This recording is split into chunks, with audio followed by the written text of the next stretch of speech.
Так, ребятики, ребятушки, всем огромный приветик. Сергей, привет. Да, кстати. Ну, я еще надеюсь, что еще наши ребятки подтянутся. В общем, я решила немножко пораньше стартануть стрим, потому что с работы тоже получилось, чтобы мы могли с вами там максимально пройти, посмотреть. Ну и мне очень хотелось на самом деле поиграть. Что я жду от ремастера? Хочется старой классики, просто в такой более современной оберточке. Ну и плюс еще, я очень рада, что делают ремастер, потому что старые игры, ну, мы все знаем, что они потихонечку начинают устаревать. Вот, на новых компьютерах они уже там идут со скрипами, или даже некоторые игры вообще не идут.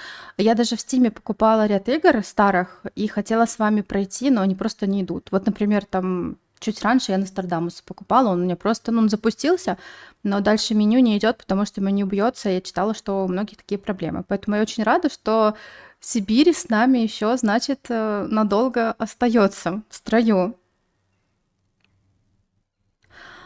Я забежала только немножко подрихтовать видео, но я там все, видео, звук, чтобы был нормальный, но я тоже еще ничего не смотрела. Так, сладенько, я сейчас выберу, сейчас экран потемнеет. Вот, так, и я буду запускать. Сейчас я найду свой Steam, вот он. Все, я надеюсь, что быстренько подтянется. Если вдруг еще не подтянулся, я буду тихо или игру не будет слышно, то пишите. Так, чего оно не подтягивается к вам? Зараза я такая.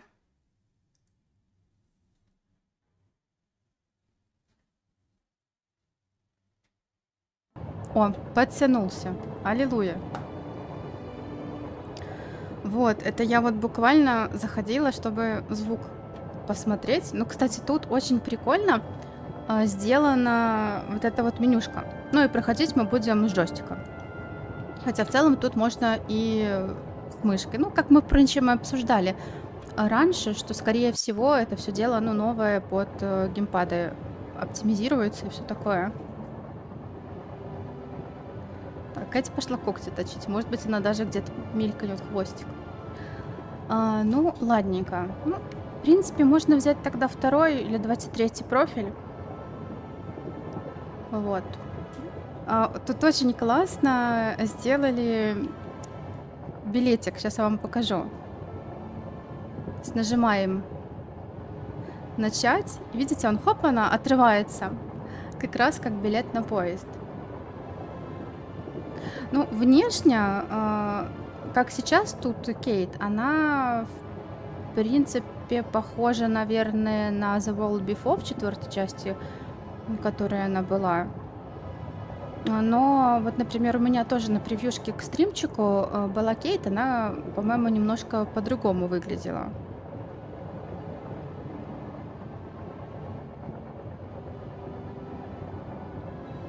Ну вот, кстати, про движок я даже не скажу, но на самом деле вопрос интересный.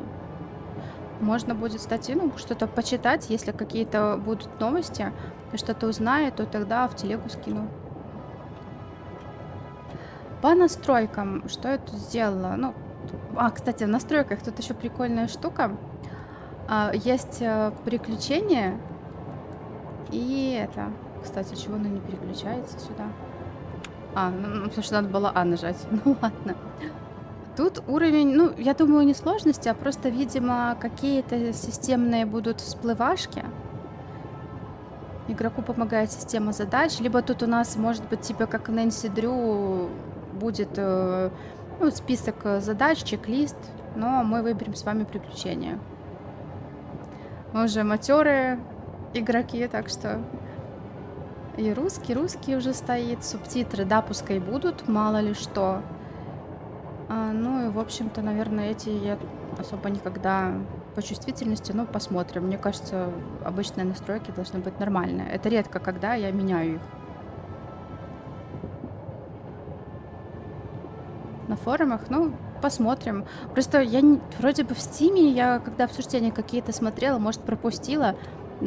или просто не обратила внимания про эту информацию.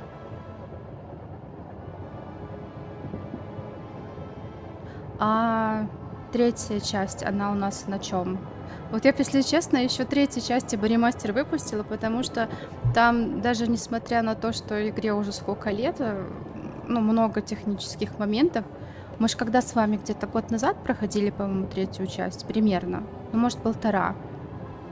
И там было очень много всяких нюансов. Так, что у нас по экрану? Ну, качество. Ну качество, нужно качество. Но я боюсь, что, как вы знаете, мне может быть из-за того, что стрим, немножко качество биться, но я надеюсь, что все будет нормально. По звуку то же самое. Я громкость музыки сделала 30. Если вдруг она будет слишком голосить, то пишите, я ее уменьшу. Просто если я уменьшаю, не хочу сильно уменьшать, а хочется звуки вот эти. Вот сейчас там звук поезда, чтобы все это было хорошо слышно. Тут важно звуковое сопровождение, чтобы было атмосферно. Так, снова управление у нас что? Так, где тут у меня? Ага. Меню, пауза, далее. РБ. Я уже забыла кнопки, какие тут есть у меня. Журнал, назад. X мобильный телефон. Короче, мне главное X, Y мобильный телефон, журнал. А взаимодействовать стандартно. Все. Короче говоря, отправляемся.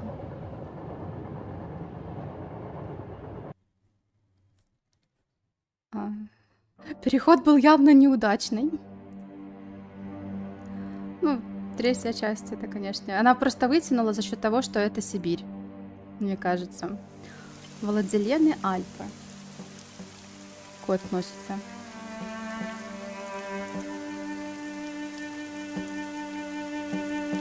Ну вот, кстати, ролик внешне, мне кажется, прям такой же, как был в первой части.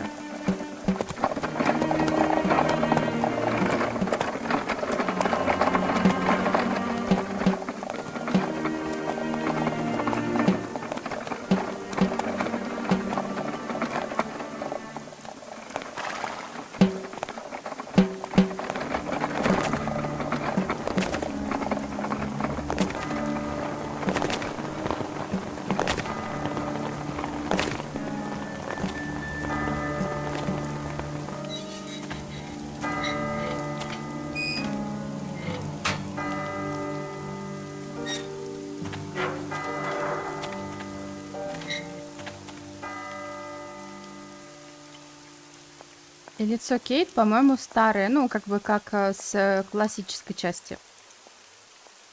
Короче, первая часть это будет классик, у нас и ремастер. Ну да, это с классик, по-моему, ролик взят.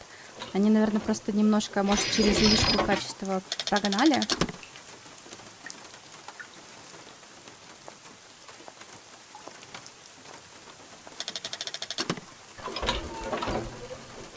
Ну да, Сергей, я согласна. То есть мне кажется, что да, именно исходники.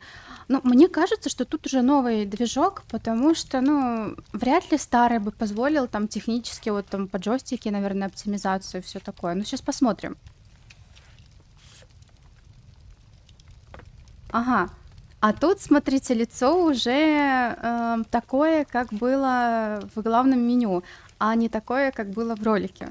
Короче, они просто берут... Ну, посмотрим, какие будут еще ролики. Но тут уже немножко другое у него лицо. Так, ага, вот немножечко нам дают осмотреть, ну, так минимально, не прям сильно, но вот немножко дают. Слышен, кстати, звук камина, вот этого вот всего, то, что Момо рисует. Я надеюсь, что слышно. Я тестово быстро записывала.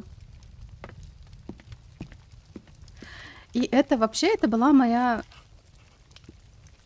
первая игра, вот именно, где надо было что-то там ходить, расследовать, все такое. Нэнси Дрю, например, и все вот остальные игры у меня пошли после вот этой вот Сибири. Ага, ну отлично. Короче, если что, то пиши. А, У меня, получается, когда я была маленькая, моя мама общалась с моим классным руководителем, и она сказала, моя классная, что говорит: "Вот возьми". Я помню, был, футлярчик, там было 2 диска. Первая часть и вторая как раз таки вот в одном, ну, на одном диске, в одном футляре.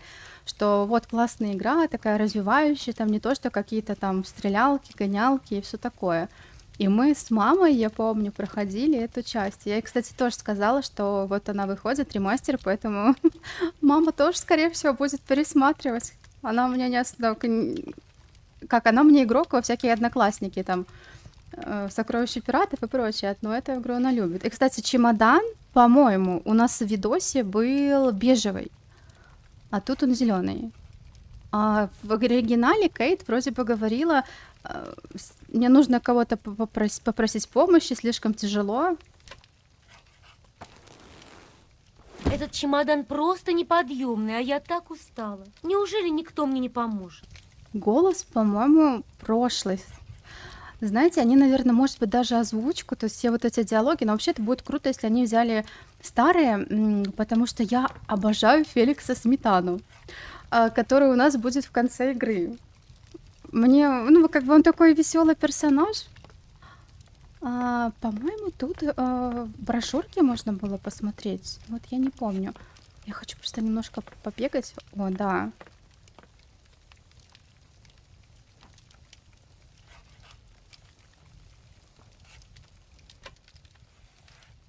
О, кстати, "Возвращение на таинственный остров". А по-моему, не знаю, она в "Стиме" есть, что-то знакомое.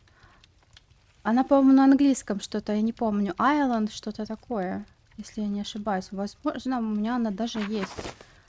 Надо будет что-то знакомое.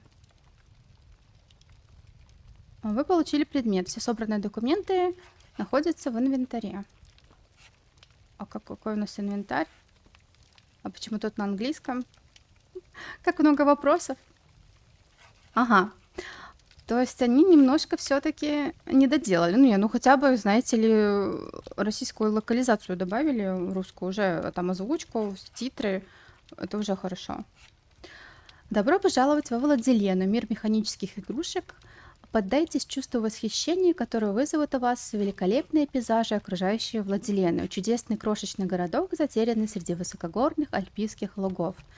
Самые незабываемые впечатления оставит у вас знакомство с фабрикой Форальбергов, чьей исключительной славе в мире изысканных механических игрушек и автоматов обязана Владилена своим процветанием.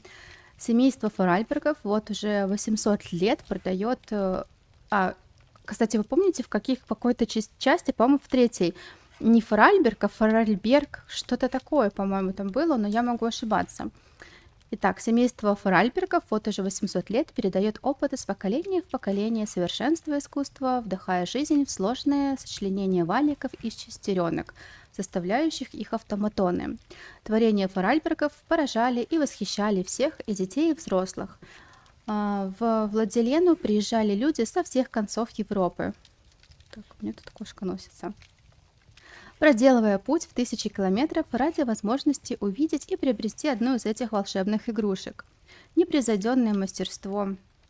Сердце заводного механизма, его мотор, ряд валиков, приведенные в движение при помощи системы шестеренок. К валикам присоединены молоточки, которые создают звук. К молоточкам, в свою очередь, крепятся остальные трости, управляющие движением игрушки.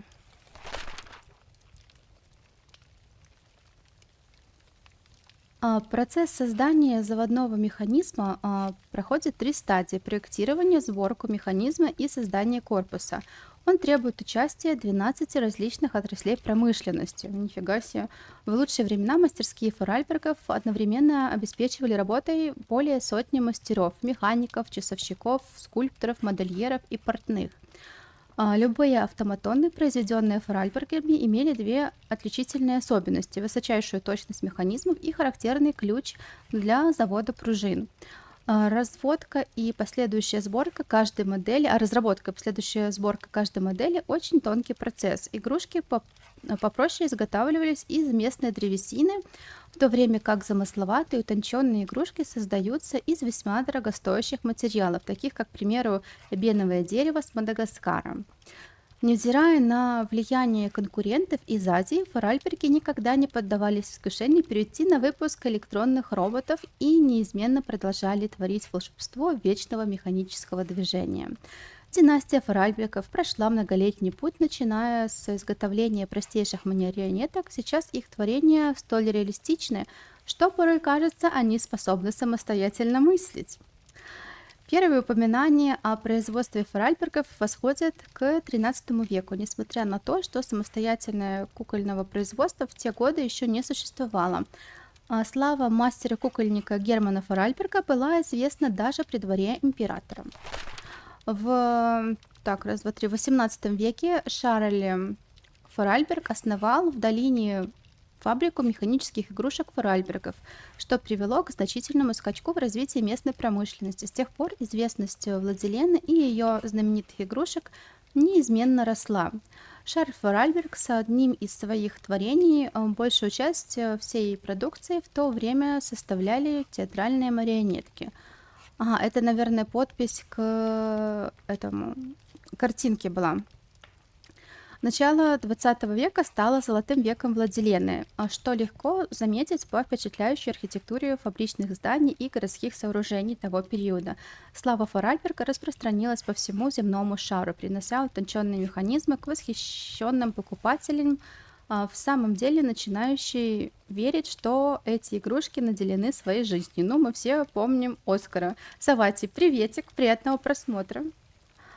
А я, кстати, про вот эту игру, я посмотрю, если не забуду, в Стиме, что у меня там есть. Ну, что-то такое, Айленд какой-то точно есть. Может, даже общались про него. Так, Рудольф Форальберг руководил делами в лучшие годы фабрики Форальбергов. После Второй мировой войны судьба фабрики оказалась в руках дочери Рудольфа Анны Форальберг, последней представительницы славной династии мастеров. Именно она с неизменным энтузиазмом вела дела со времен окончания войны. Анна Форальберг вдохнула новую жизнь в производство, создавая удивительные произведения искусства для истинных знатоков и просто энтузиастов. Творения Форальберга превратились в редкие коллекционные экспонаты, непревзойденные по мастерству даже сегодня механизмы, рожденные великим гением мастеров. Так. Ну вот, то есть это получается у нас, мне кажется, это даже вот брошюрка такая же, как и была, ну, в классик части у нас, в классической. Основатель и вот, видимо, папа Ганса и Анны. Надо все осмотреть. Ну, давайте будем докучать. Привет. Эй, привет. Что это ты делаешь? Можно посмотреть? Нет, слишком сложный. У Момо работа слишком сложный. Приветик, Атри. Так, ага, а тут мы, получается, вот можем выбирать.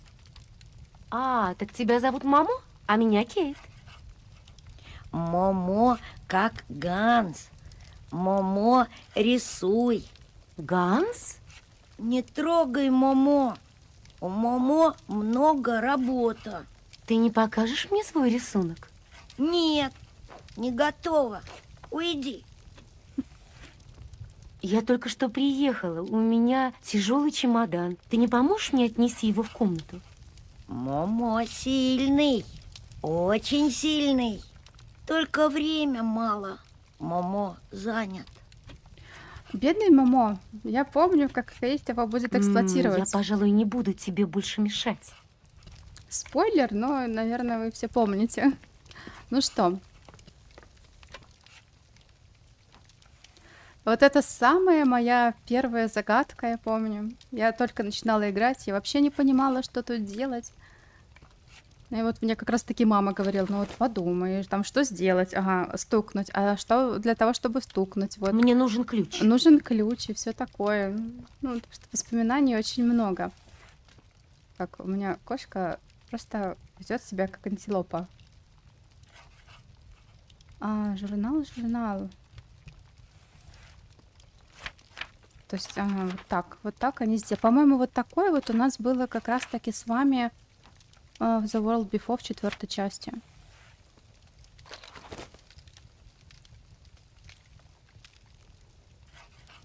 А как его применить?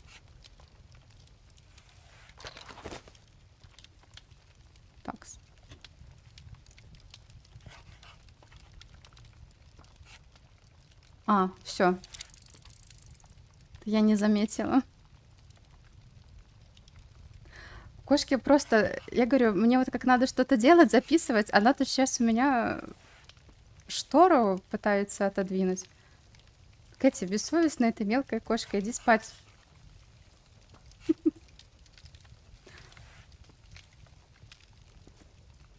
Так, тише. Сейчас все, она вроде уселась в лежанку.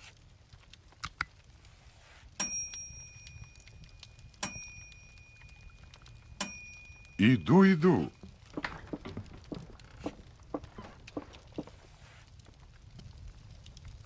Здравствуйте. Добрый день, мэм. А, да? Ну вот у нее странно, что она еще тут не пробежала. Ага. Ну, сперва представимся. Я бы хотела получить комнату. Моя компания должна была заказать для меня номер. Я Кейт Уолкер из Марсона Лармонт. Разумеется, мисс Уолкер, для вас приготовлен 6-й номер на 2-м этаже. Спасибо. Так. Вы не могли бы мне помочь с багажом? С багажом? О, разумеется. Пожалуйста, простите меня, мисс Уолкер. Гости у нас в последнее время так редкие, что мы скоро совсем разучимся их принимать. Так вы та самая гостья из Америки? Это правда, что у нас поговаривают? Вы в самом деле приехали, чтобы купить фабрику? Не фабрика. Дом Анны. Дом Ганса. Что ты сказал? Да успокойся же, наконец, мерзкий мальчишка.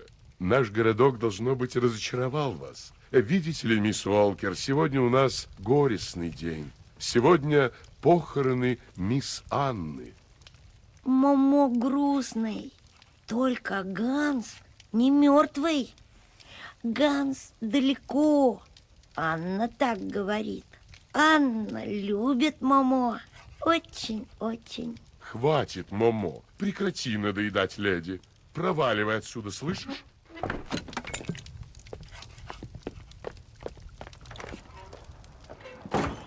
О чем я?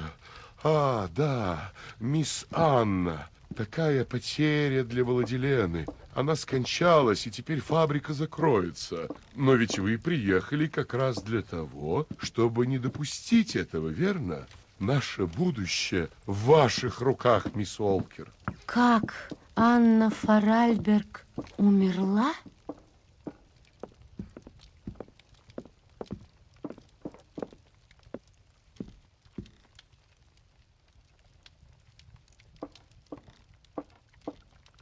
Вот ваша комната, мисс Уолкер. Надеюсь, она вам понравится.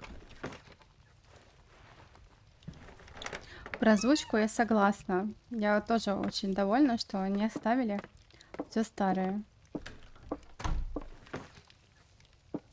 Я вас пока оставлю. Отдыхайте. У вас впереди много работы.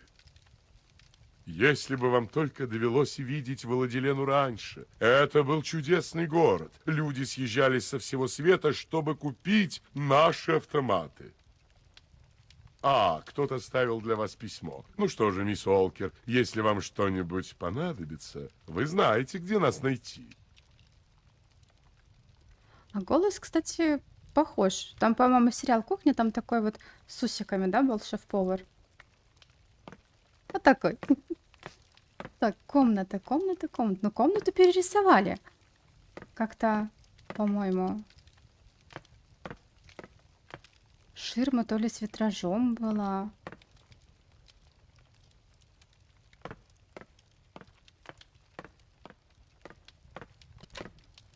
Факс. Нужно рассказать Марсону о смерти мисс Форальберг. Надеюсь, это дело не усложнит. Мне не терпится вернуться домой. Вернется она домой.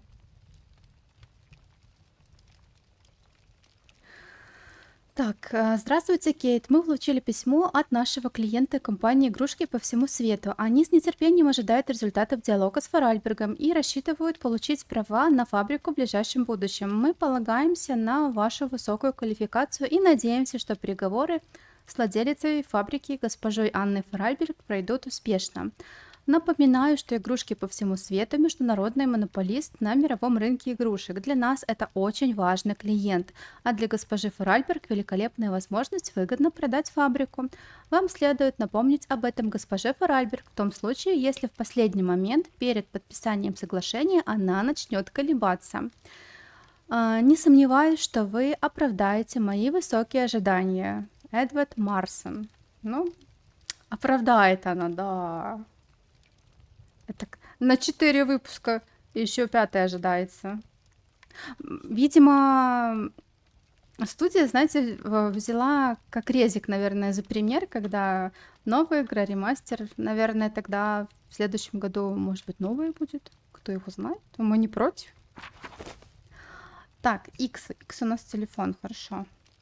Надо немножко освоиться, но в принципе понятно. Угу. Эдвард Марсон. Ну, тут даже вопросик горит.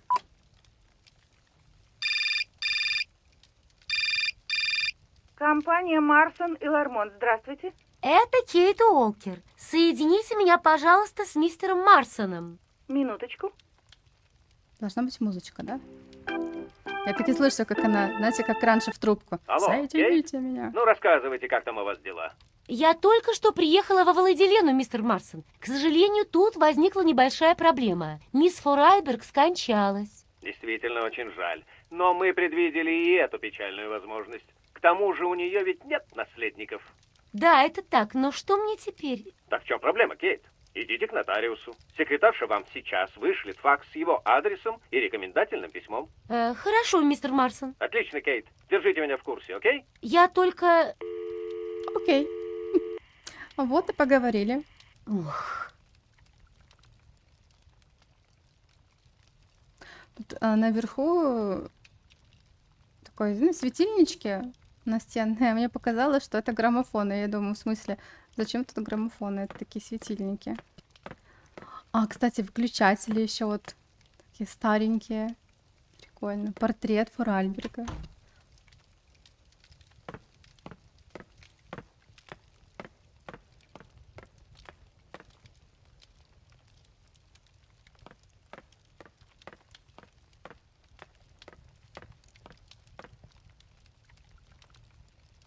Ну, мне кажется, про движок вопрос закрыт. Тут уже понятно, что он как в прошлых 2 частях. Такое же управление. Ну вот, я снова здесь. Мисс Уолкер, Так, ну, наверное, надо сперва поговорим, а потом уже задачу зададим. Мне так нравятся эти маленькие роботы. Их здесь, похоже, 1000. о, пожалуйста, выражайтесь аккуратнее. Автоматы Форальбергов — это вовсе не роботы. Если вы хотите, чтобы к вам здесь хорошо относились, никогда не произносите это слово. Хорошо. А в чем разница между автоматом и роботом? Но, честно говоря, никто не знает.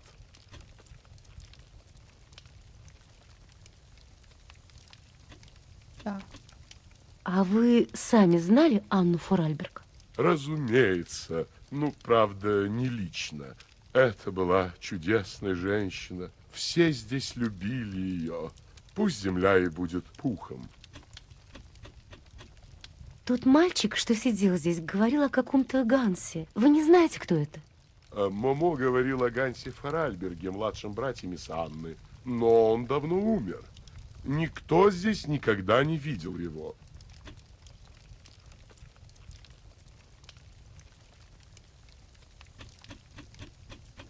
А что за мальчик тут рисовал за столом? Ваш сын? Нет, упаси Господь, вовсе нет. О-хо-хо, это вовсе не хулиган какой-нибудь, вы не думайте. Просто у него немного не все дома. А как он связан с Анной Форальберг? Момо у нас вроде местного дурачка, и Анна взяла его под крылышко. Должно быть, он напоминал ей брата. Ну и рыбак рыбака видит издалека, верно? Вы хотите сказать, что у Анны Форальберг тоже было не все в порядке? Боже упаси, нет. Нет, конечно, нет. Просто она была очень одинока, замкнутая, вот и все. Так, ребята, один момент.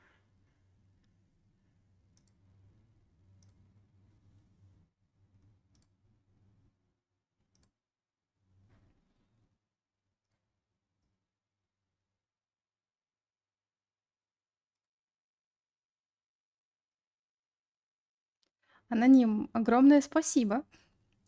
Я не знаю, почему, просто звук услышала, но почему-то на стримчике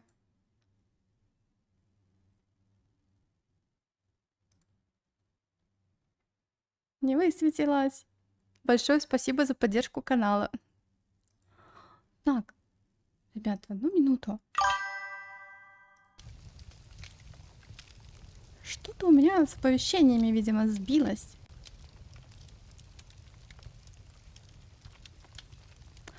Все. Все, ребят. Сейчас я все настрою. Еще раз повторим.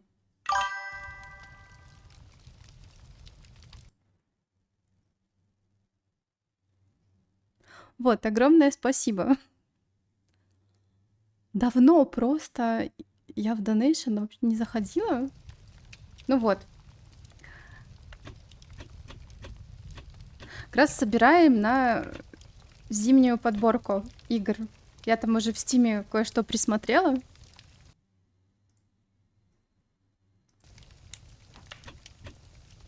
Скажите, на мое имя не приходило факса? Может быть. Может быть, стоит пойти проверить? Разумеется, мэм. Сию минуту. Благодарю. Три, спасибо большое, это ты был. Все, я надеюсь, что котик вроде бы проигрался. Спасибо. Всегда к вашим услугам. Так, факс. Уважаемый мэтр Альфольтер. Альфольтер. Или Альфольтер. Будет Альфольтер, наверное, на О. Вас, несомненно, информировали, что мы отвечаем за ведение переговоров о передаче компании игрушки по всему свету. Недавно нам стало известно, что, к нашему глубочайшему сожалению, скончалась управляющая и владелица фабрики, госпожа Фаральберг, с которой мы начали переговоры. Мы не сомневаемся, что перед кончиной госпожа Фаральберг оставила вам соответствующие инструкции, позволяющие завершить сделку.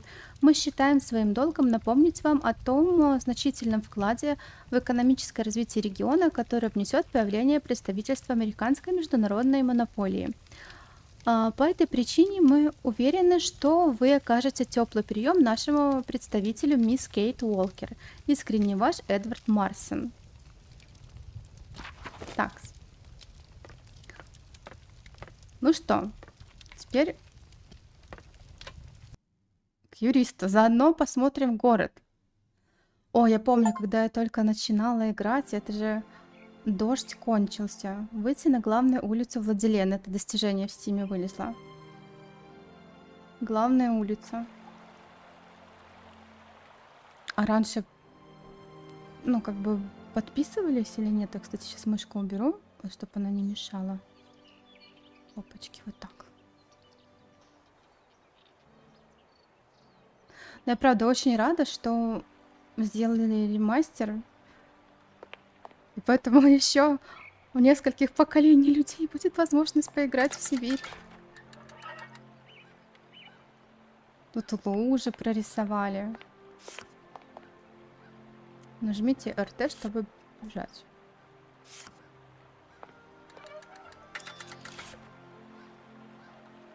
Так, бедный автоматон, все. Туман. Но первый раз я помню, когда я только играла, то я в любом случае, даже вот этой 2D графикой, скажем, я была очень впечатлена.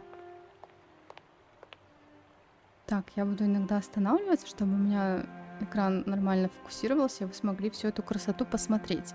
Но я надеюсь, что с графикой более-менее терпимо. Но я повторю, что мы с вами в Телеграме обсуждали, что, ну, на стриме у меня, что я не делала, все равно немножко бьется качество, но это, если что, если совсем все плохо, то я просто-напросто запишу, но уже там без камеры, просто чисто саму игру.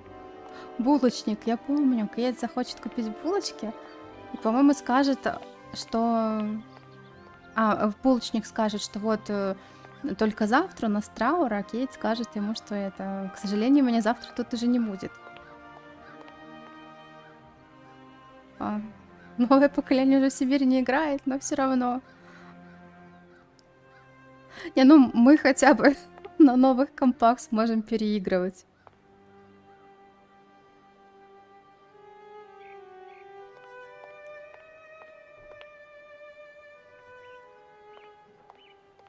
Ну вот задники, да, я, наверное, не так сказала.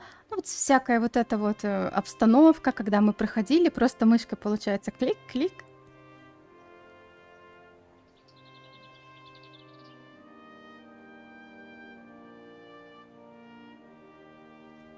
Не надо. Ну, может быть, когда она немножко подрастет, то как раз-таки, ну, она, я думаю, больше проникнется. Кстати, я еще, знаете, что хотела посмотреть? А мышка у нас как? А мышка у нас вот так. Ну, в целом, мышкой у нас, собственно, как и было. 2 раза она бежит, 1 раз она ходит. Нормально. Короче, можно и так, как кому удобнее. Здравствуйте, Ну, вы будем открыты? жестко. Я его... Можно у вас купить пару булочек? Боюсь, что нет. Магазин закрыт. Я могу подождать. Да, конечно. Но мы будем закрыты весь день. Сегодня у нас траур. Простите, примите мои соболезнования. Пожалуйста. Это все из-за кончины мадам Форальберг. Все магазины закрыты. Указ мэра, знаете ли. Заходите завтра. Завтра меня здесь уже не будет. Что ж, очень жаль. Ну вот. Еще раньше для меня очень вот необычный был сам дизайн, вот эти здания, очень прикольные. То есть, ну, мало где вот именно вот что-то такое было. То есть тут смесь и металлические вот эти вот всякие завитушечки, и сама геометрия. Ну, короче, очень классно. А если руль подключить, то, грубо говоря, как джойстик, да, будет работать. Будешь ворочать, а на педальку это газ. Тут, по-моему, раньше была газета. То ли, На мне игрушке. кажется.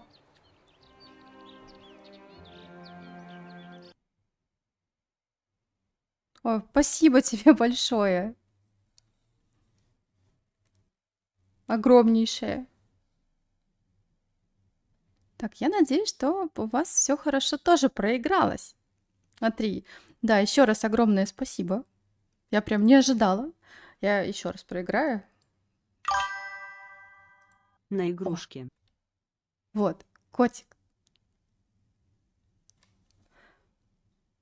Я просто не увидела. Было, не было, мне этот котик, он очень понравился. Так что огромнейшее спасибо.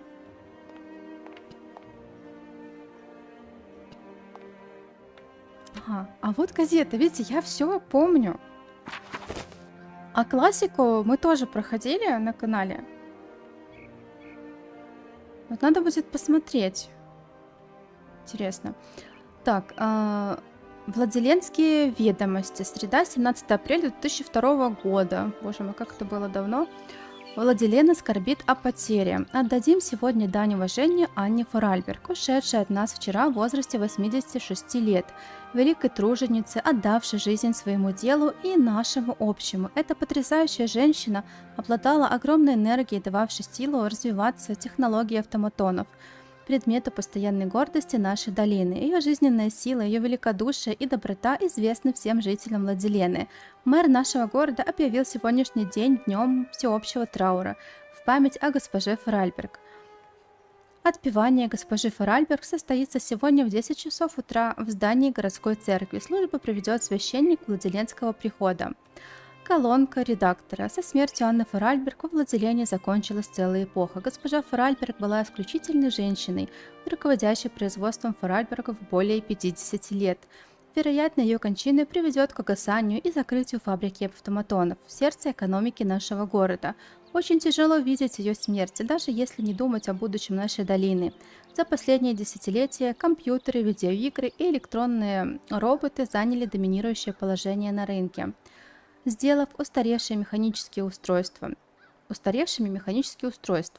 Век заводных игрушек кончился, и их технология не сможет выжить в условиях современной экономики и неумолимо окажется на обочине. Она была бы окончательно предана забвению, если производство Форальбергов не поддерживало прославленное мастерство своих рабочих. помогавшая владелению процветать долгие годы. Однако сегодня индустрия лишилась своего великого вдохновителя, и наше будущее выглядит мрачным. Возможно, нас должна радовать будущее продажи фабрики американцам, но чего это будет стоить душе владелены? Так, ну и новости экологии, наверное, нас мало интересуют. Ну,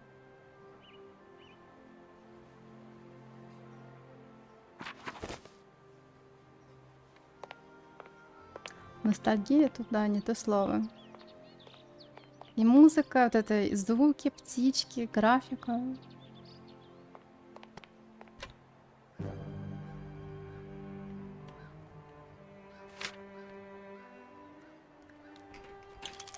Но я очень рада, что можно еще раз поиграть теперь.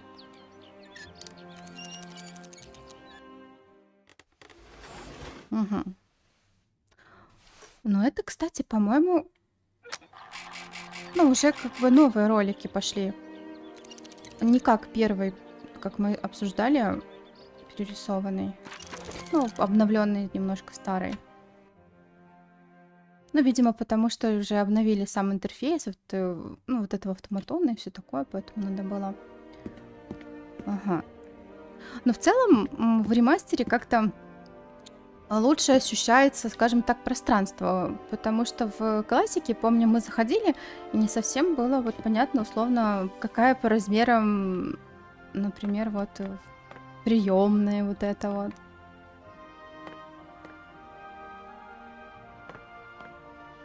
Так, здесь, по-моему, печать можно поставить. Добрый день, сэр. Мисс Уолкер, полагаю. Как добрались? Все в порядке, спасибо. Садитесь, мисс Уолкер, прошу вас. И нас ждет долгий разговор.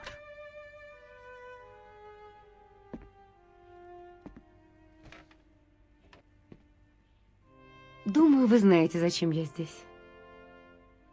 Ну, разумеется, я ждал вас.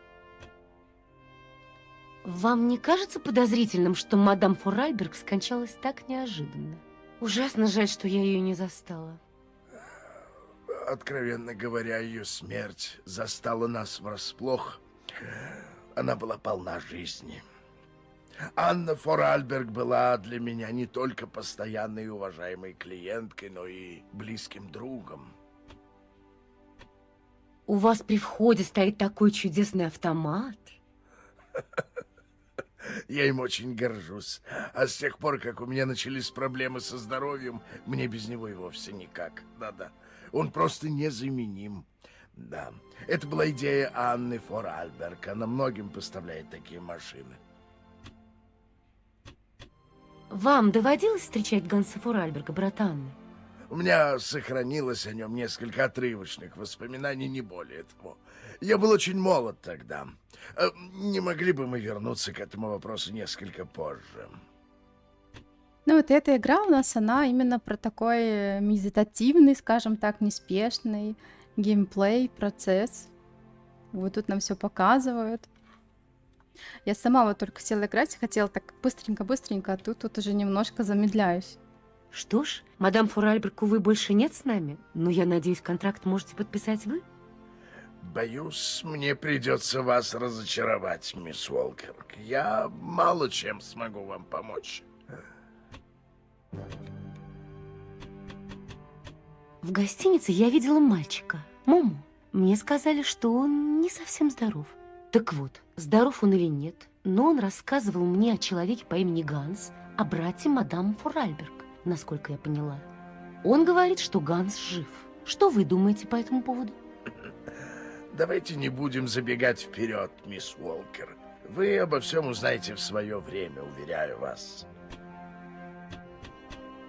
Мисс Уолкер, я боюсь, что дела с продажей фабрики Форальбергов обстоят не так просто, как казалось на первый взгляд. Очень интересно. Но ведь все условия уже обсуждались 10 раз. Мы получили согласие мадам Форальберг, и ее смерть ничего не меняет. Послушайте, мсье Альфольтер, послезавтра мне нужно возвращаться в Нью-Йорк. И моему клиенту, и мне самой не терпится уладить все формальности. Я понимаю, прекрасно понимаю, мисс Уолкер, прекрасно понимаю.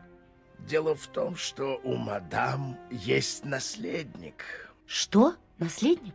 Но мадам Фаральберг никогда не была замужем. И когда мы разговаривали в последний раз, она не упоминала об этой детали.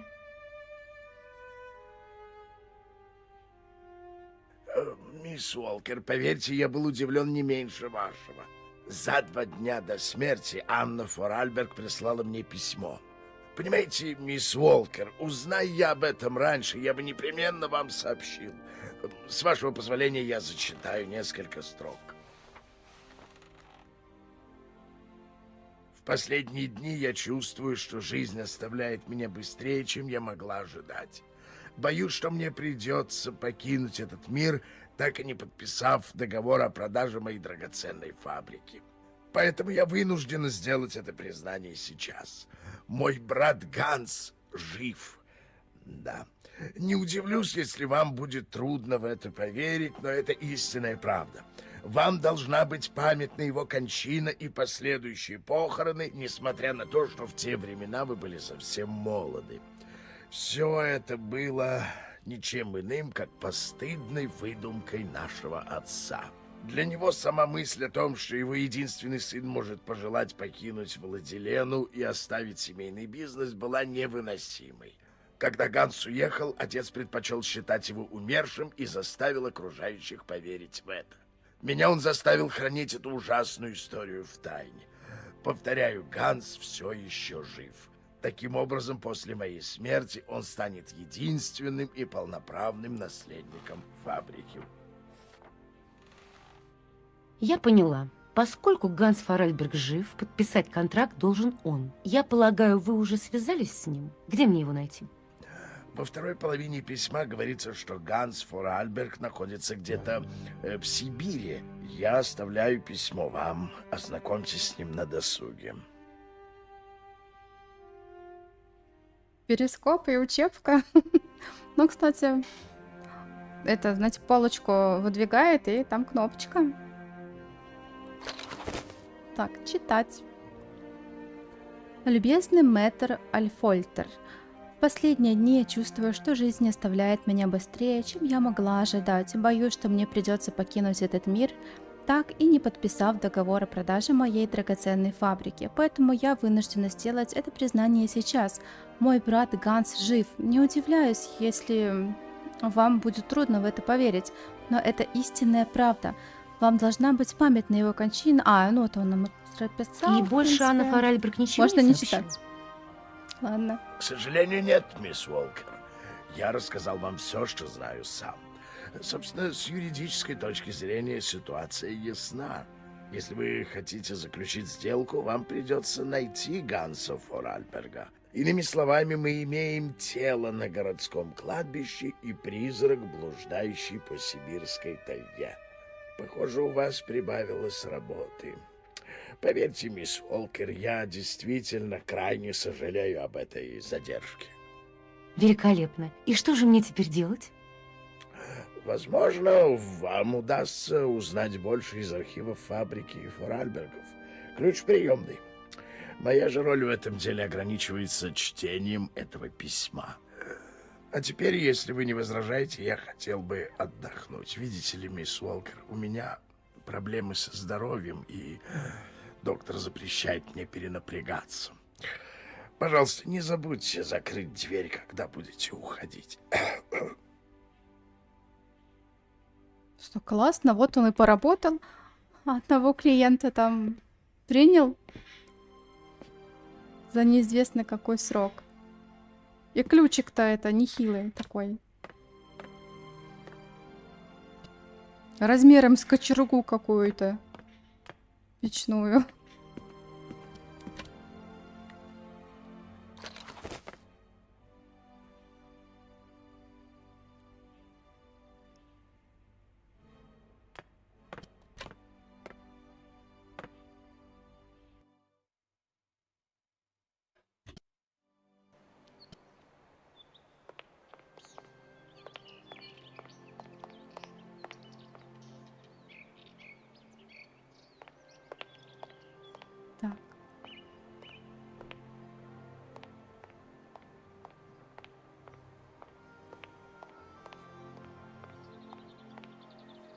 Можно еще смотреть, высматривая в ожидании, когда срок приходит. Где там ЗПшка?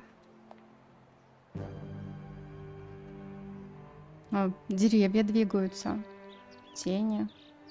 Ну, в целом приятно. Пока, кстати, мы играем, тьфу-тьфу, вроде бы, ну, ни одного какого-то там прям бага-лага не было.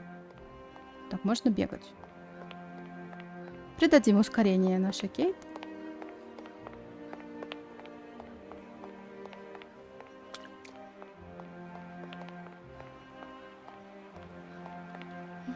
Я просто думала, что, может быть, мы сюда подойдем и это...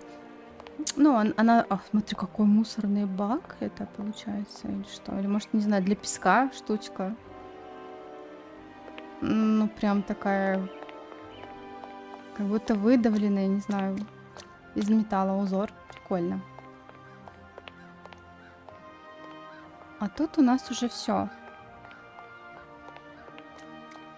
Докуда мы можем пройти? Ага. Ну вот эту, по-моему, часть дорисовали. Если я не ошибаюсь, то в классической части, ну, как-то просто мы упирались во что-то непонятное. Вот как-то вот так мы доходили, и все, там, ну, тупик был такой. Ну, просто мышка уже не тыкалась.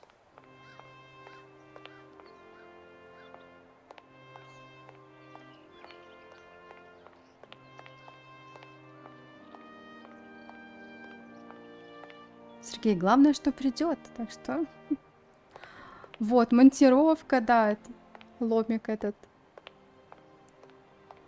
Ну, такой, представляете, так на брелочек с ключиками повесить, что, это от работы у меня ключ такой. И все. Не, ну классно, что, да, тут все, конечно, хорошо, мне нравится, отрисовали, и можно более подробно рассмотреть сам город. Потому что за счет того, что, ну, в классической части там все немножко по-другому было, то было сложно рассмотреть окружение.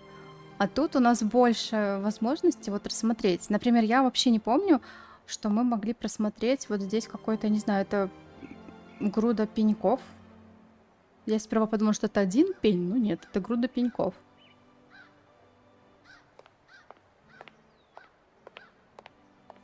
Но против лома нет приема, все как в любых у нас играх, так что да, лучший друг главных героев. Ну, наверное, все-таки мусорные баки. Они такие красивые. Хотя тут везде там и мусорки, и все баки стоят. Прикольно. Зона тумана. Потому что когда мы шли, по-моему, тумана особо не было. Когда мы к юристу шли, к нотариусу. О. Мама или любимый? Я не помню. Алло, Кейт, Дэн, я так рада тебя слышать. как ты там, детка? Как доехала? До гостиницы добралась уже? Добралась отвратительно. Долго ехала, потом под дождем промокла. Но теперь все в порядке. Особенно, когда ты... Ну как, все идет по плану? Да, ну, то есть не совсем. Я как-то не так все себе представляла. Знаешь, тут все настолько другое. Кстати, я отпросился на завтра на середину дня. Встречу тебя в аэропорту. Надеюсь, рейс из Парижа не отложат. В Гольдберге нас ждут к 8. Надеюсь, ты успеешь привести себя в порядок, малыш. Дэн, боюсь, это не слишком хорошая идея. Не беспокойся, ты будешь прекрасна, как всегда. Ты и так отлично выглядишь. Тебе даже наряжаться особо не нужно. Дэн, понимаешь, мне нужно здесь остаться подольше. Тут возникли некоторые сложности, понимаешь? Кейт, солнышко, о чем ты? Это же просто дурацкая фабрика игрушек. Дела идут не так гладко, как я думала. Мне придется сдержаться. Дэн, ты ведь не сердишься?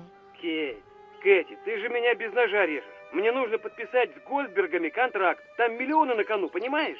Я понимаю, извини, пожалуйста. Иди без меня, ладно? Не волнуйся, я вернусь, как только смогу, обещаю. Я должна бежать. Я тебе перезвоню. Целую, милый. Ну, он какой-то дундук. Ну, как бы, как можно... Вообще, представьте, человек летел там в Америку из Европы с пересадками, уставший, то есть она прилетает в обед, он ее встречает, пока не доедут до дома, и в 8 условно уже какой-то там важный обед. Ну, ужин получается. Ну, как бы уже вот этот разговор как-то показывает, что, ну, окей, так, у него больше как красивый аксессуар, что ли, я не знаю. Он особо не расспрашивал, как дела, там, что за сложности, все такое. То есть ему вообще особо параллельно на все это дело. Ну, хотя меня, что вот этот Дэн, что у Нэнсюшки, кавалер ее. Чего это красава? Вон. Издевается. А, ред флаг, да.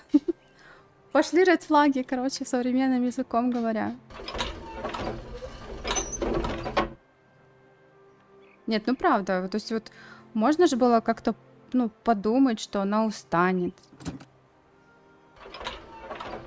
Ну, либо я просто-напросто, не знаю, как-то о состоянии других людей забочусь, стараюсь там продумать. Если какие-то гости приезжают, то я там, например, ничего не планирую, потому что понимаю, что люди там приедут уставшие, их там надо покормить, разместить, там дать им часика-два хотя бы поспать, отлежаться, все такое.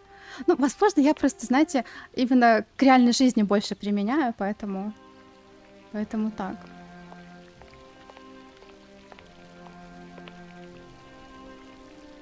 Ну вот тут тоже прям все переделали. Ой, мне показалось сперва, что тут не трава, а какое-то такое, ну, болото, что-то заболоченное. А это просто, видимо, ну, как-то туман, блики они так нарисовали.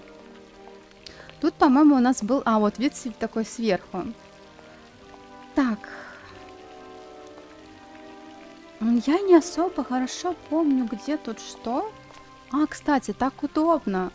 Потому что, когда мы играли, то мне приходилось в классической части, ну, запоминать, где что. А тут можно вот так камеру немножко направить, и видно, что вот это вот фабричная часть, а дом, значит, у нас вот здесь вот.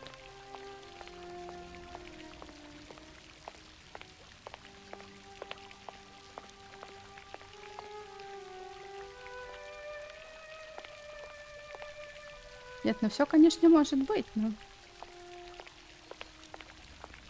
но это я, возможно, еще просто много ворчу, потому что я как начинаю играть, я там что-то подумаю, обсужу. Там почему там этот не подумал, тот не сделал.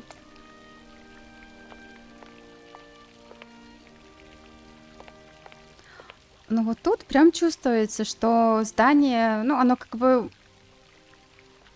То есть оно классное, то есть все тут добротно сделано, но уже вот владельцы ушли, и вот такое немножко оно беспризорное стоит. Уже мох прорастает, листики, вот плющ, лоза, вот это вот все дело. А мне пока, кстати, вот ремастер очень нравится. Я повторюсь, 0 фризов, ну того, чтобы не сглазить, конечно. И плюс мне нравится, что можно рассмотреть пространство за счет, ну, как бы игра нам дает вот эту возможность. Ага. Ну, у нас нету. Кстати, я не помню, где его брать. Ну ладно, давайте искать.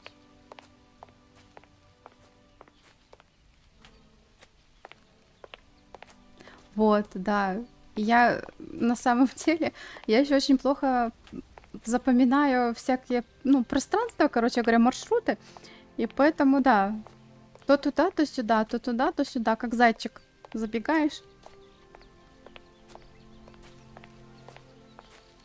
О, кстати, тут что-то... А, тут женщина, что-то тут было. Доброе утро. Какой у вас чудесный сад. Ох, лучше не говорите. С тех пор, как сломался мой садовник, тут повсюду сплошные сорняки. Вы себе не представляете, сколько сил на них уходит. Я уже забыла, когда в последний раз спину, разгибала. Да, не привыкли мы тут обходиться без наших автоматов. Правда, теперь, говорят, всем придется привыкать. У меня еще такой чепчик. Знаете, я бы тоже себе автомата хотела, какого-нибудь автоматона, который бы убирался, например, там, не знаю, подметал, полы мыл хотя бы.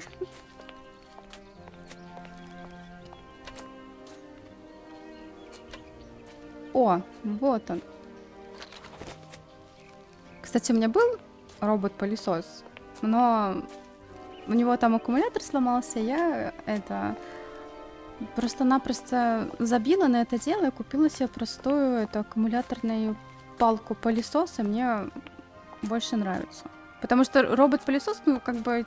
Просто мы заговорили про роботов, которые в хозяйстве помогают. Вроде он классный, но с другой стороны, ну, может, у меня какая-то там, по-моему, Xiaomi чего-то там было. Не помню, какая модель. По-моему, туда можно было пройти или нет. Все равно нужно его обслуживать. Нужно все подготовить. То есть какие-то вещи, там кошачьи шарики и прочее нужно собирать, ставить в робота 3. Ну и, короче говоря, возни точно так же. Вот мне проще взять вот этот аккумуляторный простой пылесос, вот так вот взять и пройтись, и, во-первых, мощнее. Вот, я хорошую вот опять-таки модель взяла, ну потому что кошка, шерсть, все такое, она у меня пушистая. И меньше возни.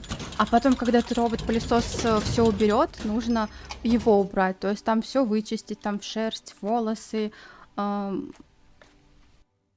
все вот эти отсеки с водой, тряпочки. Да, вот, Сергей, видишь? Нет, с одной стороны, хорошо, я думаю, если бы там, например, была квартира там чуть побольше, ну, его прикольно пускать, ну, так вот, например, между уборками, вот, чтобы поддерживать чистоту. То есть, ну, вполне он как бы неплохой, но я, скажем так, когда покупала, я думала, что вообще, как бы все, я там водички залью, там что-то промою, и меня как бы не будет касаться вот это вот все. Но нет. В итоге все равно...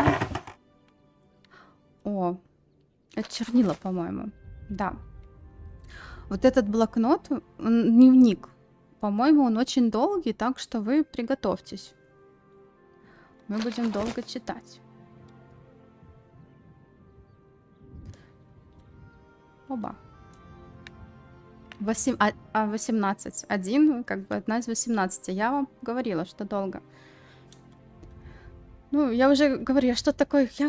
Хотя мы вроде 1,5 года назад проходили, или год, но я все равно, ну, практически все это дело помню. Ну, игра сама по себе нравится, но она, скажем так, отдельное просто место занимает. А, кстати говоря, следующая игра, которую я очень жду, это Резик. Вот прям жду.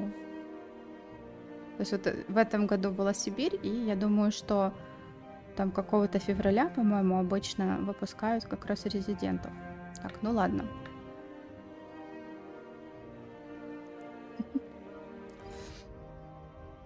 Так. 14 мая 1930-го. Вчера случилось нечто ужасное. Не знаю, к кому обратиться, кому рассказать. Решила записать. Ты мой дневник, теперь станешь моим поверенным, единственным хранителем моих тайных мыслей. Ганс лежит в соседней комнате, оказавшись между жизнью и смертью. И я очень за него боюсь. Почему жизнь так несправедлива? Сначала мама, теперь и Ганс. Господи, пожалуйста, не забирай еще и моего маленького братика. 15 мая 30 года. Ганс заставил меня пообещать хранить все в тайне, но эта ноша слишком тяжела. Я знаю, что могу все доверить тебе, мой дневник. В горах мы нашли удивительную пещеру с древними наскальными рисунками на стенах. Их мог нарисовать только доисторический человек, потому что там изображены мамонты. Тоже доисторическое существо, насколько я знаю. Теперь я ненавижу мамонтов. Это все из-за них. И из-за этой дурацкой доисторической игрушки. Но почему, Ганс, почему ты решил забрать ее? И почему я разрешила тебе туда полезть? Это по моей вине ты теперь лежишь в коме. Ганс, если ты умрешь, я никогда себе этого не прощу.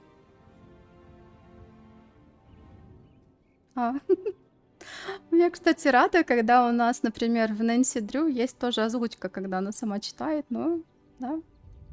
Ну, тут, кстати, шрифт нормально, он большой, его хорошо видно. Потому что бывает вот в играх шрифт вроде бы хороший, ну, как бы красивый, но когда начинаешь читать все это, как-то что-то не то, буковки сливаются. 16 мая 30 года. Ганс все еще без сознания. Папа не смыкает глаз, а Гертруда все время плачет. На улице стоит жара, а в доме ледяной холод и уныние. И все-таки я еще надеюсь на лучшее. Я знаю своего брата, он сильный и обязательно выкарабкается. Он никогда не сдается. 17 мая 30 года. Кроме Ганса больше ни о чем не могу думать. Во сне и наяву снова и снова вижу, как он падает, как ударяется головой о камень. Вижу, как бледнеет его лицо. Я прячусь на чердаке. Это единственное место, где я могу хоть как-то успокоиться, отвлечься от этих воспоминаний. 18 мая 30 года. 5 дней прошло с тех пор, как с Гансом случилось несчастье. Но он все еще не открывал глаза. Видеть его таким невыносимо. Господи, пожалуйста, защити его. Забери мою жизнь, не его. 20 мая 30 года. Это совершилось. Ганс вернулся к жизни. Он открыл глаза и прошептал мое имя. Мое имя. Ты представляешь? Это счастливейший день в моей жизни. Я хочу бежать на улицу и запеть. Хочу рассказать о своей радости всему миру. Спасибо, спасибо, Господи. 22 мая 30 года. До чего прекрасная и замечательная жизнь. Мы с Гертрудой все время смеемся от радости. Ганс сегодня съел все, просто как волк. Я всегда знала, что он выкарабкается, мой маленький братик. Даже папа сегодня улыбнулся, когда сказал мне «Доброе утро». 25 мая 30 года. Я верчусь как волчок, занимаюсь только Гансом. Еле выкроила 5 минут, чтобы заглянуть в свое убежище и черкнуть эти слова. 29 мая 30 года. Очень любопытно, когда Ганс голоден, хочет пить или еще что-нибудь, он постоянно произносит мое имя, но не переносит, когда я оставляю его даже ненадолго. Гертруда считает, что мою кровать надо переставить в его комнату, чтобы он лучше спал. Надеюсь, папа согласится. 2 июня 30 года. Сегодня Ганс первый раз вышел из дома. Мы немного погуляли по саду, но Ганс все еще очень слаб. Доктор сказал, что мы должны быть терпеливы и не торопить его. Это так трудно. Так хочется верить, что жизнь когда-нибудь снова станет такой же, как была раньше. 20 июня 30 года. Сегодня ровно месяц с тех пор, как Ганс вышел из комы. Он мало говорит, и ему все еще тяжело двигаться. Бывает, что он подолгу сидит без движения, широко открытыми глазами, как будто погрузившись в размышления. Мне часто приходится звать его несколько раз, прежде чем он отозвется. Потом он улыбается, и в этот волшебный момент я чувствую себя самой счастливой на свете. 22 июня 30 года. Я должна была поговорить с ним. Молчать дальше было слишком тяжело. Я спросила Ганса о случае в пещере, чтобы понять, запомнил ли он что-нибудь. Он произнес лишь одно слово – «мамонт». И его глаза так странно загорелись, что я испугалась. 15 сентября 30 года. Сегодня я иду в школу. Впервые в жизни я боюсь этого. Я боюсь оставлять Ганса одного. Несмотря на внимание и чуткость Гертруды, мне кажется, что Ганс гораздо меньше волнуется, когда я рядом. 20 октября 30 года.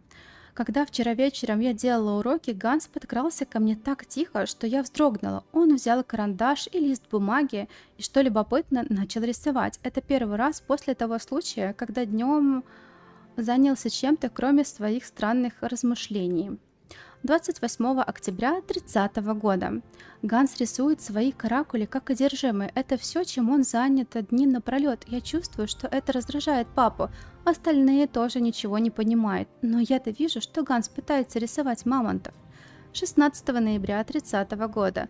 Сегодня день моего рождения, и Гертруда испекла для меня яблочный пирог, мой любимый. Но папа не вернулся домой к обеду, а Ганс не пожелал выйти из своей комнаты. Лучший подарок, который я могла бы получить, это видеть, как Ганс поправляется. 25 октября 30-го. Идет снег. Это так красиво. 10 января 31-го. Приходил доктор, чтобы осмотреть Ганса. Похоже, он доволен, что Ганс восстановил силы. Это настоящее чудо, но я не понимаю, почему он такой неразговорчивый. Почему теперь он не такой жизнерадостный, каким был раньше. 9 февраля 31-го. День рождения Ганса. Сегодня ему исполнилось 11. У меня странное ощущение, будто он на самом деле стал младше лет на 5, вместо того, чтобы стать на год старше. 24 февраля 31. Только что ушел доктор. Я видела, как они шептались с папой с такими серьезными лицами, что я очень испугалась. Что они от меня скрывают? Я ведь уже взрослая, в 15 лет уже все понимаешь. Мне так страшно спросить папу, что происходит. 15 марта 31.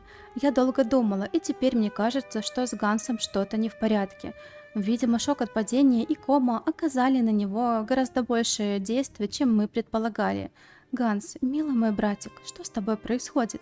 4 апреля 31. Теперь я узнала правду. Ганс отстает в развитии и физически, и умственно. Я послушала разговор между доктором, папой и Гертрудой. Гертруда прятала заплаканное лицо в переднике, а папа пробормотал: «Имбецил, как он мог такое сказать?» Ну, это, видимо, вот на доктора. 13 апреля 31. Сегодня Пасха. И в школе каникулы. Это означает, что я могу провести целый день с Гансом и оберегать его от папиного вечного плохого настроения. Он никак не может смириться с тем, что Ганс, его единственный сын, остается в таком состоянии навсегда. Остается. Остается в таком состоянии навсегда. 14 апреля 31. Это действительно трудно принять, но во всем этом нет вины Ганса. Моя может быть, но не его. Я не знаю, как объяснить это папе.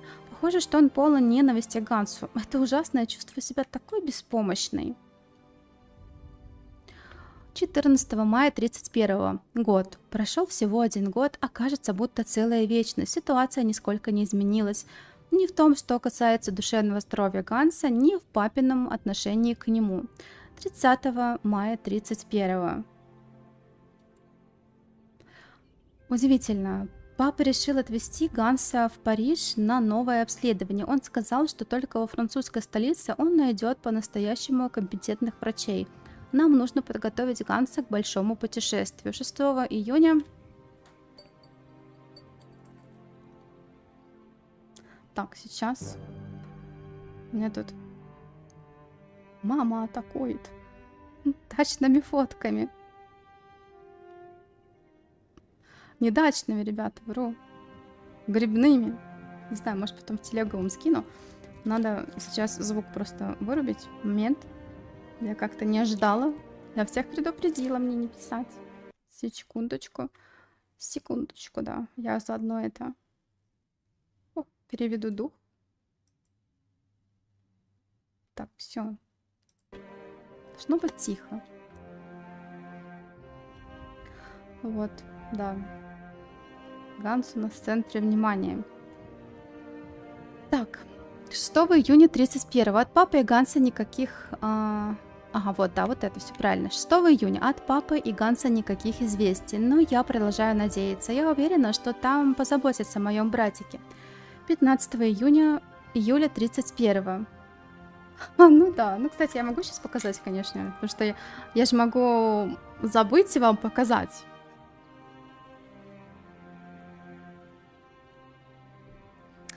Вот, короче говоря.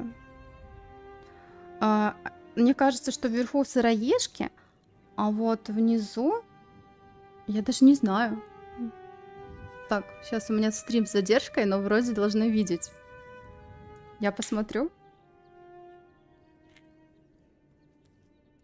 Короче говоря, в темном пакете, в черном, я не знаю, что. Может, какие-нибудь опята похожи. А вот вверху, ну, по крайней мере, на шляпке, то похоже, что сыроежки. Так, ладно, приступаем. От папы и Ганса никаких вестей, но я продолжаю надеяться. Я уверена, что там позаботятся о моем братике. 15 июля 31. Они вернулись. Ганс бросился в мои объятия и разрыдался. Мне пришлось долго успокаивать его и укладывать спать. Папа также молчалив, как был перед поездкой. Французские врачи подтвердили диагноз. Ганс останется умственно и физически отсталым. Я ошеломлена. 28 августа 31. На лето кончается. Оно было не таким жарким, как прошлое. Ганс много бывает на солнце и теперь не такой бледный. Когда я смотрю на него, я с трудом могу себе представить, что он изменится. 16 ноября 31. Папа по-прежнему ничего не говорит и все чаще пропадает в своем кабинете на фабрике. Рождество. Гертруда сказала мне, что любовь и вера побеждают любую науку. Хвала Господу, у меня есть и то, и другое. 12 января 32. Сегодня утром папа брал Ганса с собой на фабрику. Ганс был так напуган, что мне пришлось поехать с ними. К счастью, папа ничего не сказал. Не могу понять, зачем папа настоял на том, чтобы повезти туда Ганса. 13 января 32. Сегодня утром папа снова отправился с Гансом на фабрику. Мне кажется, он хочет убедить Ганса, что тот мог бы быть полезным. Это его способ бороться с неизбежностью. 17 февраля 32. Вот уже месяц каждое утро Ганс ходит с папой работать на фабрику. Я не совсем уверена, чем он там занимается, но кажется, ему это нравится. Я чувствую, что поведение моего братика сильно изменилось. Он стал гораздо менее капризным. Знаете, правильно, потому что, знаете, когда кто-то чем-то занимается, то как бы и капризничать, и всякой ерундой страдать просто времени нету. Вот. И тоже, когда, ну понятно, что где-то устал, где-то еще что-то может быть, но если уж совсем там человек фигню творит, то его надо просто чем-нибудь занять. 14 апреля 32 года. Я чуть не расплакалась. Ганс сделал мне подарок. Маленький механический мамонт с хоботом, который может подниматься и опускаться. Когда папа ее увидел, он удовлетворенно кивнул. 20 мая 32. Теперь и у папы, и у Гертруды есть свои собственные механические мамонты. Они даже более сложные и качественно выполнены. Мой маленький братик не такой уж и умственно отсталый. 15 октября 32. Мамонты Ганса теперь умеют ходить, поднимать хоботы и вилять хвостом. Это невероятно. 22 декабря 32 утром я встретила директора фабричного цеха мсье Грипса. Он сказал, что для 20-летнего паренька Ганс очень одарен. Жаль, что он делает только слонов. 11 февраля 33-го. Вчера папа и Ганс что-то долго обсуждали. Точнее, Ганс был вынужден долго выслушивать папин монолог. Поскольку Ганс больше не сможет ходить в школу вместе с другими ребятами, папа хочет взять его... 12-летнего паренька. Я подумала, 20-летнего. Думаю, стоп, что-то я не так прочла. Так, значит, папа хочет взять его на свою фабрику в качестве рабочего. Однако Ганс больше не будет делать свои маленькие игрушки. Молчание Ганса, его полуоткрытый рот и вытаращенные глаза в конце концов вывели папу из себя. Кстати, мы уже половину прочли. 12 февраля 33-го. Я пыталась обсудить это с Гансом. Я предложила ему слушаться папу. Изучение ремесла на фабрике — его единственная возможность сделать что-то полезное в жизни. Он талантлив, и изготовление автоматонов доставляет ему удовольствие. Он делал вид, что не слушает меня, но я точно знаю, что он обязательно задумается над моими словами. 20-го... Да, читательский клуб. Ну, по-моему, это вот единственная вот такая вот долгая у нас книга, так сказать, книга нет, ну такое долгое чтиво, скажем так. 20 февраля 33-го. Но оно важное, чтобы понять вот всю историю. Ганс может говорить, он просто не хочет, он использует только самые необходимые слова, чтобы общаться со всеми, кроме меня, но и со мной он очень краток. 15 мая 33-го. Потрясающе. Ганс не удовлетворился изучением того, как работают сборочные линии. Он их полностью реконструировал. Папа и месье Грипс всерьез изучают его чертежи.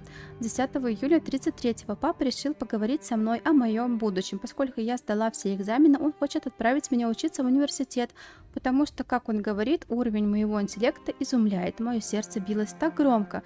В самом деле, я очень люблю учиться, но мне будет очень тяжело расстаться с Гансом. 2 сентября 33-го. Какое отвратительное лето. Я постоянно разрывалась между стремлением ехать в университет и нежеланием покидать брата. Я поговорила об этом с Гансом, но он ничего не ответил. Вот и этот вечер я нашла моего маленького мамонта сломанным. 9 октября 33-го. За обедом у Ганса снова случилась истерика. Папа объявил, что придуманная Гансом новая сборочная линия скоро будет готова, но они убрали механических попугаев, которые выкрикивали распоряжение, потому что сочли их излишними. Ганс пришел в ярость. Он сбросил на пол тарелку с супом и убежал к себе в комнату. Что же будет между ними, когда меня здесь не будет? Короче, они будут как два быка друг на друга.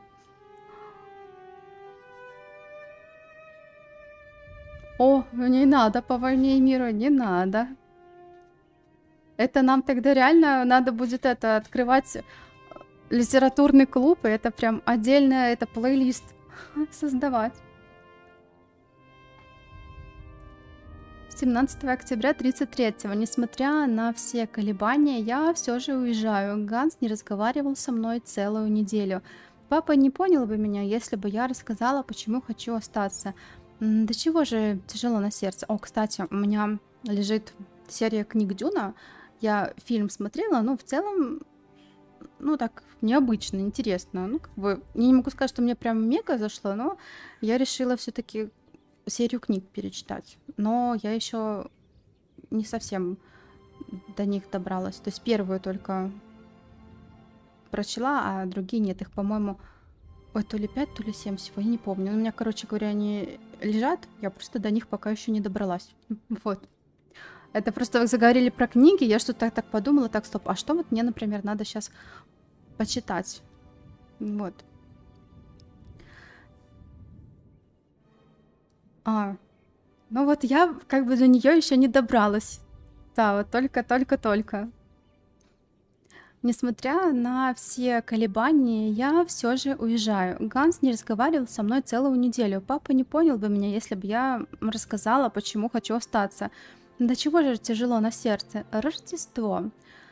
Так непривычно снова оказаться дома. Мне еще никогда не приходилось так надолго уезжать. Однако, когда мы остались наедине, Ганс трещал без умолку.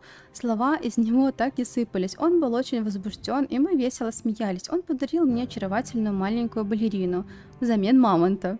Как он сказал, я была так тронута, что расплакалась. Расстояние, разделившее нас, не смогло помешать нашей дружбе. Мне кажется, возможно, оно даже было полезно. То есть Гансу, с одной стороны, было полезно немножко выйти из зоны комфорта, так сказать. Так-то Анна была все время рядом, а тут...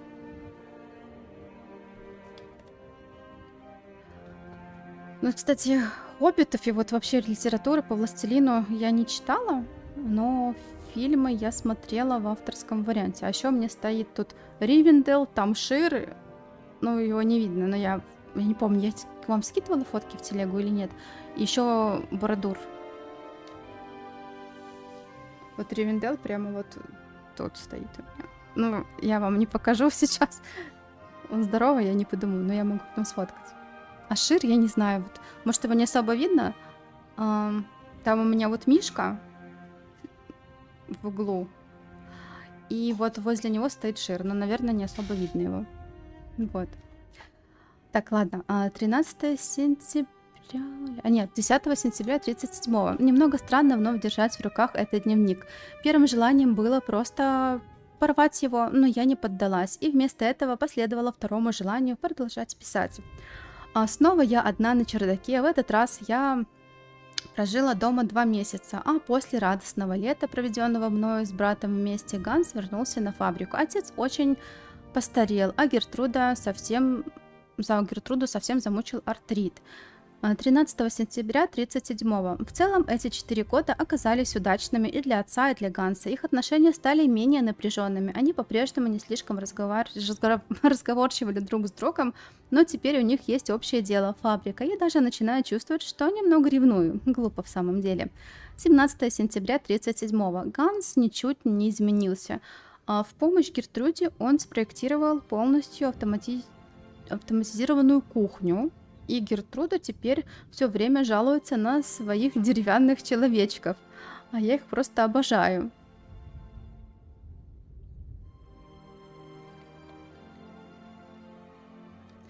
— 9 октября 1937. Ходила посмотреть, как работает отец с Гансом. Столько лет не была на фабрике. Поразительно, насколько все изменилось. Мне было ужасно любопытно увидеть их за работой. Очень понравился новый папин кабинет. У Ганса есть своя маленькая мастерская на 2-м этаже. Именно такая, как я себе и представляла. Она завалена странными предметами и деталями, незаконченными работами. Или роботами? Не, работами, наверное. Ну, нельзя же роботами называть роботы. Скажем, работами. Может быть, они ошиблись. И какими-то проектами. Вообще здорово. То, что нравится, я тоже иногда люблю перечитывать. Оно так это... Но я обычно какие-то вещи перечитываю по сезонам, короче говоря. С чем у меня что ассоциируется, с тем я то и перечитываю. Но надо будет тоже заняться как-то.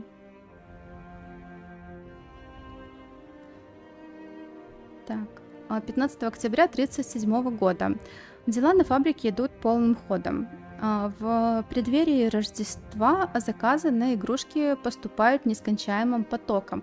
Когда в университете я сказала, что моя фамилия Форальберг, меня тоже спросили, имею ли отношение к фабрике во Владилене. Теперь я знаю, какое влияние оказал гений Ганса на известность нашей фабрики. 2 ноября 1937. А, кстати, еще серия «Метро». Там же тоже есть, если я не ошибаюсь, книги. Вот я тоже бы хотела это как-то до них добраться.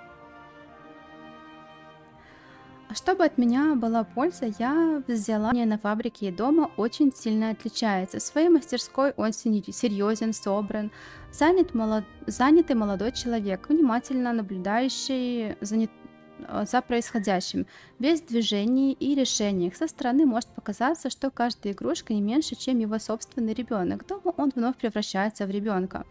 То угрюмого, то наоборот веселящегося, как клоун. Рождество. Это лучшее Рождество во всей моей жизни. Мы с Гансом все время смеялись, как дети, под неодобрительный взгляд отца.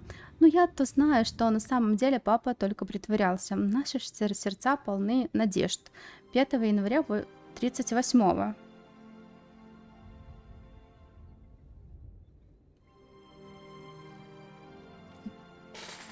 Так, не до 12. Уже конец уже близко. Сейчас я кота только своего кошечку укрою. Все, накрыла ее. То она раскрылась.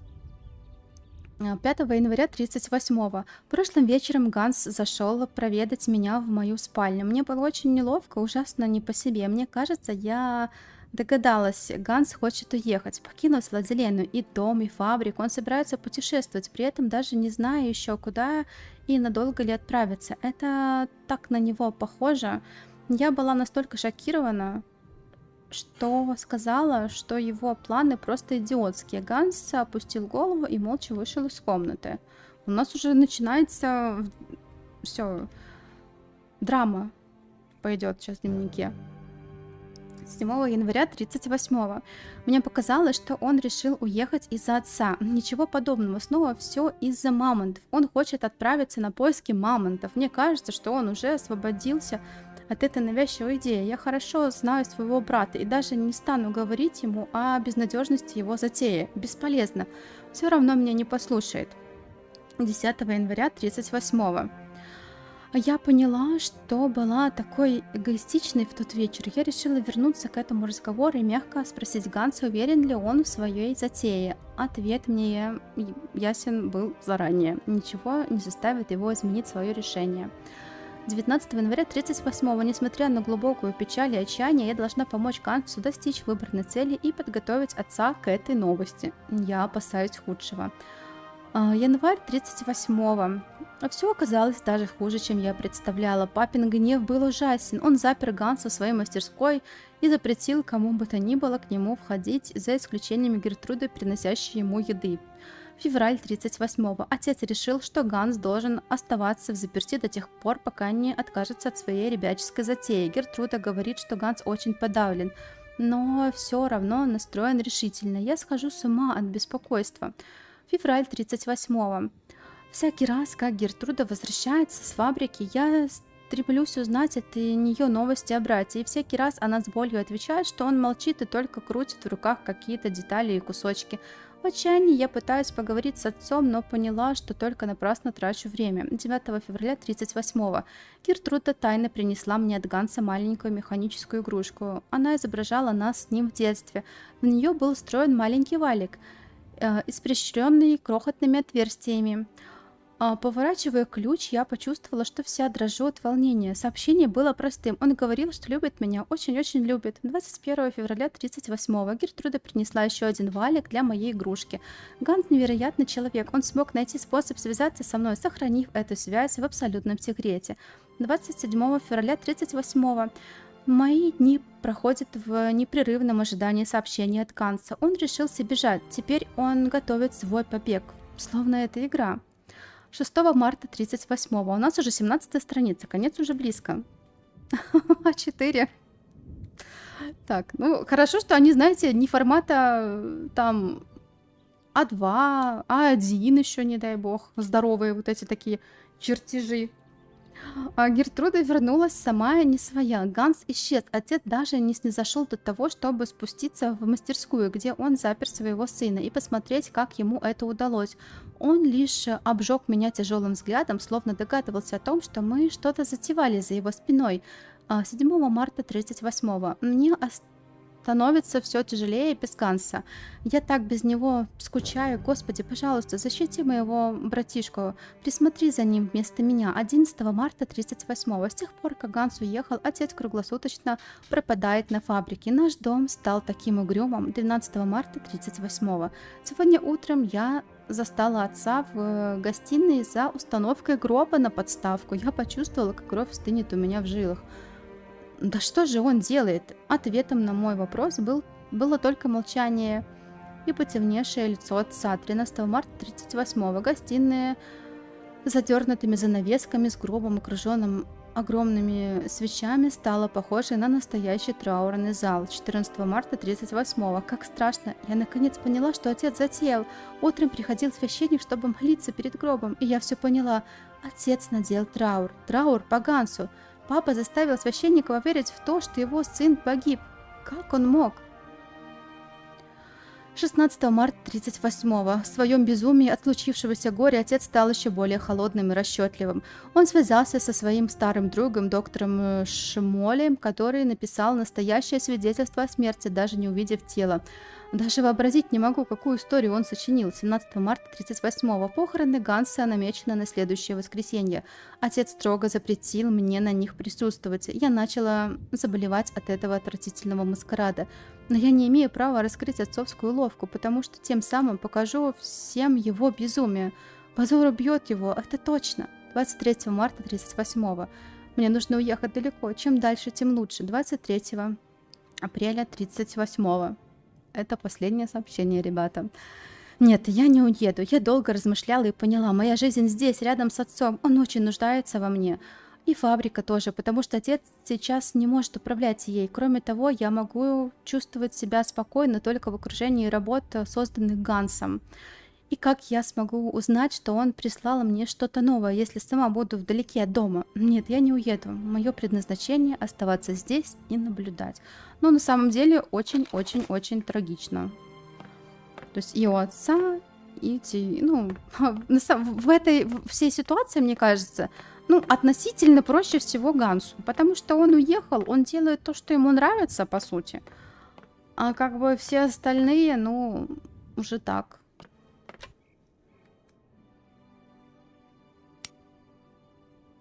Мамонт. Нарисуй, Момо. Мамонт. Момо, это ты? Господи, ты напугал меня. По объему, кстати, да. Похоже на кредитный. Что ты тут делаешь, дружок? Момо, нужен мамонт, как на картинка у Ганс. Извини, у меня нет с собой картинки с мамонтом. Бери бумага, бери карандаш, рисуй мамонт для Момо. Вот, бери карандаш, бумагу и рисуй мамонт. Нет у нее картинки. А ты так просто не сдаешься, верно? Да, Ганс нашел, а вот как бы... Да я, честно говоря, забегая вперед, я до сих пор не понимаю, почему Кейт, например, не могла... Ганс подписал все бумаги, почему она их не оставила тому же Феликсу Сметане в конце игры, и они не отправили, не отправились в Нью-Йорк. То есть Феликс бы спокойно мог их переслать в Нью-Йорк, и у Кейт не было бы там никаких проблем. Короче... О! Тут прям надо самим.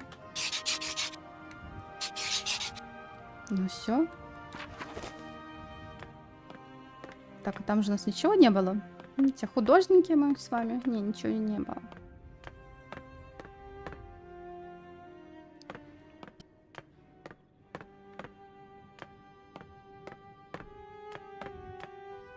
Кстати, в целом дом не то, что прям сильно большой, потому что чердак же, он, по идее, ну, как это, через весь дом идет. Хотя тут вот этот, тут дверь. Не, ладно, это, наверное, только одна часть какая-то, потому что там дверь. Тогда правдоподобно. Ну, снаружи дом очень большой.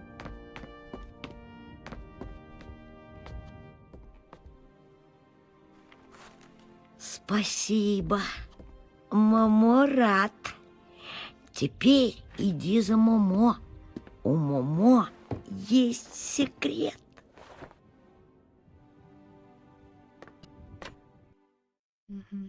Вот теперь иди за мальчиком, не знаю куда.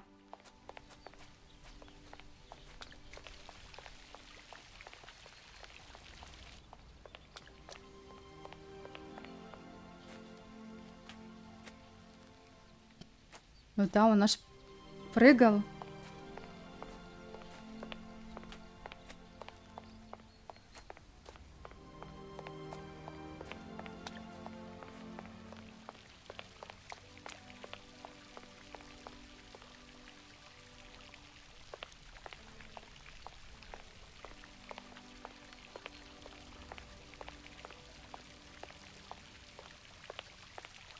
Так.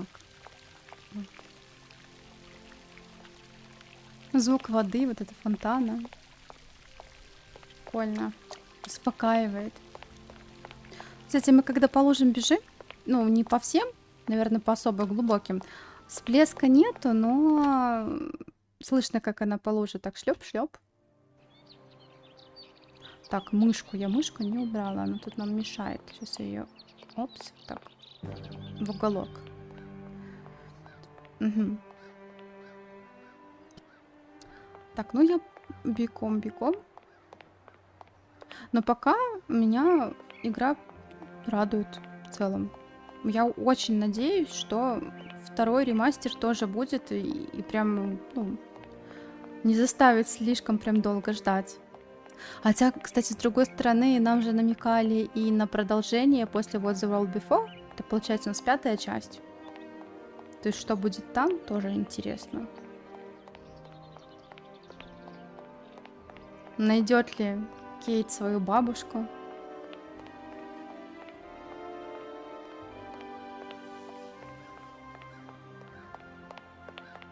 Но с учетом того, что у нее проблемы с Марсоном, то это жить среди вот этих... Я не помню, как народ вот этот называют. Который в The World Before был. Для нее хороший вариант.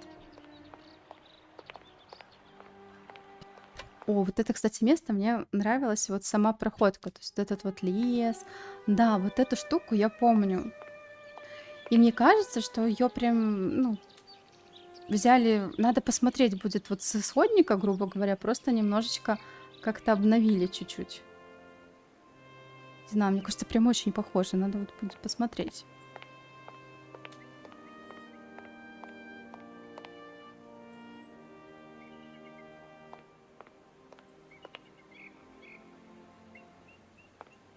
Привет, цветок.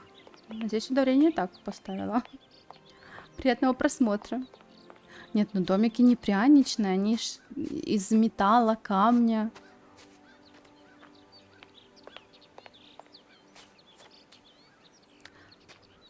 Но у нас The World Before, получается, 4-я часть. А 4-ку я проходила на канале. И 4-ка была вообще, по-моему, первой игрой, которую я на канале прошла. Но вообще некоторые игры я хотела бы перепройти, потому что мне кажется, что я поначалу немножко косячила со звуком. То есть я некоторые игры делала тише, а хотелось бы все-таки их немножко погромче выкрутить, чтобы была атмосфера.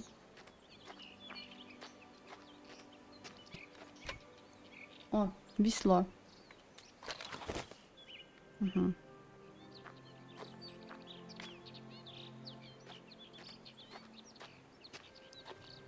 А в 3-ю ты играл? А 3?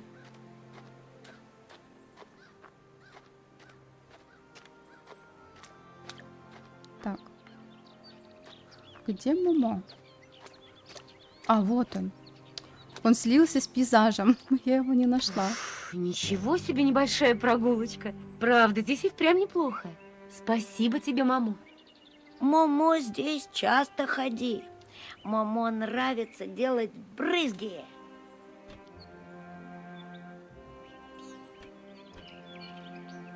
Ну вот, и получается, третья, она завершилась тем, что Кейт Яколов вот этих вот отправила, а ее схватили.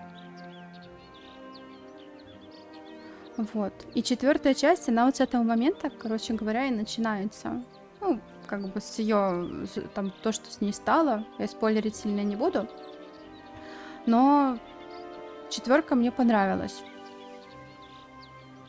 Весло — это магия.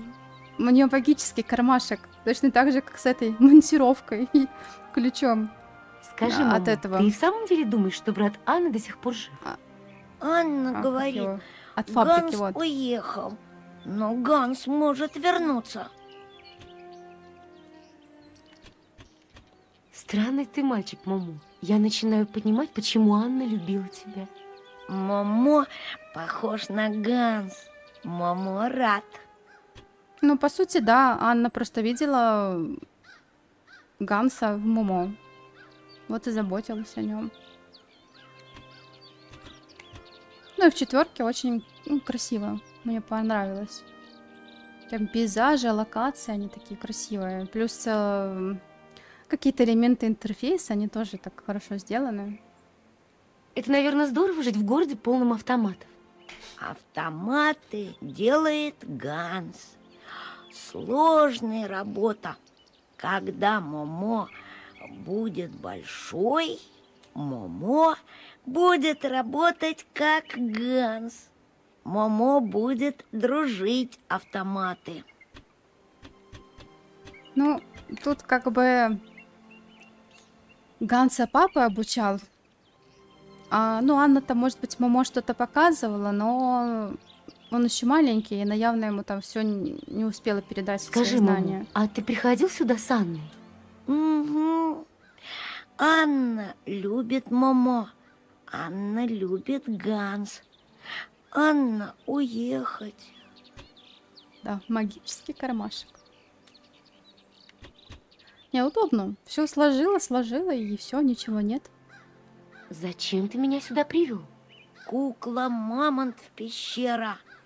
Анна говорит, кукла, очень нужен Ганс. Пещера? Какая пещера? Где? Момо не врушка. Милорусска. Мамо, мне пора. Мы еще увидимся, ладно? Да. Ну, давайте дальше продолжать. Тут такие сосны всякие. Скалы, елки.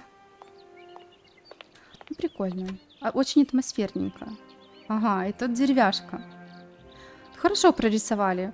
А в классической части там, тоже деревяшка, но она, по-моему, такая прямая, больше как черенок, на моей памяти.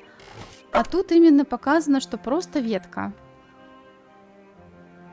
Вот, у меня есть весло.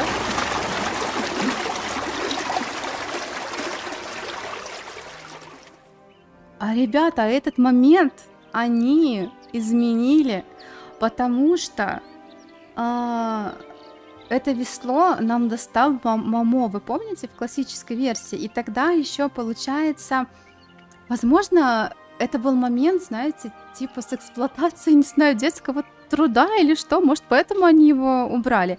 Ведь Кейт, когда подходила вот к этой вот лодке, где мы взяли весло, весло лежало как бы возле этой лодки, оно было там в тине, выли, все такое.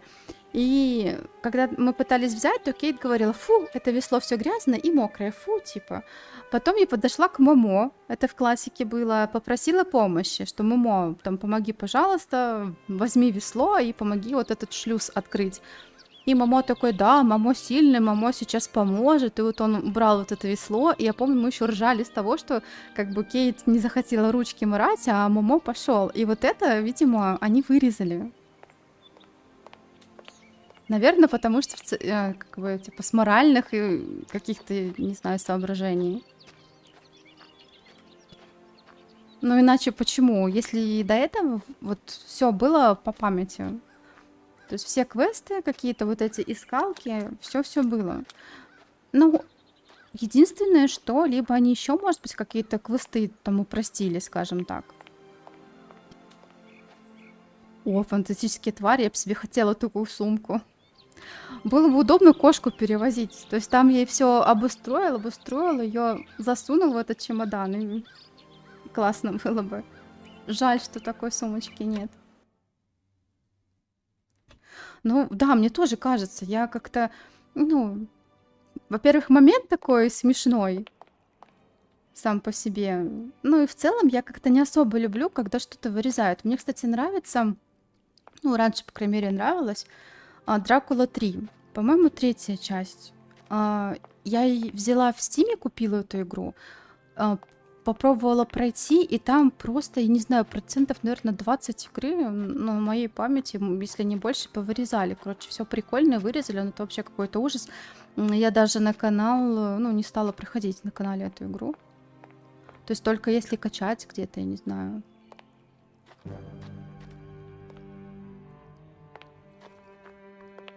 Вот. Фантастическое не то слово. У нее-то переноски всякие есть, но если была такая, это, волшебная, то было бы круто.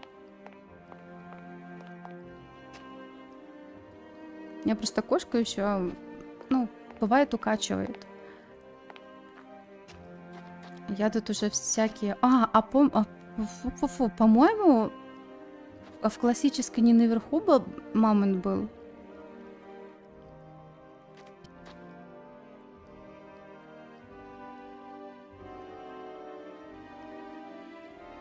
По-моему, наверху был мамонт. Хотя я могу ошибаться. Кукла из глубины времен. Достижение. Найти куклу мамонта вылезла в Steam. Сама пещера прикольная. Она большая, плюс хорошо отрисовали вот это вот, ну, водичку, то, что река сюда подходит. Всякие сталактиты и все такое. И вода очень чистая, красивая.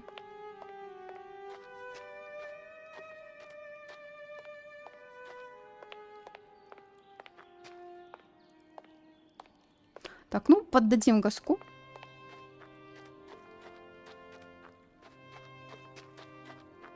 Ой, да ё-моё.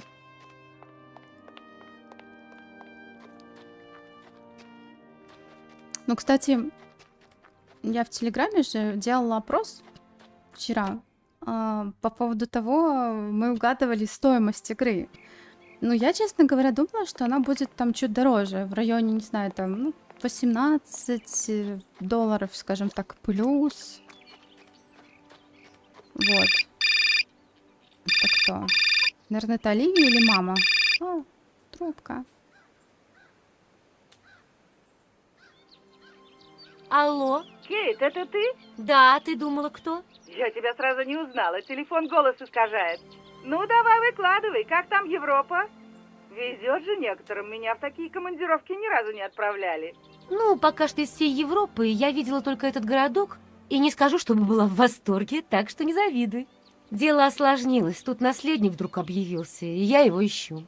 Знаю, я говорила с Лин. А она видела Джосс, а Джосс утром пила кофе с большим боссом. Он недоволен, похоже. Завтра придут ребята из игрушек, и когда Марсон им скажет, что контракт до сих пор не подписан, знаешь, тебе повезло, что ты будешь по ту сторону океана, когда разразится это... Ясно. Ладно, как у тебя дела? Что там на работе? Мы проиграли дело фермы алюминия. Я над ним полгода билась. Да, я помню. Ну, а в качестве утешения я отправилась за шмотками. В Блюмингдейле вчера распродажа. Счастливая? Там была такая давка, я чуть с ума не сошла. Помнишь ту синюю кофточку, что мы с тобой видели? Я ее купила. Угадай, сколько? Не знаю. 250? 140. Возвращайся, вместе сходим. Если бы я могла, слушай, мне тут идти надо. Перезвони мне, ладно? Мне нужна подробная хроника твоего европейского турне. Ладно, пока. Смотри там у меня. Сама смотри. Ну, кстати, по краям экрана, возможно, да, есть какая немножко размытость и затемненность, скажем так. Это похоже Если брать фото, то эффект виньетки, или как-то так виньетка называется.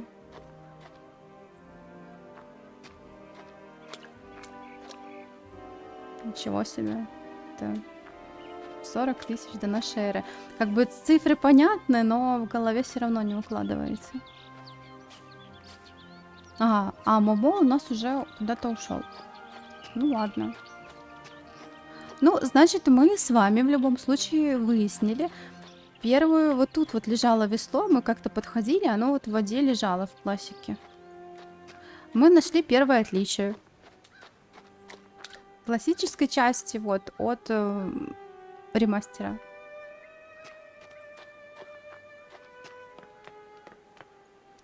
Определенно лучше проработали фактуру, но более четко.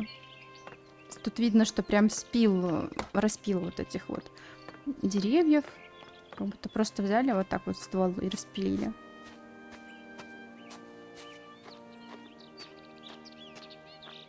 И тут тропа, она такая выглядит более дикой, скажем, чем в классике. В классике я думала, что она, ну, как-то получше. А тут прям камни какие-то, деревья. То есть она прям такая диковатая трава растет. Но видно, что по ней практически никто не ходит. Блин, ну деревья вообще крутые. Тут они здоровые. Так посмотреть. Ну, в скалах еще вот то, что они растут, это прям мощно. Так, и, по-моему, мы раньше могли спуститься. Сейчас, наверное, мы выйдем прямо на улицу.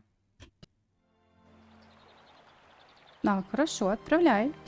Я посмотрю, ну, потом, или вот в перерыве, когда у нас, может, какой-то ролик будет.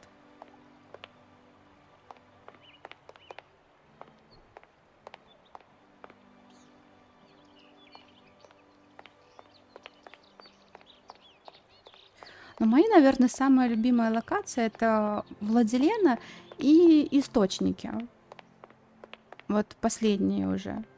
Я даже как-то пыталась в Симах, в The Sims 4 построить отель а-ля на водах.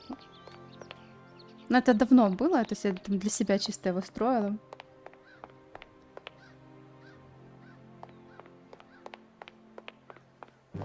Но фабрика, с другой стороны, тоже атмосферная. Она такая прям, ну, здоровая. Скажем, она раньше ощущалась такой большой, прям массивной. То вот с новыми вот этими вот графическими всеми штуками, я думаю, что там еще лучше мы прочувствуем весь масштаб.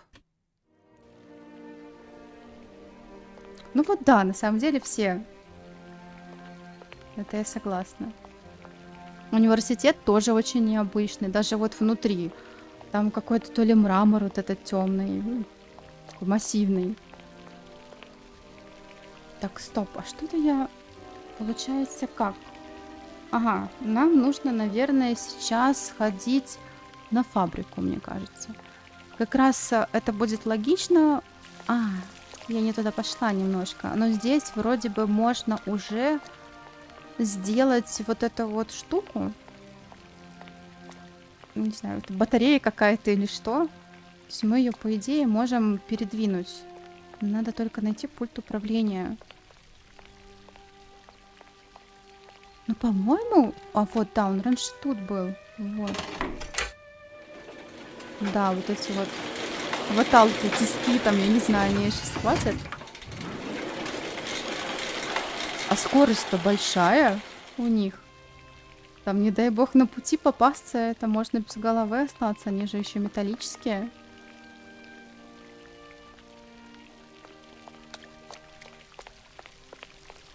Так. А поезд у нас там. Ага, значит, фабрика у нас тут. Там, тут. В общем, определились. Ну, красотища, правда, красотища. Такое дерево, прям как на Хэллоуин. Но судя по погоде, тут, наверное, я думаю, ну, октябрь-ноябрь. Потому что это Европа плюс горы, там, наверное, климат немножко другой. Я думаю, что это где-то октябрь-ноябрь. Может, даже октябрь. Мне кажется, раньше климат был в целом чуть-чуть попрохладнее. У нас вроде бы обещают, кстати, как у вас с погодой? У нас вроде бы обещают на следующей неделе что-то типа снега. Днем у нас, ну вот в Минске я живу, тепло. Ну, относительно, может, там, ну, около 10 градусов, что-то такое. Но ощущается на самом деле, мне кажется, как все 15. А вот вечером, вот сейчас у меня окно открыто, уже прям задувает. Холодно. Но я вообще очень люблю снег, вы знаете. Ну вот. Вот так вот фабрика, когда она объемная, она совсем по-другому смотрится. Ну, что так красиво, что так красиво. Немножко непривычно. По идее, мы сейчас в цех попадем. В основной. Ага. Ну вот. Сборочный цех.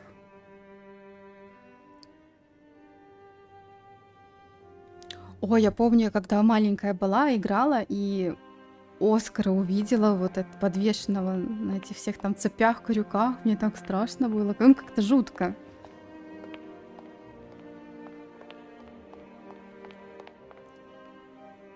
Так. Ой. Посмотрим, как тут.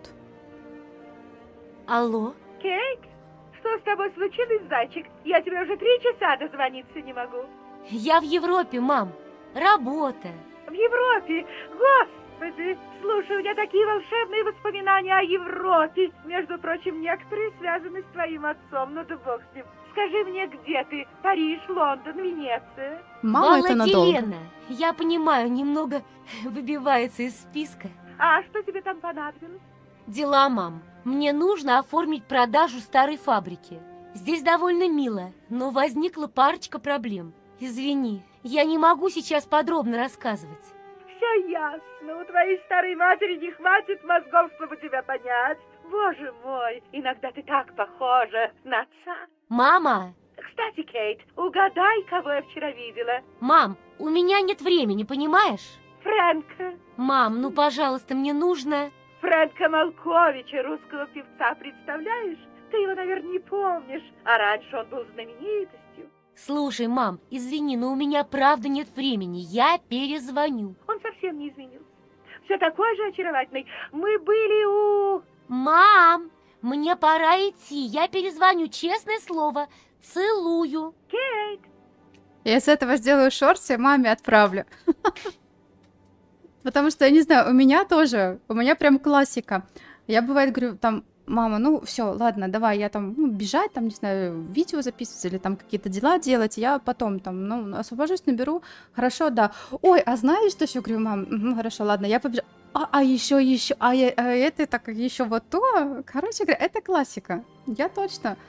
Я говорю, если я не забуду, то я просто шорты вырежу и прямо отправлю маме посмеяться. Да. Притом, видите, ну, получается, что, как это сказать, во всем мире вот это поведение одинаковое.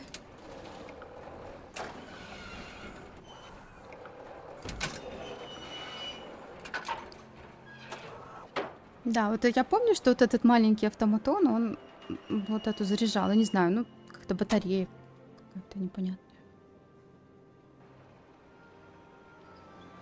И вот он останавливался, как раз видна вот тут вот кирпичная кладка, хорошо видна. Потолок стал протекать, что ли, тут. Но текстуры очень хорошо прорисованы. И металл, и камень, и плитка, и все-все-все, и дерево. И прикольная загрузка, этот поезд. Вот, ну вот это жутковатая картина. Вот, ну, висит. Руки, ноги, цепи. И вот тут висит человек. Представьте, без ног. Вот. И как бы ты ж не понимаешь, что это там автоматон, не автоматон, он висит, шевелится. А я помню, маленькая была такая, ё-моё.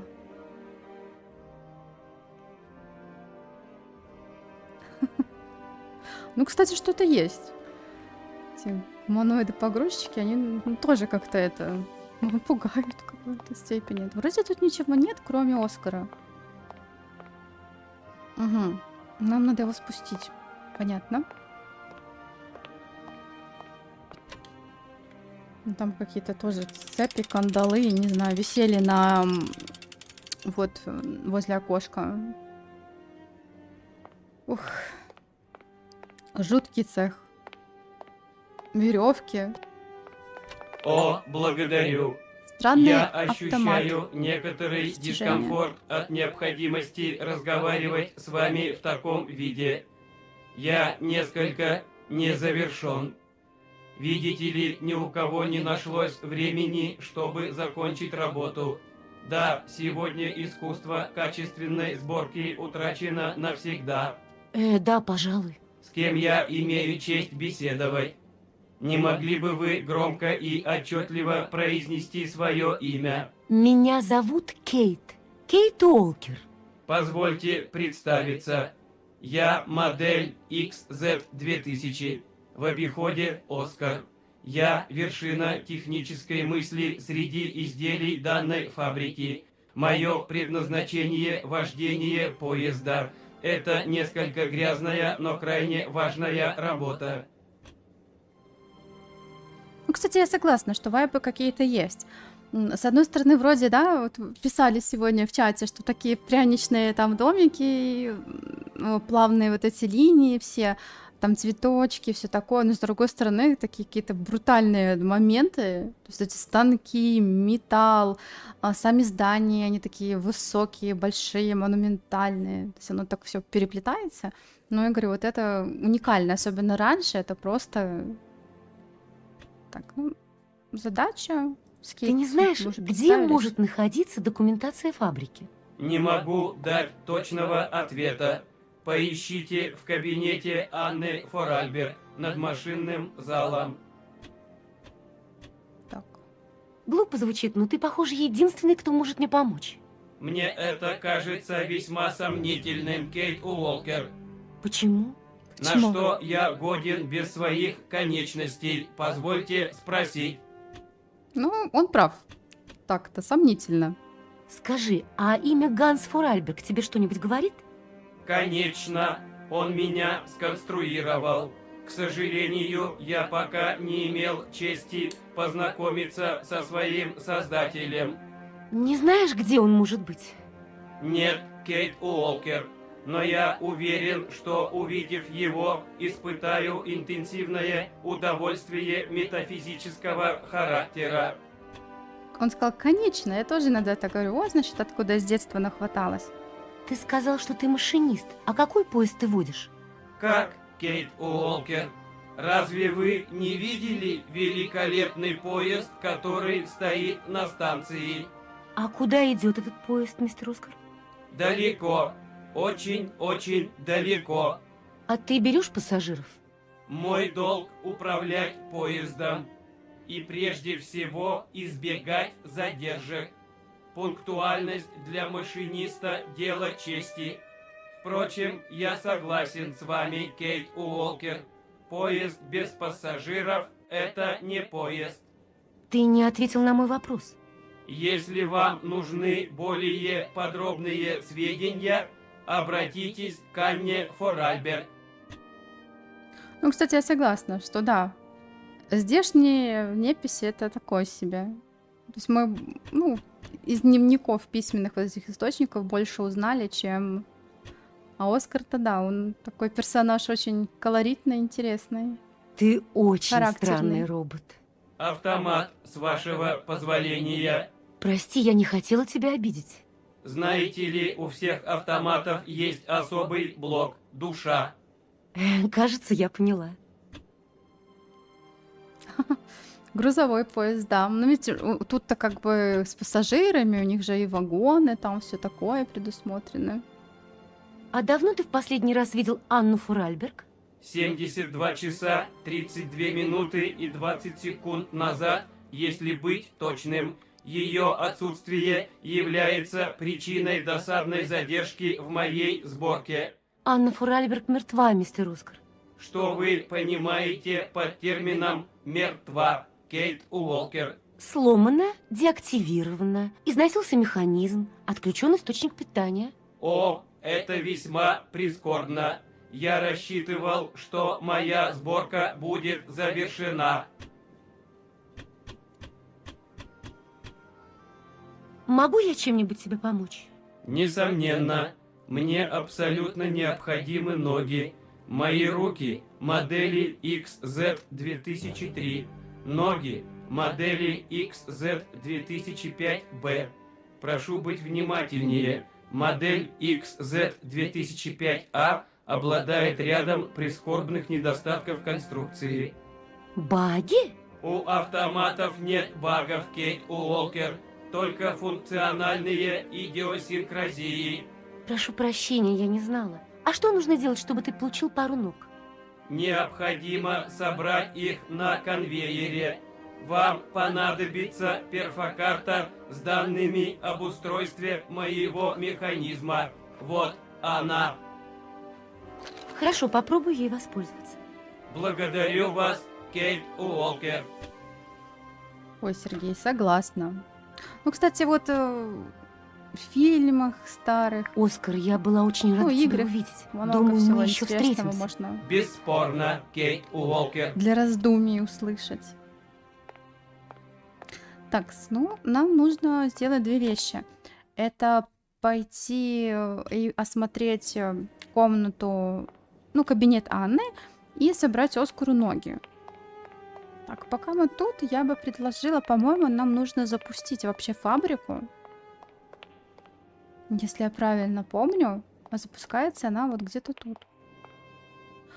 А в классической части у нас был заборчик? Не помню. Наверное, был, потому что это логично. Но, видимо, потому что вот там все-таки, как мы уже обсуждали, немножко такая вот 2D-шка была в местах некоторых, поэтому все по-другому чуть-чуть ощущается. Ну, не то, что все в некоторых моментах. Так, тут, по-моему, какая-то собачка вылетала, то ли что. Выдрочка, я не знаю, хорек. Тут на что это похоже? Вообще на крота, если честно, похоже. Маленький хвостик как раз, не знаю. Так. Что-то... Ага. О. А почему он не это? Я думала, что вот он будет крутиться, и колесо будет крутиться. Ну ладно. Ну, надеюсь, что все. Ну, будем по ходу действия проблемы все решать. Так, бежим. Я думаю, что мы сделаем Оскару ноги. Прочтем документацию. Ну, жалко, тут прям у них проблемы. Видимо, какие-то, может, стекло где-то. Что-то, ну, прям конкретно протекает крыша. Тут как бы во всех местах. Странно. И сделаем перерыв с вами, вот. Ну, давайте пойдем в кабинет сперва, раз он у нас первый попался. А дальше уже посмотрим. Ну, кабинет такой же, как я и помню. Очень, кстати, низкие такие вот эти вот креслица. То есть прямо очень низкие. Они даже до колена, по-моему, не достают. Совсем какие-то маленькие. Ну, может быть, они помогают расслабиться, откинуться так на спинку полулежа. Цветочки подвяли, какие-то письма лежат. Скрип. Угу.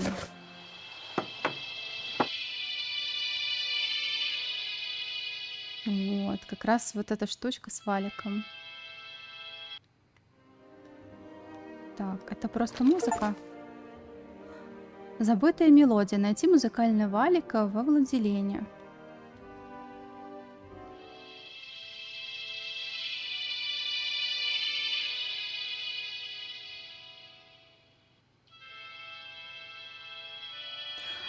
Кстати, прикольно. Очень классный эффект вот такого вот старинного какого-то инструмента. Атмосферненько. Так, ладно. Угу. Это, по-моему, вот как раз кукольник первый, про которого мы только читали. Как портрет висит, когда приехали. Ага, поезд. Собственно, поезд. Ага, Кейт чертежик поезда с собой прихватила. Молодец. Читать. Но тут всего лишь одна из двух. Это не одна из 18. Милый Ганс, я знаю, как ты не любишь письма, но у меня нет времени мастерить для тебя звуковой валик. Я надеюсь, кто-нибудь из тех, кто сейчас рядом с тобой, будет настолько любезен, что прочтет тебе эти строки. Я получила от тебя последний набор чертежей. Твой проект великолепен. Возможно, он лучший из созданных тобой. Похоже, время не властно над твоим талантом. Я горжусь тобой, мой милый братик. Иногда мне трудно поверить, что с тех пор, как мы встретились последний раз, прошла целая вечность. Все еще кажется, что ты покинул Владилену только вчера. Мы немедленно внесли изменения в производство в соответствии с присланными тобой инструкциями. Локомотив был закончен меньше, чем за неделю. Если бы ты только мог его видеть, и ты его обязательно увидишь, как я тебе и обещала. Он просто великолепен и выглядит так, словно ему не терпится отправиться в свое первое путешествие. Только Оскар все еще не готов, но, надеюсь, я скоро его доделаю. Ты можешь представить себе, насколько сложен его механизм, на его уходит уйма времени и ручного труда. Поправь меня, если я не права. Ты хочешь, чтобы я привезла тебе ту проклятую доисторическую игрушку? Одно только воспоминание о ней. Интересно, в пещере ли она до сих пор? И если да, то в каком она состоянии? Впрочем, что такое 60 лет для вещи, которая несколько тысяч лет? Обещаю, я обязательно найду ее. Сейчас я слегка приболела, подхватила отвратительный грипп. Надеюсь, через несколько дней буду чувствовать себя лучше. Идея продажи фабрики постепенно обретает форму. Скоро должен прибыть юрист из Нью-Йорка, и мы сможем подписать необходимые документы. В этом случае я... Все. Не дописала.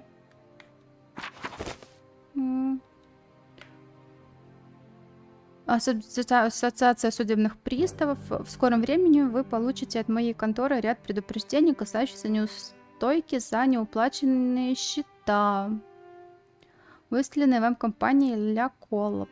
Короче, счета.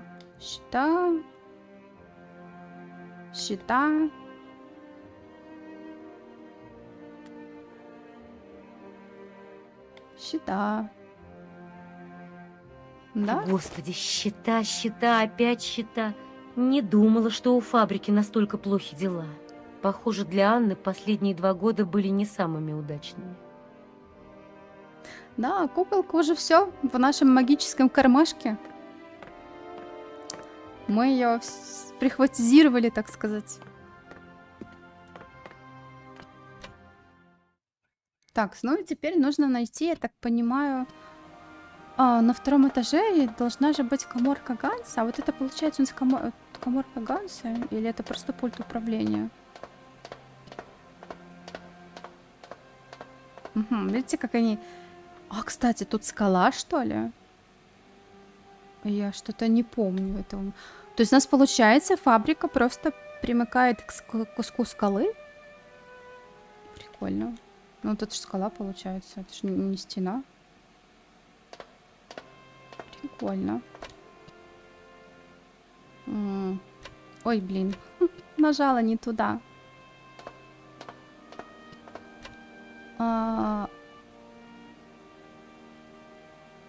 Так, ноги, руки.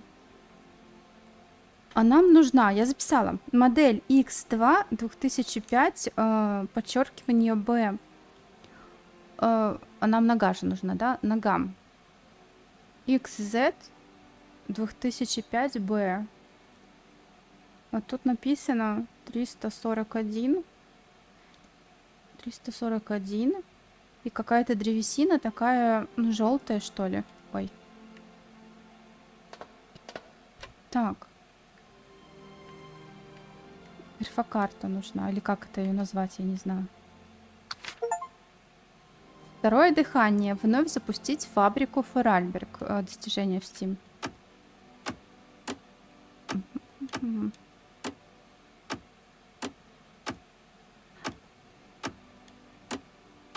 Мне кажется, вот такое, да, примерно. И написано было 341. 300, я не знаю, 41.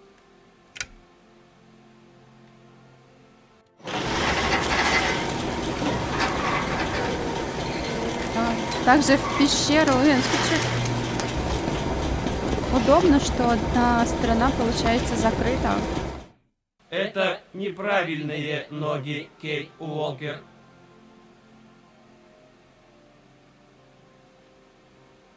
Вот это сервис.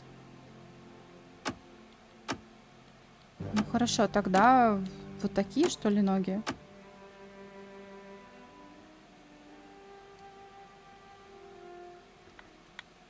Вот так, сейчас 300. Но тут я, по-моему, уже правильно тыкаю.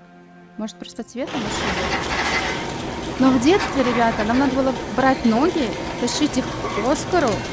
И Оскар нам уже только говорил. Это, по-моему, тоже неправильные ноги, получается.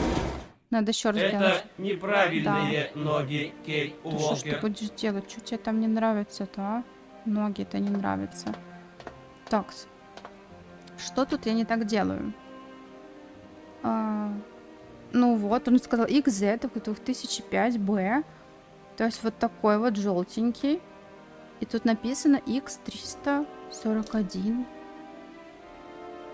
Что я не знаю, что я не так делаю.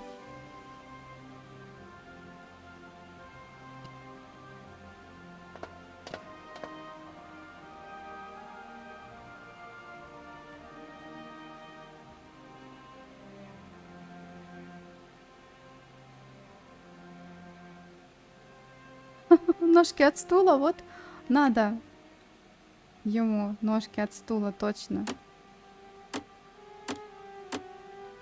Но мне все-таки кажется, что цвет древесины вот такой. Но ему не нравится. 341 написано надо. Вот загорается.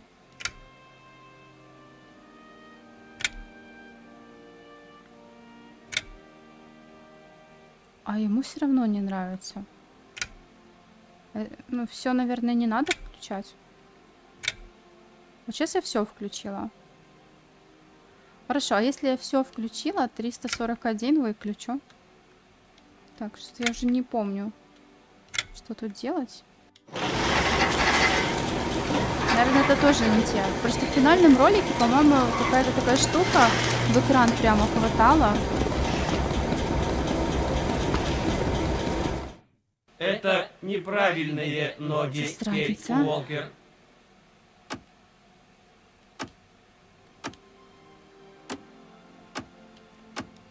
Давайте все цвета. Какой? Я еще вот этот не пробовала цвет.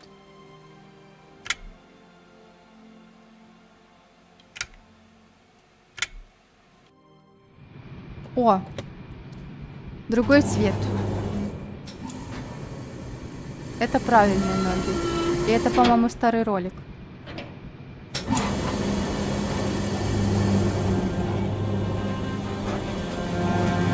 Вот это прям старый ролик.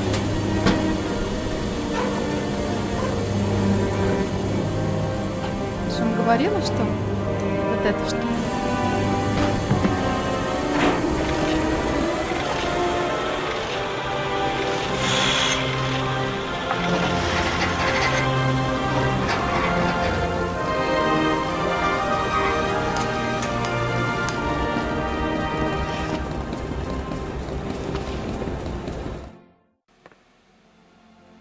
Ну, и ножки мы ему сделали. Получается, но мы нашли второе отличие.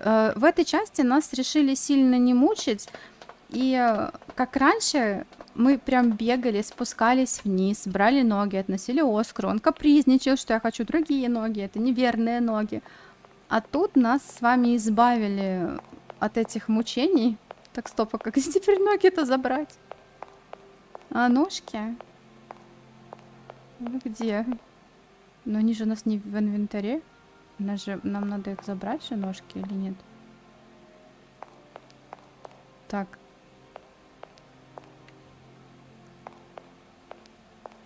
Ха-ха-ха-ха. У нас ноги потерялись.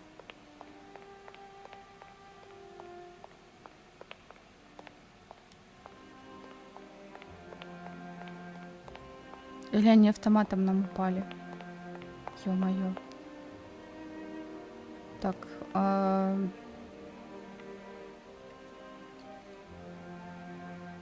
Нет, они где-то тут.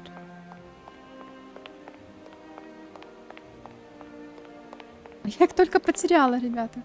Потеряла ноги Оскара. Ну ладно, давайте искать. Может, они тут? Блин. Надо найти ту линию где-то. Может быть, значит, не тут, не там. Надо следующую пройти. Вот так, новый тутенок. У нас талончик есть. Пожалуйста, отдайте нам ножки. Вот ножки. Тут что-то есть. Я не попадаю на вот это что-то. Все, тут светится, я вижу. О, аллилуйя. Фух. Ножки готовы. Теперь к Оскару. И дальше будем с вами запускать поезд.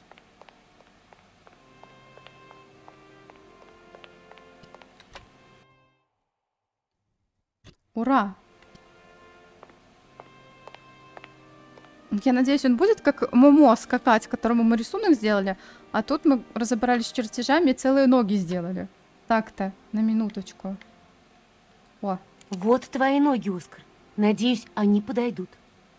Кейт Уолкер, я вижу, вам удалось собрать две модели XZ2005B.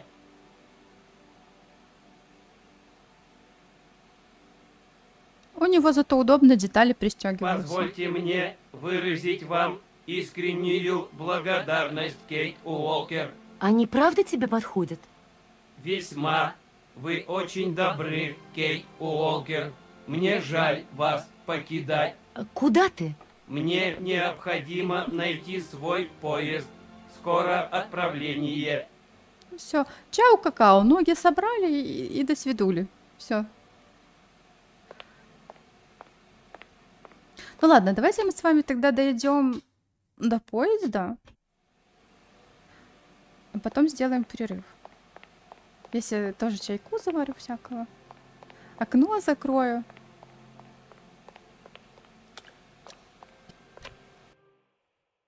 Такс.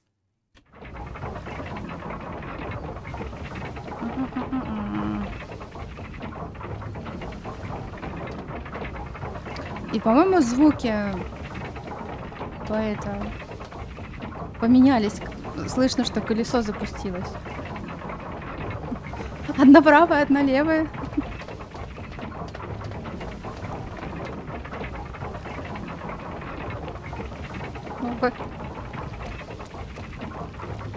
Не, ну в целом, кстати, я не видела. Может быть, они чем-то и отличались визуально. Ну, по крайней мере, на вот этой вот бумаге там было вообще непонятно, какая древесина нужна для этих ног. И по сути я методом полутыка, так сказать, ну, что-то сварганила. Я уже подумала, что ладно, буду просто все перебирать. Всех подряд, все ноги эти подряд буду перебирать. И все.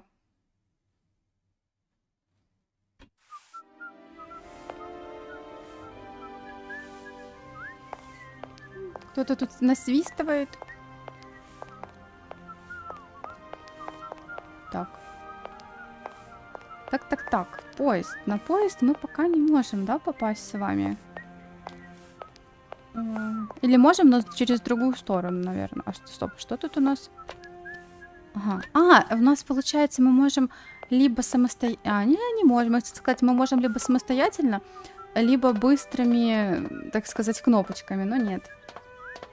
Но пока у нас с вами два отличия только. Это то, что квест убрали с веслом, и то, что нас не стали сильно гонять, если ноги неправильные. Давайте завод сделаем поезду. Пополним пружины, его закрутим, как правильно сказать. Эта консоль мне пока не нужна. Вот зараза. Все равно ж пришла. А там какие-то брошюрки. Ну, получается, просто при фабрике построили вот эту ЖД-станцию. Рельсы вот эти, они ж, получается, тоже их прокладывали в Форальберге, видимо. Ну, другие поезда не могут ходить. Тут, по-моему, только вообще одна линия. они не разминутся банально с этой бандурой железной. Так, нам надо перепрыгнуть как-то, да? Тут же было, что... О, вот. Я видела, что вроде мелькнуло. Но вообще расстояние довольно-таки такое, наверное, в метр. Привет, Оскар. Моя программа не позволяет мне допускать фамильярность в общении, Кейт Уолкер. Даже если вы являетесь моим первым и единственным пассажиром. Я? Твоим пассажиром? Да, вы, Кейт Уолкер. Разве не это послужило для вас поводом завершить мою сборку? Ну, если ты так говоришь. Кстати, Оскар такой высокий, оказывается. Я думала, что он как-то пониже ростом. По крайней мере, по первой части. А тут он как-то, мне кажется, его... Оскар, а почему бы тебе не называть меня просто Кейт? Так было бы проще. Ведь нам столько ехать вместе. Прошу прощения, Кейт Уолкер, но я уже зарегистрировал вас как Кейт Уолкер. Я не в состоянии изменить эти данные, а моя программа не позволяет мне допускать фамильярность в общении. Ну, я надеюсь, твоя программа позволит тебе понять разницу между фамильярным и неофициальным общением. Пружина, да. Там пружина-зверь. Закручивается, потом раскручивается. И тянет все вот это вот. Я решила проехаться вместе с тобой, Оскар. Когда отправляемся?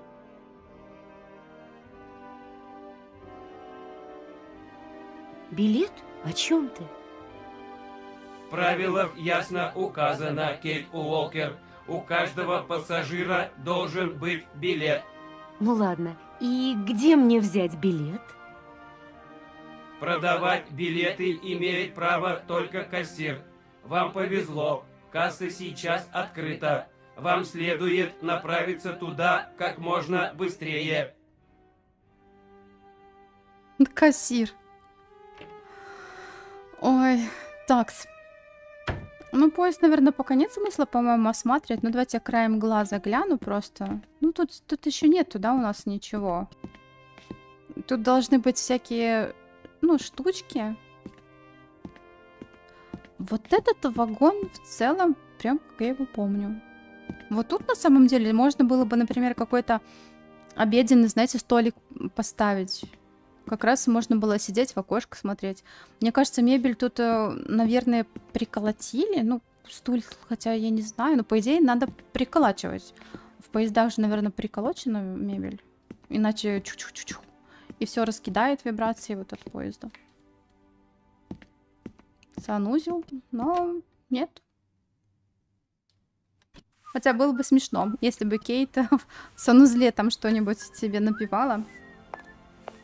О, ну вот. Мастер на все руки. И машинисты, кассиры. Это ты? Чем могу быть полезен, мадам? Оскар, это же я, Кейт Уолкер. Подтверждаю. Ваше имя действительно Кейт Уолкер.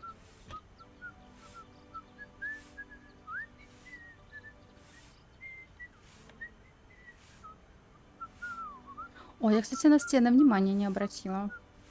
Что там у нас? Ну, давайте задача. Всё. Чем могу быть вам полезен, Кейт Уолкер? Ай, блядь. Билет на поезд, пожалуйста. А что, разве ты еще что-нибудь продаешь? Единственной функцией данной кассы является продажа билетов. Просьба ускорить ваши действия. Касса закрывается через 3 минуты. Чем могу быть вам полезен? Билет, пожалуйста. 1 билет? Да. 1 билет. Каков ваш пункт назначения? Я не знаю. Это ты сказал мне, что мне нужен билет. В таком случае вы получите билет в путешествие. Да, еду не знаю куда, билет в путешествие. Хорошо. Читать. Контора мэтра Альфольтера, нотариуса Владилены. Доверенность на пользование всем или частью движимого или недвижимого имущества, составляющего часть наследства семьи Форальберг. 1 механический локомотив, ну, короче, доверенность, грубо говоря. И билет. Поездная виза. Билет на поезд механической железной дороги. Билет на одно лицо. Прошу вас, не потеряйте билет. Касса не имеет права выдавать дубликаты. Данный совет относится также к сопроводительной документации. А это еще что такое? Доверенность на поезд. Билетер может потребовать ее у вас в любой момент. Но разве билетер это не... Прошу прощения. Касса закрывается. А так вы хорошо поработал, нули там стукнули, и все схлопнул. Так. Ну ладно. Что у нас с вами есть? У нас есть с вами доверенность на поезд, и туда нужно поставить печать. Так. Ладно, давайте с вами попробуем добыть печать, еще немножко походим, а потом сделаем перерыв, когда, наверное, ну, эту локацию закроем. Куда? Точно. А с пакетика так вот сядешь на сиденье, достанешь, там яичко, сольки, да? Курочку потом. Вот. Оскар это просто... Мне кажется, что да. У него такой характер, что это... И моментами кажется, что он действительно Кейт троллит. Но при том он это делает, что я автоматон, я ничего не знаю, у меня такая программа, все. Как бы с меня ничего не возьмешь. Ой, она головой в стенку врезалась. Ну ладно.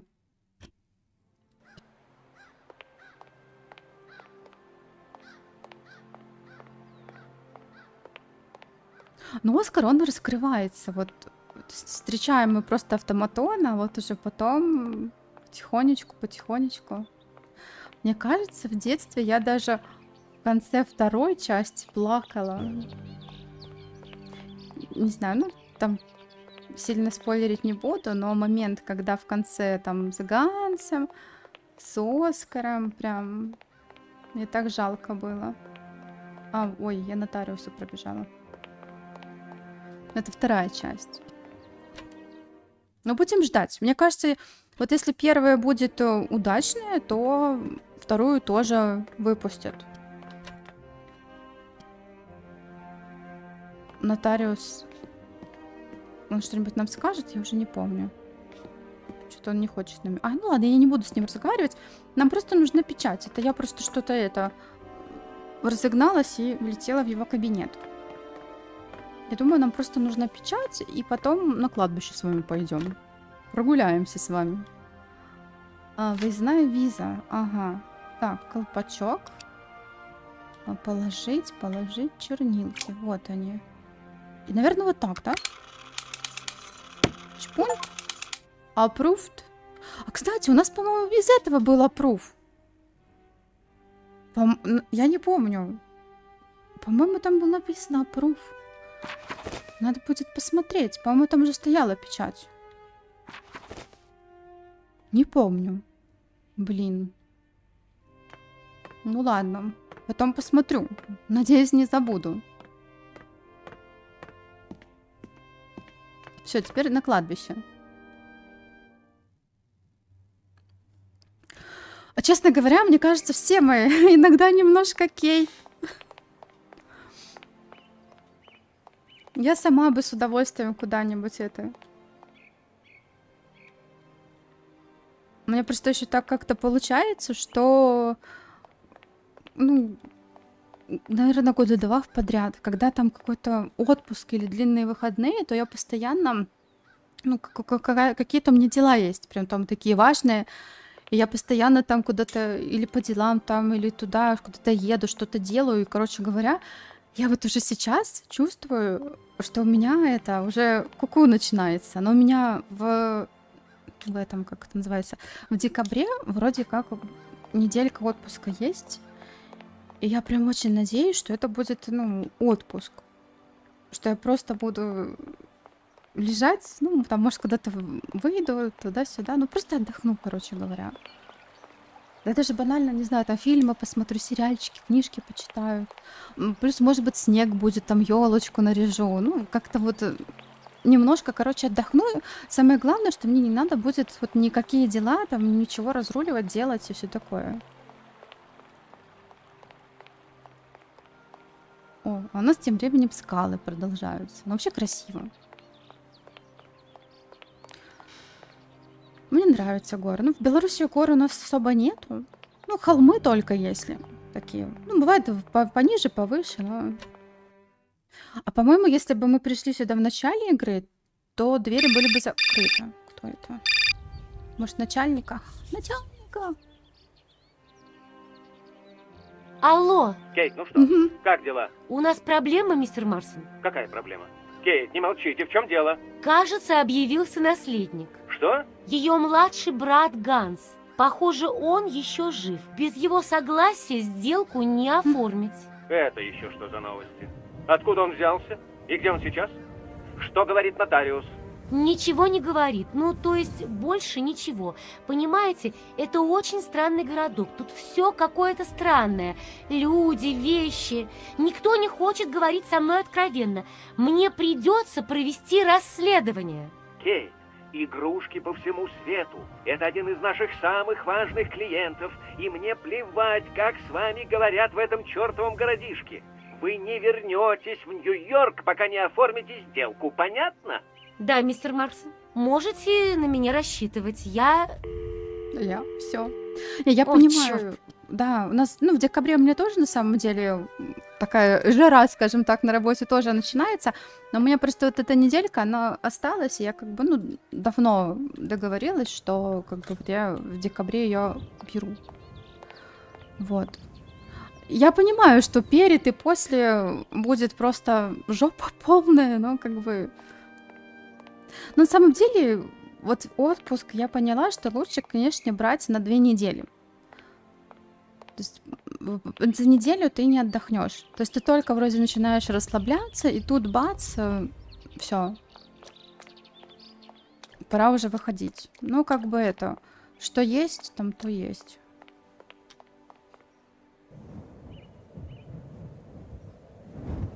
Да, так не хочется за Гансом. А ей-то, по сути, хорошо. Новые места, там, природа, свежий воздух, все там прикольно. В целом, там люди добрые, вежливые, никто на мозг не капает ей, по сути, тут. То есть у Кейт, походу, тут все хорошо. Это бедный Марсон, мистер, он, наверное, знаете, уже, не знаю, порчу на Кейт наводит, заказывает, там, куклы Вуду шьет. Потому что Кейт, по сути, ему-то попила, на самом деле, нервов, если так представить. Но я говорю, опять-таки, ничего бы не было, если бы она просто-напросто... Блин, надо было в гостиницу идти. Ладно, забыла кое-что. Если бы она просто отправила документ. Даже лично ехать не надо. Просто попроси Феликса, там, чтобы он отправил этот несчастный документ. И он отправил бы. Там, заказным письмом, там, я не знаю, еще что-то там, важная какой-то посылка какая там есть.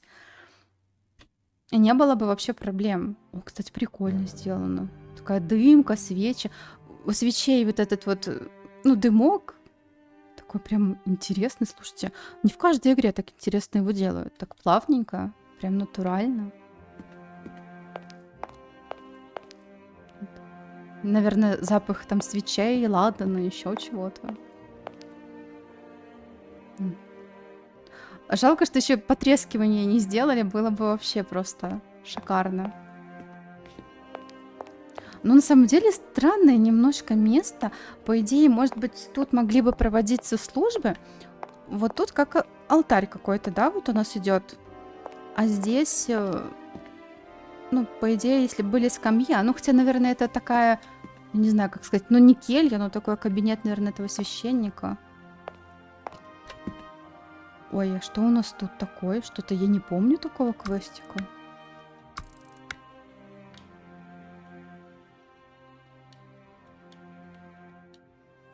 Так.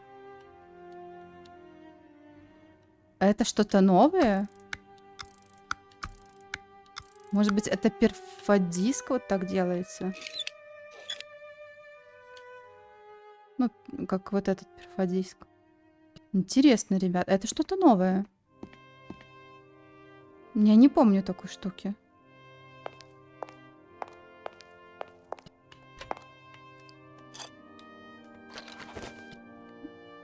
Ну, ты бы хоть перевернула, а то бедный священник там придет, и у него инфаркт случится. Представляете? Это кресты переворачиваются. Что за заклятие пошло? Ага. Не открывается. Ну, мы ж уже все с вами взломали, естественно. Так, открываем. Одеяние какое-то. Не работает. Я примерно помню, что тут где-то потайной сектор есть. Наверное, он в Эта этой... штуковина застряла. Средний, да? Инвентарь добавлен. Так, закрыть. Ой, закройся, пожалуйста. А тут что-то было или у меня уже глюки? Не, вроде ничего не было. Да, тут просто одежда. Вот тут, по-моему, что-то. Свечи. Сейчас я посмотрю. Ага. Так, ключ. Ключ от склепа. А, ну склеп мы видели. Так, возьми, пожалуйста, письмо. Спасибо. Читать.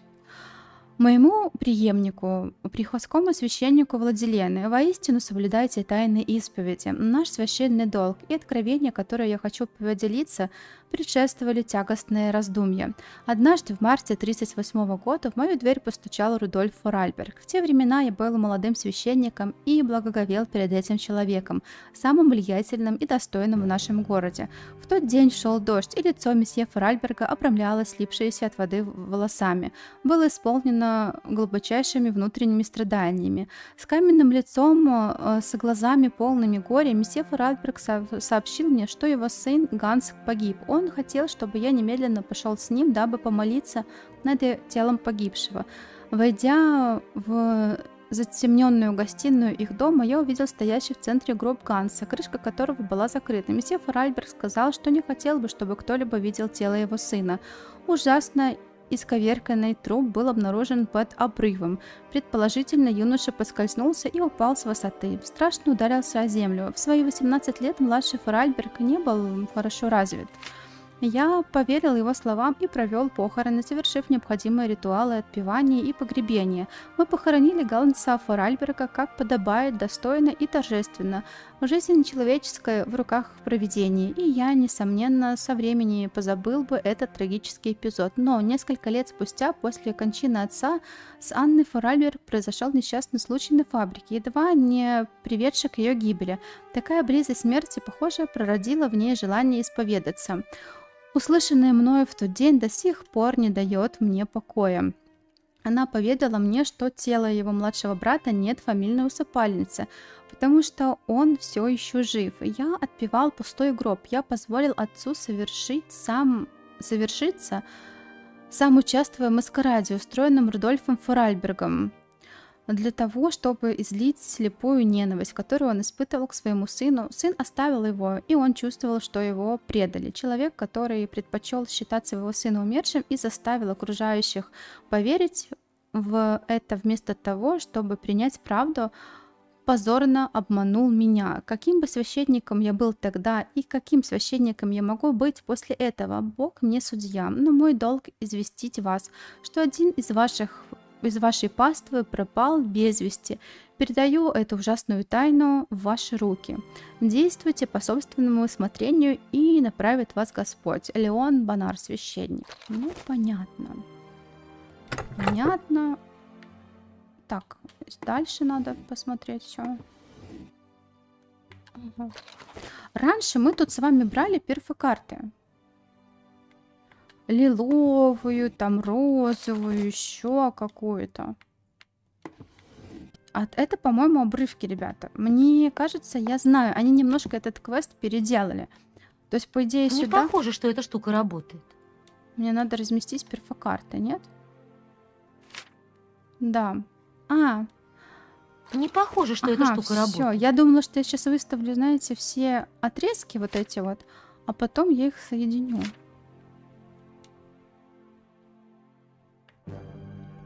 Мне нужна, наверное, чистая перфокарта.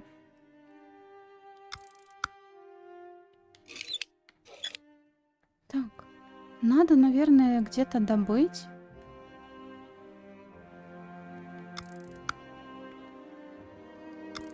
Я примерно принцип понимаю.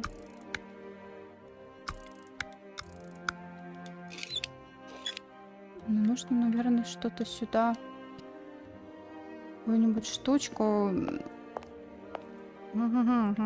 Этот квест они переделали.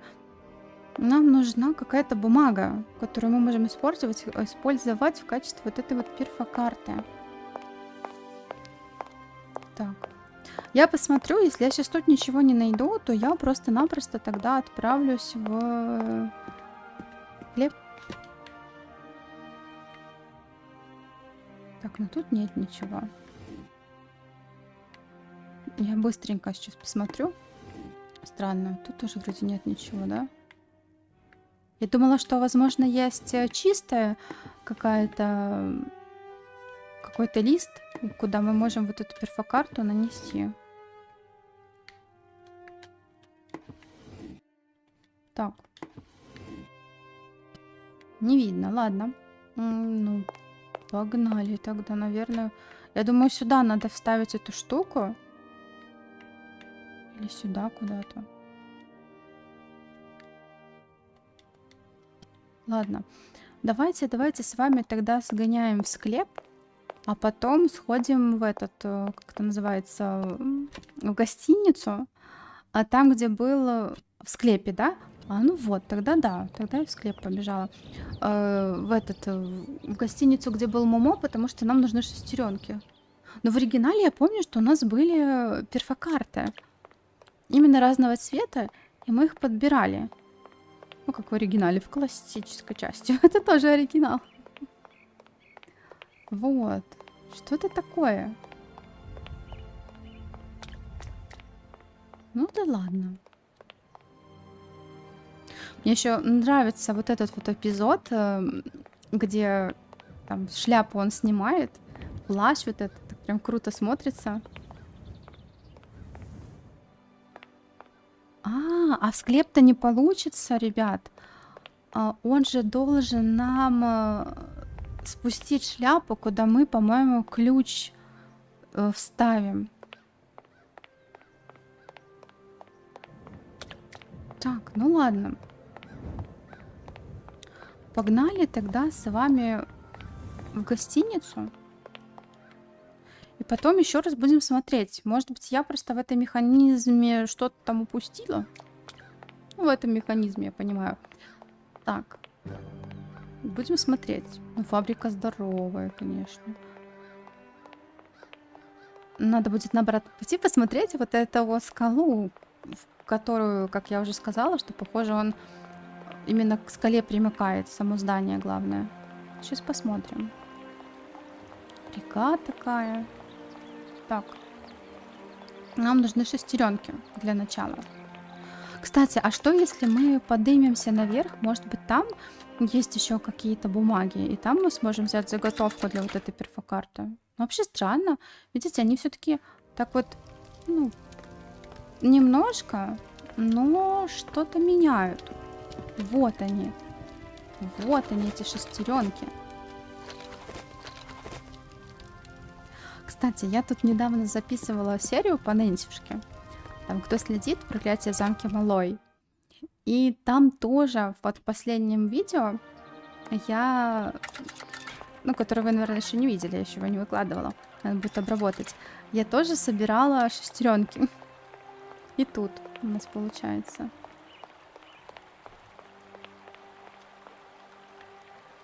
Тут я не могу посмотреть на здание и вот эту скалу. Ну ладно. Так. Ну что ж, тогда в склеп. Не в склеп, а в часовню. Все уже. Ну сейчас запустим поезд и пойдем на перерывчик. Наверное, минут прям 10 на перерыв пойдем, чтобы я успела там себе кофе заварить. Так. Чувствую, что кто-то взлетел, то ли это у меня уже. Такс. Угу. Тут и маленькая шестеренка нужна. Нет, слишком маленькая. Ну, такая, наверное, да. Тут, возможно, большая нужна. А тут малюсенькая. Ну, похоже. Все, крутящий момент передан.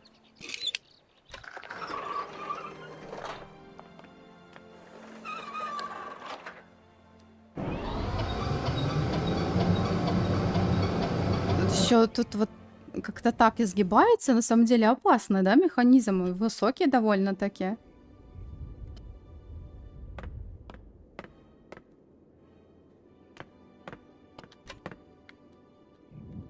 Угу. Так. Ага. Шестеренки, хорошо, я собрала. Значит, вот эта карточка, она должна быть где-то вот в этом вот, ну, в келье, в этом кабинете священника. Так что погнали тогда чинить эту перфокарту. Ой, мышка. Все, я уберу. Такс. Ну, бумагию мы вроде нигде не подбирали. Но, скорее всего, она должна быть тут где-то, мне кажется. Больше же негде, ну, как бы неоткуда взять это все дело. Так, ну давайте разбираться. Что у нас тут и как? Я еще раз попробую все посмотреть. Возможно, тут и была какая-то бумажка, просто я могла спокойно упустить. Но мне кажется логично, что мы берем пустую, как бы вот эту перфокарту, и на нее наносим уже... Блин, давайте еще раз посмотрю. Вдруг тут что-то есть. Ну, это к среднему относится.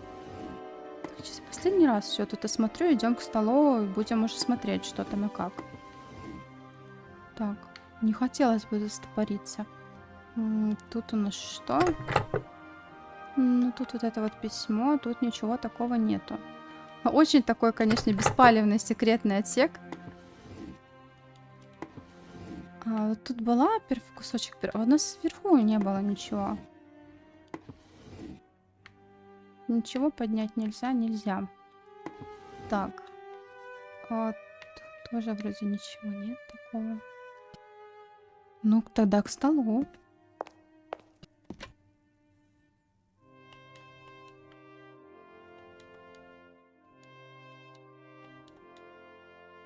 Вот мелодия, вот этот вот аппарат.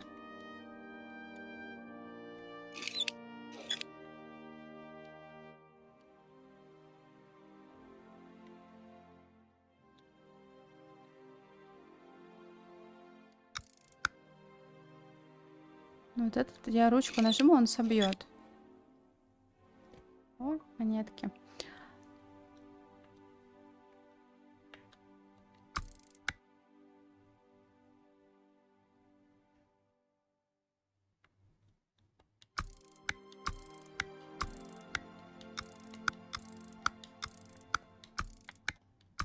Так, я хочу попробовать понять принцип вот этой вот всей штуки.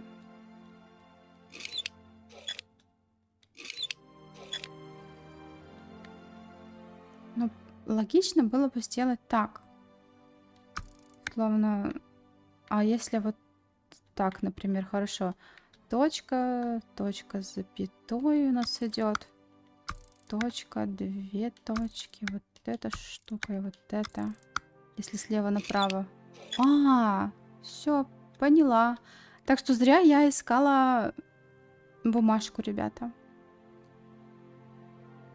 Я-то как бы думала, что нам нужно вот сюда вставить. И оно просто дырки выбьет. Отверстия вот эти. Но нет, ладно. Тут, кстати, тоже цветы обвядшие, как у Анны в кабинете. Так, где выход? Пустите меня, пожалуйста. Все, теперь мы катаемся. Еще разок. Катаемся, потом в склеп. И вроде бы все. Потом, наверное, уже надо будет... хотя нам, наверное, надо с вами будет сходить в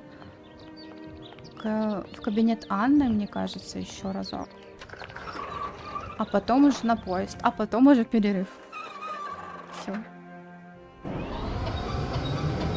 Но вообще, мне кажется, довольно-таки это легко идет. Вроде как времени-то уже много прошло, но я как-то даже особо так пока не сильно прям устала.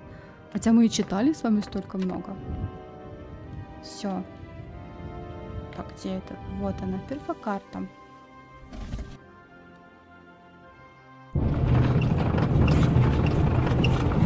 Старый ролик, потому что старая Кейт.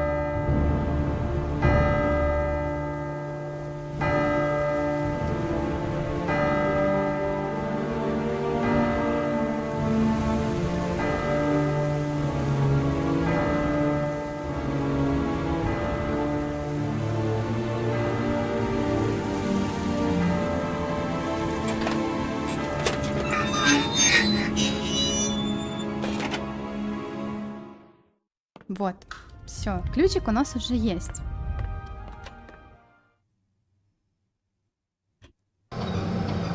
Интересно, а если выбрать, когда мы только играть начинаем, вот этот пункт, где подсказки, то просто какие-то системные штуки будут вылетать. 2 часа. У тебя уже 2 часа ночи, да? Такой плюс большой. А, или это просто надо мной? Не шутишь? Не, ну на самом деле мне надо сделать перерыв, как минимум закрыть все окна. Это уже так это прохладно. Так, взаимодействие. Все, вот сюда мне нужен ключ. Вот он.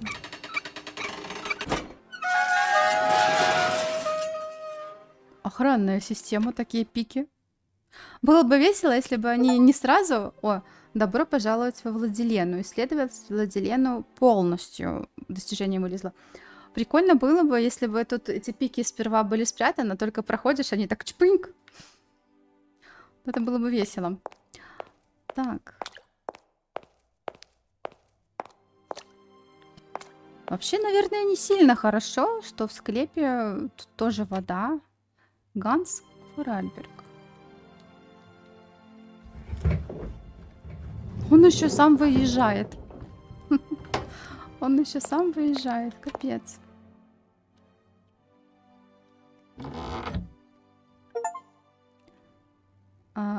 Грабокопатель. Достижение в Steam еще одна вылезла. Так, читать. А трагедия в горах оборвала жизнь, много значившая для нашего города. Семья Форальбергов потрясена вчерашней трагедией. Рудольф Форальберг обнаружил под обрывом безжизненное тело своего сына Ганса. По-видимому, причиной падения стала скользкая тропа или плохая видимость, вызванная утренним туманом.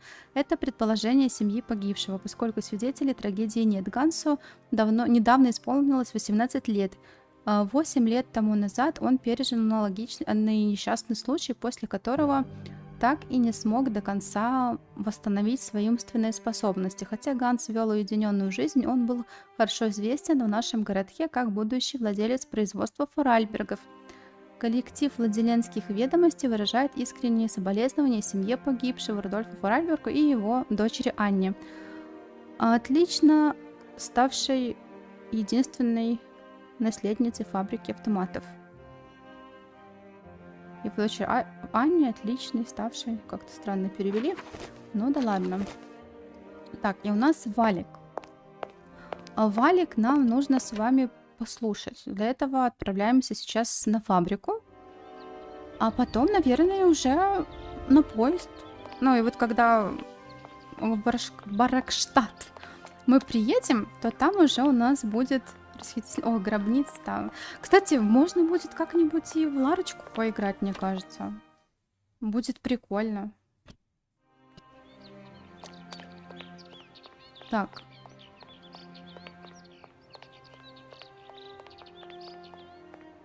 Я помню, я в школе, мне так нравилась часть. Я не помню, какая она. Где там была, помню, подводная гробница Посейдона, там еще что-то. Я там все прыгала, бегала. Открывала, весело было. Так, наушник вернись, мы все простим. Так, ну... кстати, я с этим дяденькой не говорила. Доброе утро. И вам того же. Приятно увидеть среди этих древних стен такую симпатичную и юную леди. Прошу вас, посидите со мной пару минут. Подышим вместе свежим воздухом. Я бы с удовольствием, но, боюсь, у меня совсем нет времени. Может быть, как-нибудь в другой раз? Было бы очень приятно, мисс. Я хорошо помню те времена, когда улицы были полны жизни. Нельзя было и сотни шагов пройти, не поздоровавшись с хорошим знакомым. Да, наш городок уже не тот, что раньше. Совсем не тот. Здесь, похоже, много изменилось. Молодежь уезжает из долины. Нельзя их винить. Им ведь нужно как-то зарабатывать на жизнь, верно? А на фабрике Форальбергов теперь работы не найти. Да, быть отрезанными от мира не так уж приятно. Вы уж мне поверьте. Но это же такой чудесный городок. А, так вы не из этих мест. Да, кое-что от прежней красоты еще осталось. Надеюсь, вам здесь нравится. Ну, не буду вас задерживать. Рад был познакомиться. Короче, он нашел просто, ребятки, свободные уши. Ну, в нашем лице, так сказать. Ну, озвучка тут замечательная, мега атмосферная. Так, чтобы войти, надо сперва отойти, а потом уже только войти. Ну, ладненько. Так, нам нужно на фабрику в кабинет Анны, потому что мы добыли валик. Главное не перепутать. Хотя, с другой стороны, ничего страшного. Который с музыкой я могу всегда на бэшку сбросить. И нам не придется слушать музыку. Хотя в целом музыка тоже прикольная. Форальберг, да? Я, кстати, не обращала внимания как-то. Не Форальберг, а Форальберг получается. Интересно. Хотя ну, уже тут были вот документы на английском, я просто не обратила внимания. Так, с момент наверх. Все. Нет. Фу. А в классической части она не идет пару шагов на лестнице? По лестнице, не помню. По-моему, она так немножко поднимается. А тут прям быстренько. Так, валик. Музыкальный валик. Просто...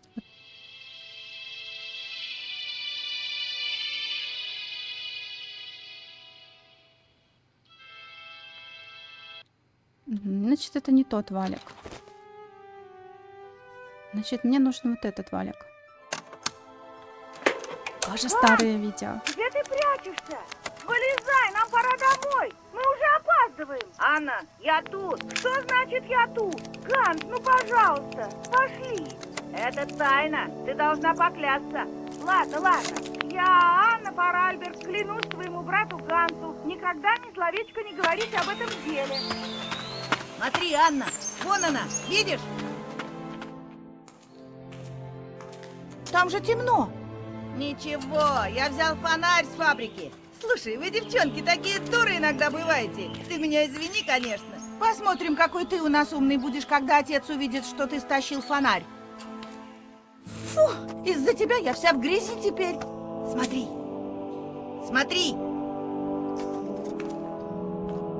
Я такие рисунки видела в книге, в библиотеке. Анна, ты поклялась. Все только между нами. Смотри, там наверху еще что-то. Слушай, пошли домой, а? Похоже, это игрушка. Сейчас я ее достану. Посвети мне. Ганс, там же высоко, не надо. Ганс, осторожно, слышишь? Ганс, нет!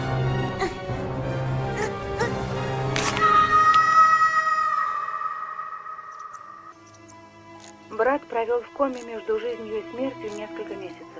Потом он очнулся, но я знала, что он уже никогда не будет прежним. Мы никогда больше не ходили в пещеру, и до сего дня я никому об этом не рассказывала. Да, видео было в классической части. Как раз когда они бежали, вот эта история. Ужасная трагедия. Найти секретный валик. И вот это мы тоже можем взять, и валик мы можем взять. Ну, то есть, видите, ролики, где нужно задействовать новое окружение, скажем так, они делают новое. То есть, а которые, наверное, где, может быть, герои у них, хотя, я не знаю. Ну, короче, какие-то новые, какие-то старые. И вот какие-то квесты, они, получается, вот, ну, чуть-чуть переделали. Как вот с этой перфокартой. Хотя с перфокартой я даже не знаю, ну, почему они переделали. Там вроде ничего такого особого как бы не было. Просто разные перфокарты в классике мы вставляли, ну, вот в это вот варган, в этот, в автоматон. И если валик неверный, то, ну, вроде ничего не происходило. А тут они прям какую-то штуку сделали. Ну, нам вот эти как бы памятные вещи надо расставить. Сокровища Ганса, в общем, по местам, и можно будет отправляться, мне кажется. Вот, классная работа у человека. Насвистывает, целый день себе тут подметает. Никто его не проверяет. Но зарплату, надеюсь, хоть платят ему. О, лайфхак. Как перебираться с одной стороны на другой. Кстати, я про него забыла, но когда мы бегали, я плюс-минус уже вспомнила. Так, Оскар. Заноза в одном месте. Так, Кейт, поставь на место. Тыц, тыц, тыц. Нет, где-то штучка, вот она. А тут что у нас? А, все. Это прям такой усовершенствованный механизм. По-моему, вот раньше здесь, ну, как бы есть изменения, потому что вот тут, по-моему, тоже стояли, ну, штучки, куда мы там всякие валики размещали и все такое в поезде. Но я могу ошибаться. Так, у нас получается 4 валика всего, да? А 2 вот этих вот, и 2 нам еще предстоит. Ну, кстати, один я примерно помню, ну, по крайней мере, там сюжет, локацию где. А вот еще один не Оскар, помню. это опять я? Здравствуйте, Кейт Уолкер. Да, близок перерыв. Так. Все, давайте ему все отдадим. Ой. Я думала, она и автоматом ему отдаст. Билет. Вот, держи. Но теперь-то мы можем ехать, наконец? В данный момент я не могу принять ваш билет, Кейт Уолкер. Пожалуйста, сохраните его. Почему ты не берешь билет? Я должен следовать инструкции, Кейт Уолкер. Были соблюдены не все условия для отправления. Я должен получить подтверждение вашего права на отбытие. Ох, любишь ты эти правила, Оскар. Так, я поняла. То есть сперва ему надо отдать разрешение на доверенность вот эту вот. Держи свое идиотское разрешение, Оскар. Отлично, Кейт Уолкер. Благодарю вас. Да ё-моё. Вот, держи. Но теперь-то мы можем ехать, наконец? В данный момент я не могу принять ваш билет, Кейт Уолкер. Пожалуйста, сохраните его. Не понимаю, почему ты до сих пор не можешь принять у меня билет? Все в порядке. А главное для машиниста это... Пунктуальность я помню, но теперь-то что стряслось? С пружиной, ребята. В чем дело, Оскар? Почему ты не в Пружина. Похоже, забыла. у нас проблема технического характера, Кейт Уолкер. Почти перегруз Я пружины. выполнил все пункты алгоритма Наша подготовки к суперпружина. отъезду, но поезд не двигается с места. Будет ли мне позволено высказать собственное мнение, Кейт Уолкер? Ну да, я слушаю, говори. Боюсь, мы упустили из виду необходимость завести пружины локомотива. Это все? Господи, ну так давай заведем их, и дело с концом. Боюсь, в мою программу не заложены данные о том, как это делается, Кейт Уолкер. Возможно, это связано с тем, что работа над моей сборкой была прервана. Так, Ладно, я попробую справиться сама. Не думаю, что это так уж сложно. Ты будешь ждать меня здесь, понял? Я скоро вернусь. Благодарю вас, Кейт Уолкер. Я помню, как Оскар Пожалуйста, не думай, меня что ты бесил мне раньше. наскучил, Оскар. Но мне нужно идти. У меня тоже много дел. Много дел у него. Я помню, как он меня бесил первое время, особенно когда вот я проходила игру, и мне надо было там то билет ему сперва, то печати нету, то еще чего-то нету. И я помню, я просто хотела его задушить через экран. Но пружины я к ним подходила, я не могла их завести. То есть, видимо, до этого разговора, не знаю, может быть, они, конечно, и раньше были, ну, как бы уже это... О, кстати, раньше Кейт вот так, медленно очень. Да, немножко его не доделали. То есть раньше медленно я крутила. О, полный завод, завести поезд в владеление. А сейчас он прям быстренько.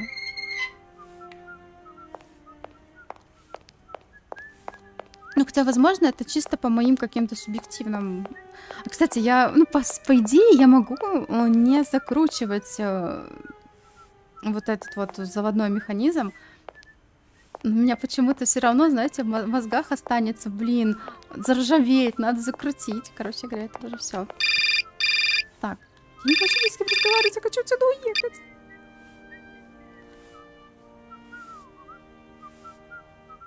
Кейт, привет. Это опять я. Дэн? Я как раз тебе позвонить хотела. Ну да, так я и поверил. Ты сердишься? Я только что звонил в твою контору. Там сказали, что тебя на этой неделе не будет. А, ну да. Когда ты вернешься? Не знаю. Понимаешь, я тут ничего не могу сделать. Тут все так запуталось. Надеюсь, что в начале следующей недели. Ну-ну. Дэн, ну не сердись, пожалуйста. Все оказалось сложнее, чем я думала. Не могу же я все бросить и уехать. И потом, это моя работа. Я так понимаю, тебе плевать, что Гольдберги... Ну да. Ну то есть нет. Дэн, понимаешь, мне сейчас не до того. Ты же знаешь, я так скучаю по тебе. Я тебя люблю, милый. И перезвоню, как только будут новости. Честное слово. Пора, Дэн, прости. Нужно успеть на поезд. На поезд? Куда ты едешь? Кейт, ты с ума сошла? Если честно, я и сама не знаю, куда я еду. До свидания. Я люблю тебя, милый. Но, Кейт... Сама не знаю, куда еду. Вы знаете, странно, он, чтобы узнать, когда будет Кейт, набирает не ей, а в ее контору. Ну, как-то это у них максимальный странный уровень общения, конечно, между собой.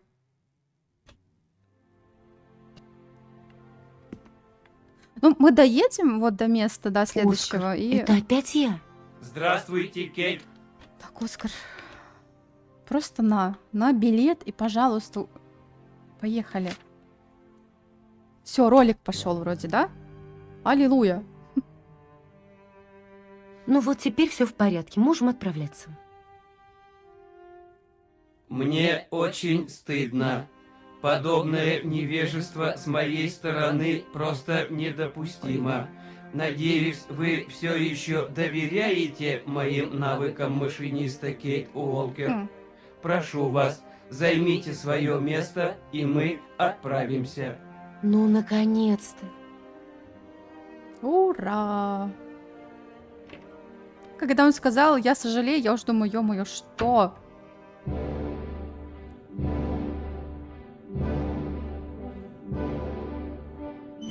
По-моему, тоже старый ролик.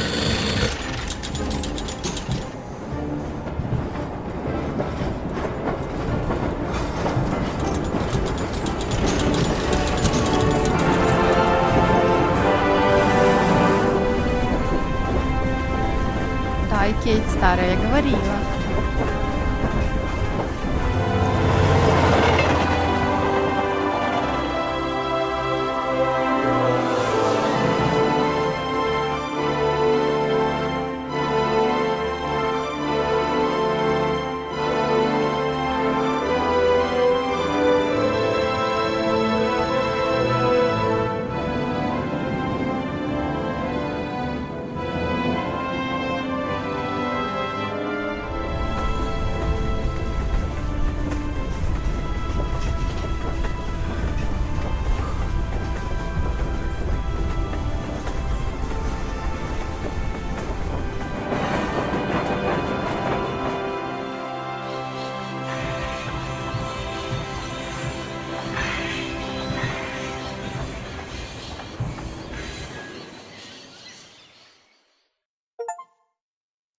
Железная дорога приключений.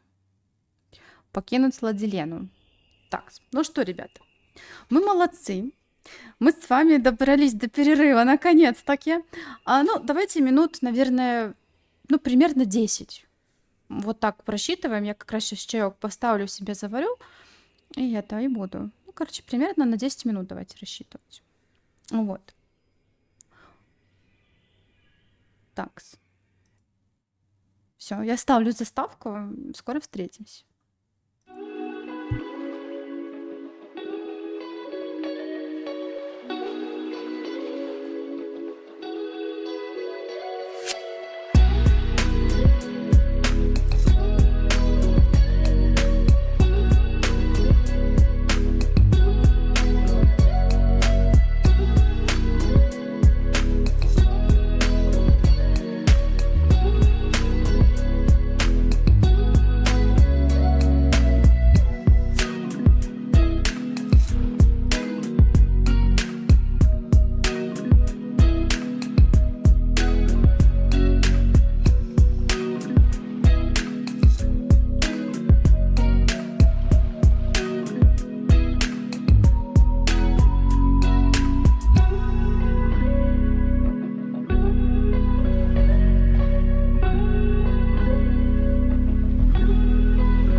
вами.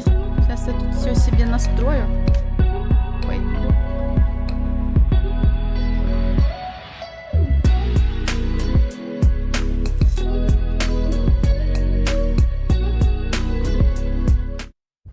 Все, я с вами. Чайку попила, немножко перекусила, кошку покормила, маме набрала, мама грибы перебирает. Вот так, всем привет передавала. Так, ребята, я сейчас только это все верну, как было. Вот. Вроде все хорошо. Я только себя на тестовой трансляции сейчас гляну, чтобы все было хорошо.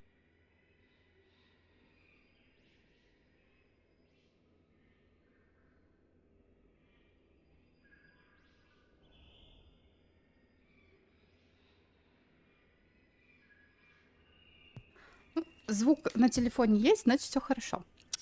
Так, давайте с вами продолжать. Значит, мы приехали на новую локацию. А там, кстати, ведерко было для... Ага, смотрите, ведерко для льда. Какие-то бутылечки стоят с непонятным содержимым. Где мы, Оскар? Это территория Баракштадтского университета. Нам обязательно здесь останавливаться? Сложившаяся ситуация несовместима с целью нашей поездки. Так чего же ты ждешь? Заведите дурацкие пружины, придумай что-нибудь. Здесь должна быть какая-нибудь машина, чтобы заводить поезда. Я не видел ничего, что соответствовало бы описанию данного механизма, Кейт Уолкер. Тогда нам стоит его поискать, так? Мне не нравится эта станция. Атмосферная влажность в данном регионе губительна для моих деталей. Я подожду вас в поезде. О, Господи! А так можно было? Так, ну ладно. Оскар, я пошла. Чао, какао. Чао, До какао. встречи, Кейт Уолкер. Так, значит, для начала нам нужно найти заводник. Ну, как-то так. Я не знаю, как еще назвать.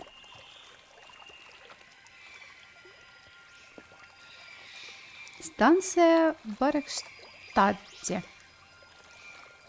Баракштадте. Ну, да, можно не произносить, наверное. Так.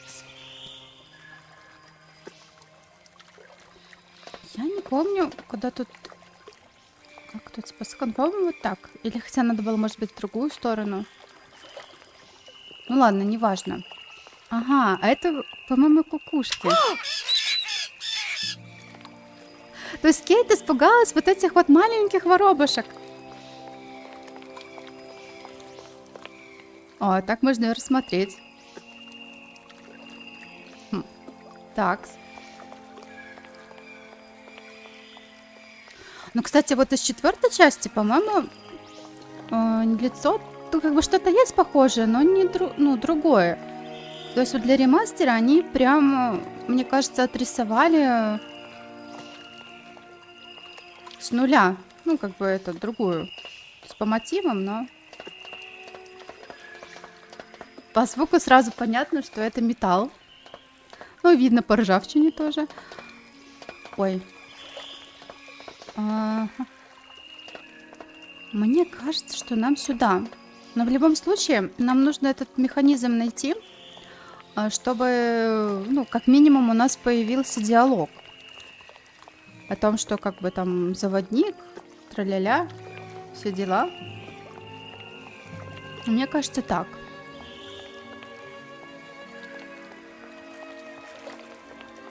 Сперва заводник, потом уже... Ну вот тут за счет того, что, да, вот так нам дали возможность повертеть, посмотреть, лучше видно. Кошмар. Тут как будто после бомбежек как-то это... Я помню, в классической части тут тоже были видны вот эти все разрушения, но как-то не настолько все это чувствовалось. А тут придали объем вот этому всему. А вот здесь растения захватывают слева дома, и прям Horizon какой-то пошел.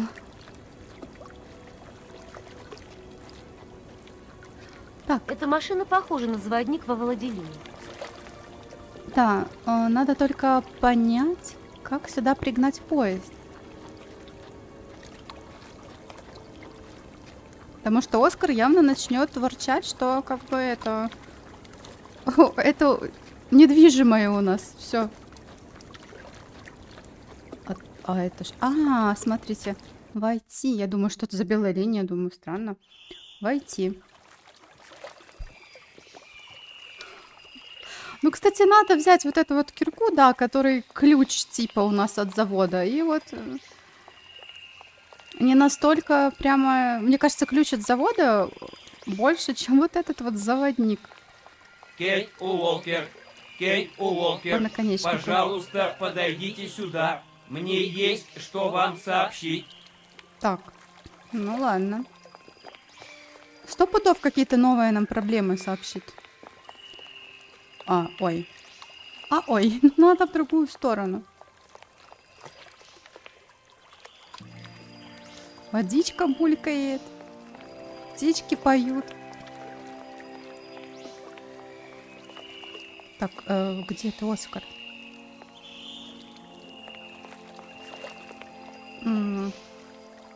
Он внутри. Все. Наверное, он внутри. Он, видимо, только для видео вылез. Да, Оскар, в чем дело? Для вас пришло сообщение. Сообщение? Вас приглашают в ректорат. Ректоры являются высшей инстанцией в университете. Они хотят поговорить с вами. Поговорить со мной? Да, с лицом, ответственным за поезд. А ответственная стала быть я, так? Но зачем я им понадобилась? Они не назвали причину, только подчеркнули важность встречи. Так. Ну, очевидно, что у нас новое напасть на нашу голову. Пойдемте в эту сторону.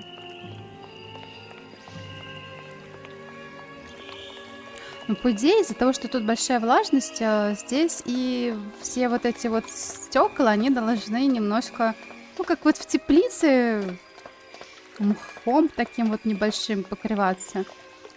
Вот как тут, в принципе. Тут вот правдоподобно темные и вот такие немножко зеленые, вот такие темно-зеленые болотного цвета вкрапления. Интересно, кто это чистит с учетом высоты сводов? О. Если бы вот в реальной жизни вот такое было здание университета, это еще такая архитектура интересная, плюс вот эти мамонты огромные.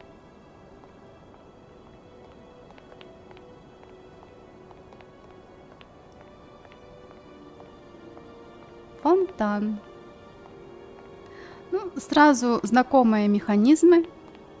О, вот этот, по-моему, смешной. Здравствуйте. Перец. Привет, крошка. Потусуемся? А ты клёво выглядишь. Люблю такие большие, круглые глаза. Ты за кого себя принимаешь? А ты с характером. Люблю таких. Согласен. Стоит завалиться куда-нибудь, познакомиться поближе. Не припомню, чтобы я такое предлагала. Да ладно, кончай выпендриваться. Я же знаю, тебе понравится. Слушай, сопляк, шел бы ты домой к мамочке, пока на неприятности не нарвался. Надо доставать ключ от завода в этой ситуации. Вот. Надеемся, Кейт у нас подготовилась.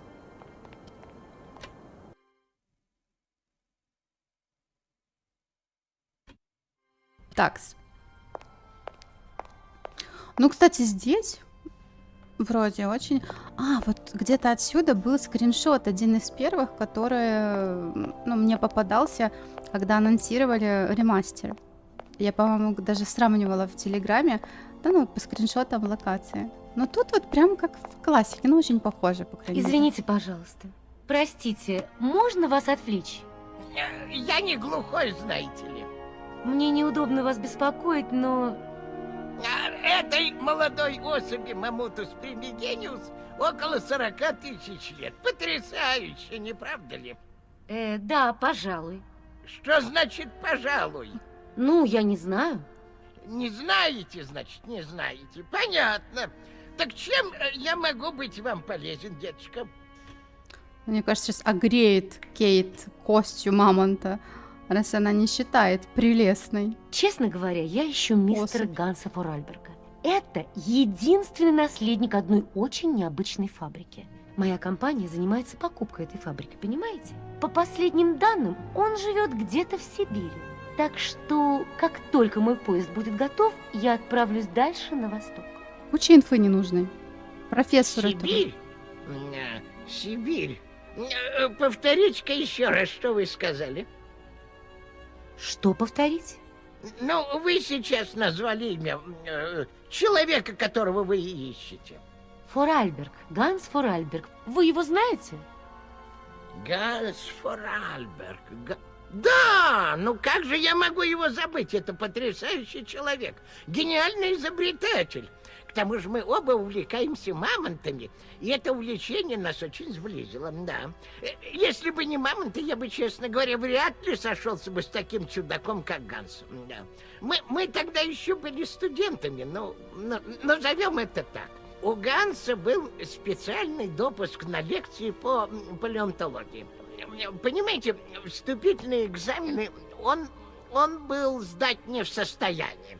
Зато он выполнял кое-какую работу для университета. Очень похоже, что мы говорим об одном и том же человеке. Я не уверен, дитя мое. Ганс всегда был очень далек от деловых и финансовых вопросов. Представить его владельцем фабрики для меня просто невозможно. Вы не могли бы рассказать о нем немного? Что, какая мошка? Да, я не дослышу. Да, Ганс всегда был для меня загадкой. Он мало говорил, а когда ему что-то говорили, казалось, что он просто не понимал половины.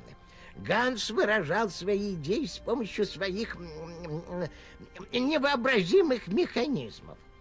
Знаете, должен признать, его изобретение по достоинству оценили в университете. Впрочем, пару раз нам все же удалось поговорить всерьез, да. Ганс рассказывал о мамонтах, знаете ли, он питал к ним какой-то странный интерес. Да, и о какой-то кукле, которая его очень занимала. О кукле? Да, он постоянно о ней говорил. Знаете, как-то раз он даже описал мне ее. Это что-то вроде детской игрушки. Маленький мамонт с наездником. Вроде бы Ганс нашел эту игрушку в какой-то пещере недалеко от дома. Он рассказывал очень путанно и очень волновался, но... Что вы говорите? Да. Но меня его слова чрезвычайно заинтересовали. Почему? Ну, детка, насколько мне известно, фигурки мамонтов с наездниками изготовляло только одно племя — юколы. Обитают они далеко в Сибири, и подобные куклы считаются у них священными. Как такая фигурка могла попасть с северных границ Сибири в пещеру в швейцарских Альпах, уму непостижимо. Я до сих пор не могу этого понять, милая. Думаете, Ганс Форальберг все это придумал? Вы же сами говорили, что у него были проблемы умственного характера. Нет, это невозможно. Ганс просто не мог выдумать подобную историю.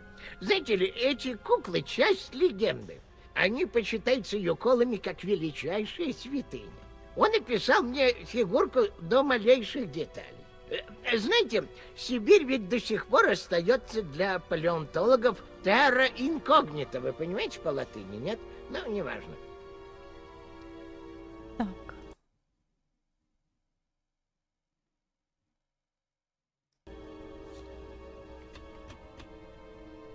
Ну, давайте к задаче. Профессор, извините, что снова вас отрываю. Скажите, а Ганс Форальберг никогда не говорил с вами о своем детстве? О Владилене, о своей сестре Анне? Нет, не припоминаю, не припоминаю. Жаль.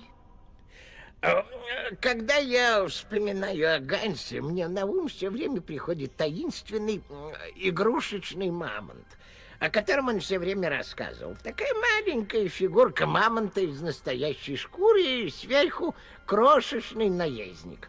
Да, и почему это Гансу так повезло? Почему не я его нашел? Да. Ну что ж, не буду вам больше надоедать. Надеюсь, я не слишком вам помешала? Как вы говорите? Нет, нисколько, деточка, нисколько. Ну, прикольно, что во время диалога они очень много болтают, но нам показывают какие-то вот фигуры, то есть с разных ракурсов мы можем рассмотреть хотя бы вот сам вот этот вот коридор или зал, там как это назвать. Так, ну теперь навстречу. Нас ждут. У нас тут полно дел. Так, вроде сюда.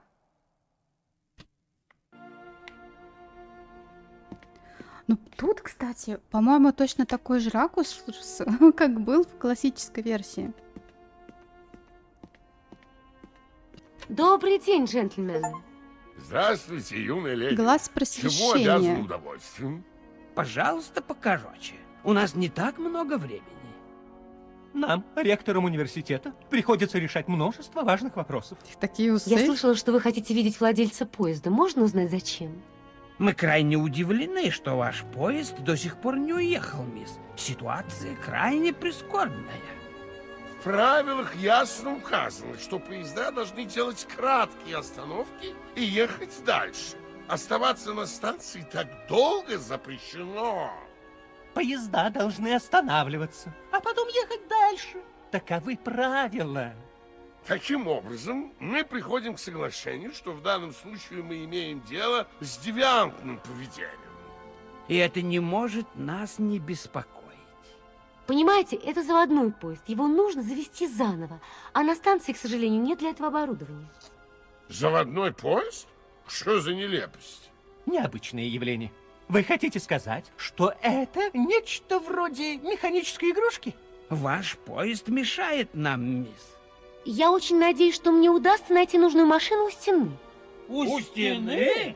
Мисс, это не самое подходящее для вас место. Особенно для такой юной леди. Видите ли, мисс, мы должны признать, что каждый день воздаем хвалу Господу за существование этой стены. Именно ей мы обязаны целостностью нашего университета и качеством образования. Она защищает нас от нападений извне и от страха перед неизвестностью. Да защити нас, Господь, от того, что скрывается за этой стеной. Поверьте, мисс, там очень опасно. У меня нет выбора, я должна ехать дальше. Это бесспорно верное решение, и оно соответствует правилам. В этом случае ваш поезд бесспорно может ехать дальше. И прекратить нарушать покой на станции. Что-то мы заговорились. Посмотрите на часы. Пора пить чай. Уже? Господи, как летит время! Благодарим вас за визит, мисс. Спасибо вам, джентльмен. Ну да, с Марсоном там сговорились с игрушками и рейдерский захват. Тем более, кстати, захватить вообще, мне кажется, расплюнуть. Там никто и сопротивляться не будет. Все равно все стоит, ну, полупустое. Там какие-то работники есть, чисто поддерживают что-то, чтобы не развалилось совсем. Там вся конструкция, и все. Мне кажется, в реальной жизни бы так не заморачивались, да. Нашли бы какие-то лазейки, тем более, если есть еще свидетельство о смерти этого Ганса, библиотека. Все-таки Анне, ну, сколько ей было, там, под 90 лет, и, может быть, у нее там какие-то вот помешательства, еще что-то. То есть просто бы подогнали под что-то такое, и все. Так, я могу пройти вот так? Нет, не хочет? Не хочет, ну ладно.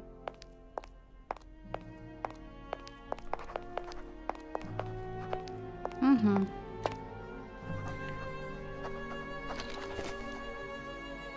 Элемент оркестра. Так, ребята, это что-то новое. Такого в классике не было. То есть, видите, какие-то квестики немножко, да, отличаются. Читать. Амерзонские... Амерзон. Заметки. Ну, короче говоря, давайте не будем читать. Здесь речь идет о амерзонских кукушках. То есть, собственно, о вот этих вот птичках, которые Кейт испугалась.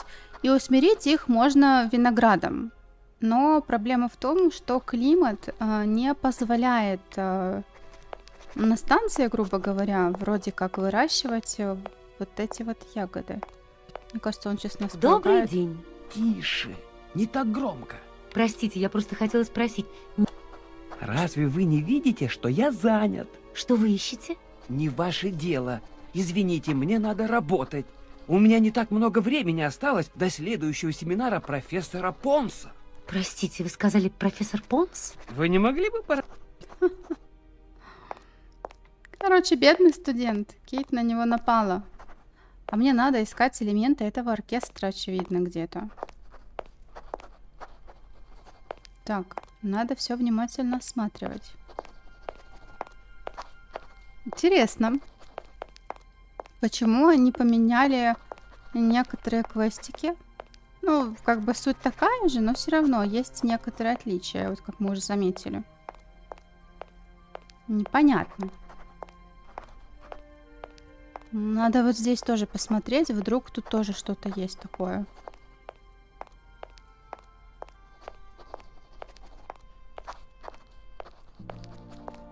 Просто меня смущает, что там было написано найден элемент оркестра 1 или что-то такое. То есть, если есть этот элемент, то могут быть и другие элементы. Так, книга о грибах. Иллюстрированный... Так, вот тут тоже. Здесь, получается, говорится, что Юколы использовали порошок из одного грибчика, который даровал им там сверхъестественный слух, зрение и все такое. Янга Кола. Вот. Его употребляли перед началом охоты. Видите, я говорю, я практически все помню. Так, ну ладно. Я думаю, что теперь мы пойдем и будем искать, ну, машину, скажем так, которая сможет отбуксировать наш поезд. А дальше у нас уже, по идее, появятся возможности на новые пунктики в этом, ну, в нашем блокноте, которые мы сможем с другими обсуждать. Еще батареи тут такие. Хотя, мне кажется, вот одна эта батарея, она тут ничего не сделает. Так, вот этот вот нахалюга. Так, кто?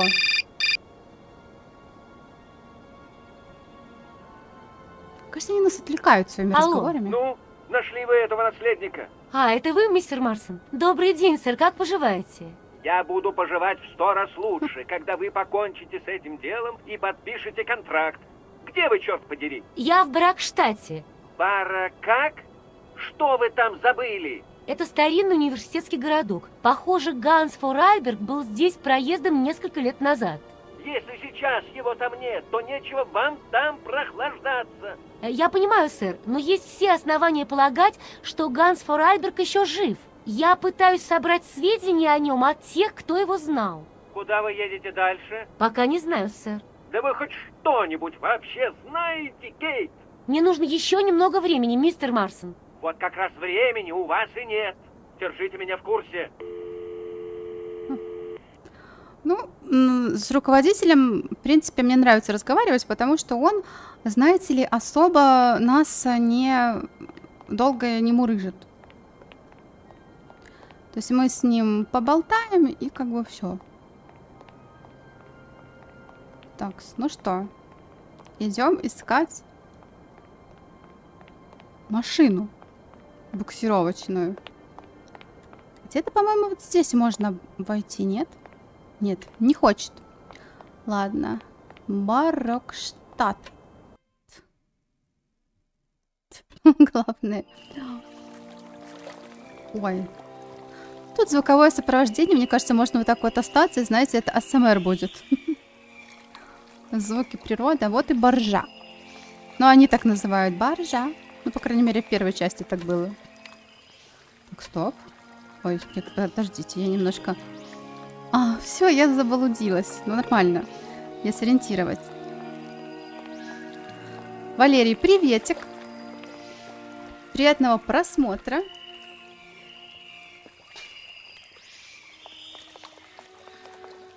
Ну, кстати, сам ремастер очень, ну, мне, по крайней мере, ну, ребятам вроде тоже пока нравится. Есть небольшие отличия от классической части, но в целом все. И плюс еще здесь можно как-то лучше рассмотреть локации, которые были. Крюк. Так. Вот, кстати, в классике, по-моему, здесь была, ну, была еще станция. То есть они как будто бы на станцию заехали. То есть, условно, они как-то вот так стояли. Хотя я могу ошибаться. Эй, там, на борту. Guten Tag, schöne Mademoiselle. Мой муж говорит: добрый день, леди. Вы хотите говорить с нами? Так, ну я очень рада. Ну, надеюсь, что это тоже игра понравится в моем прохождении. Меня зовут Кейт Уолкер. Я юрист, и я отвечаю за этот поезд. Мне эта ситуация в новинку, если честно. Юрист? Ха, хорошая работа. И много денег. Много? Нет, не слишком много. Впрочем, я не жалуюсь, бывает хуже. Юристы всегда брать много денег. Мы не могли бы сменить тему? Я бы не хотела обсуждать этот вопрос. Они очень смешные. Вот эта парочка. Ну, кстати... Ладно, давайте... Вы из Баракштата? Нет.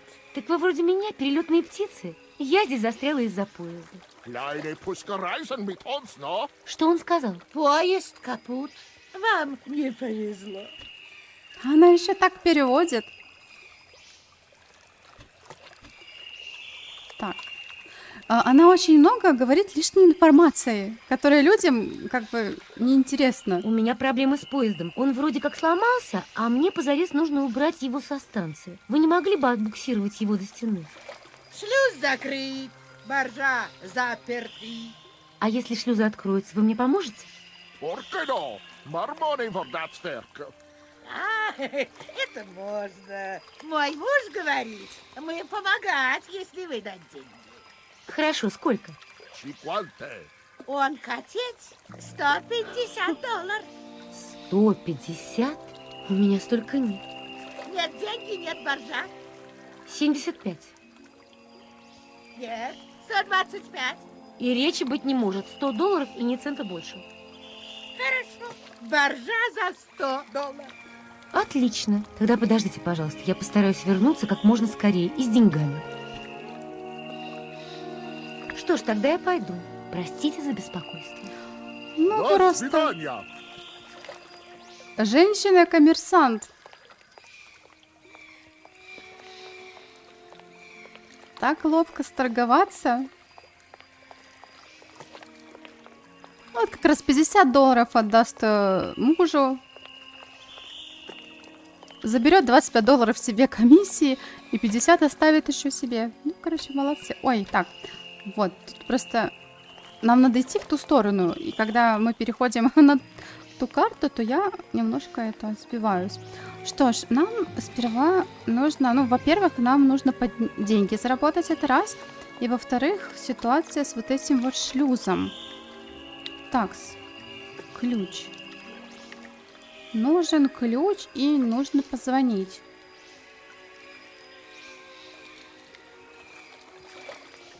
При возникновении трудностей свяжитесь с нами по этому номеру. Так, с X. Ё-моё. О, смотрите. 27,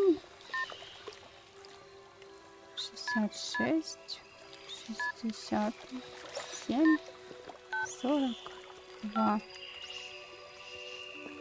Здравствуйте, Центр управления шлюзами Восточного округа. Чтобы начать работу, нажмите решетку. Если вы используете Гальтенбургский шлюз, нажмите 1. Если вы используете Марслосский шлюз, нажмите 2. Если вы используете Кенинпасский шлюз, нажмите 3. Если вы используете Баракштадтский шлюз, нажмите 4.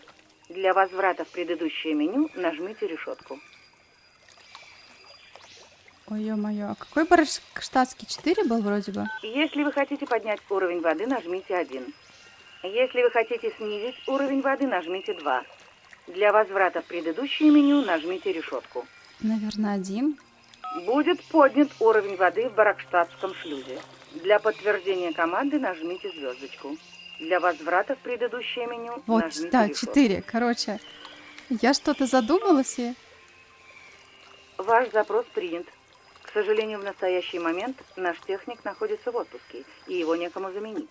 Мы ответим на ваш запрос в течение 48 часов. В случае срочной необходимости просьба перевести шлюз на ручное управление. Приносим извинения за вынужденное...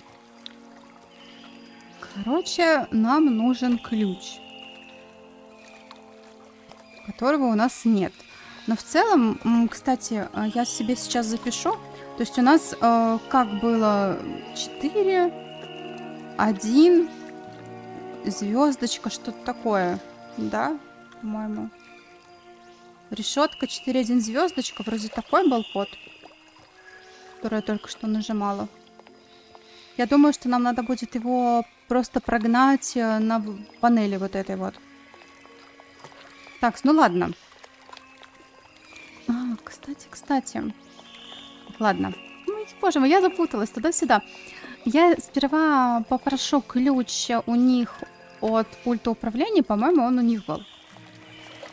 Но я могу ошибаться. Ну, и к тому же тут могут что-то поменять. Потом мы сходим, возьмем фигурку мамонта, если, конечно, я ее смогу взять. И отдадим профессору. Сходим...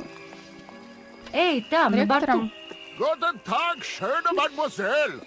Мой муж говорит: добрый день, леди. Вы хотите говорить с нами? Ага, спасибо. 1-1-2. Я себе тоже запишу, чтобы чат, если что, не улетел. 1-2. Все. Так.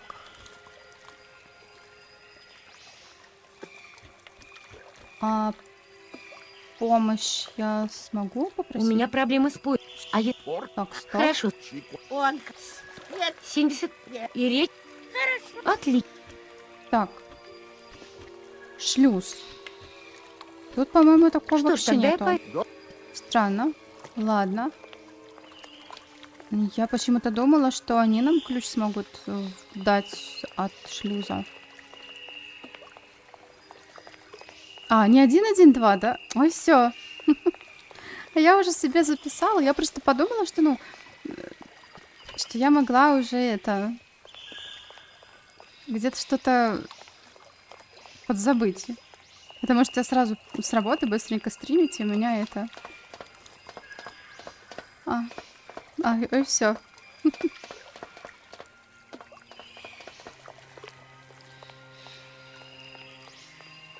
Так, где-то куда-то сюда можно было спуститься, по-моему, или мне кажется.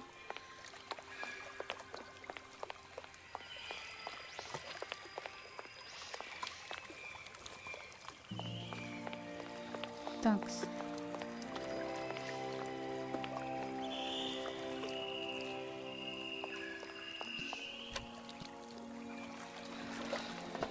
Попробую. Может быть, я даже не смогу забрать мамонта.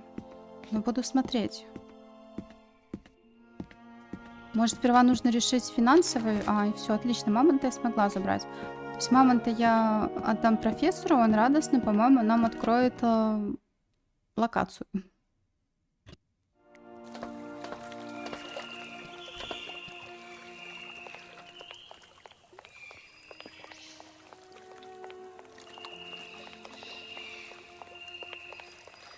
Я на игре сосредоточена, и у меня, скажем так, полная картина номеров не вырисовывается. У меня тут все блокнотик, ручка. Я привыкла, мы очень часто проходим квесты разные. Там на Инсидрю в основном у нас серия. И я всегда это с блокнотом, ручкой. Числа, коды, все записываю. Я думаю, что я вот сюда еще посмотрю, зайду. Нет. Я думала, у нее диалог откроется о том, что закрыта дверь, и она сможет расспросить. Но в целом у нас появилась строка «Савиньон». Савиньон — это как раз-таки виноград, про который мы читали, которые любят вот эти вот кукушки амерзонские. Они его кушают, становятся добрыми, не клюются. Так, где-то тут было... Можно было, по-моему, вниз спуститься. То ли, может быть, не тут. Надо посмотреть. Не помню, честно говоря. Но можно вот здесь пройти, потому что тут что-то такое подозрительное есть.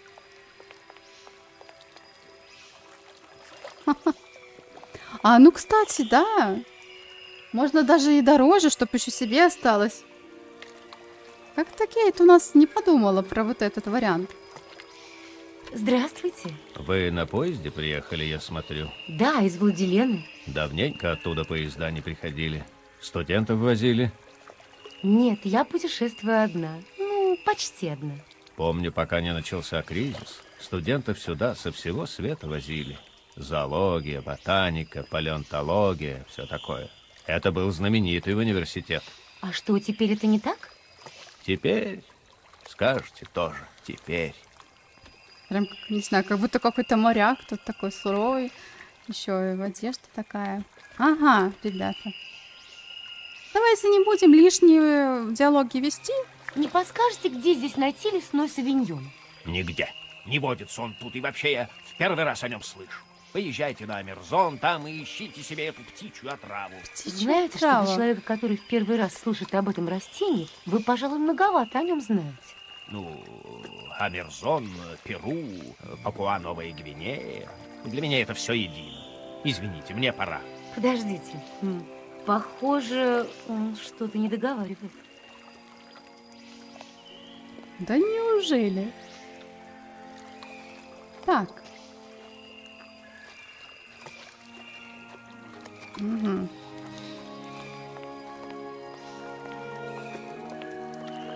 Ну ладненько. А нам, значит, с вами нужно сейчас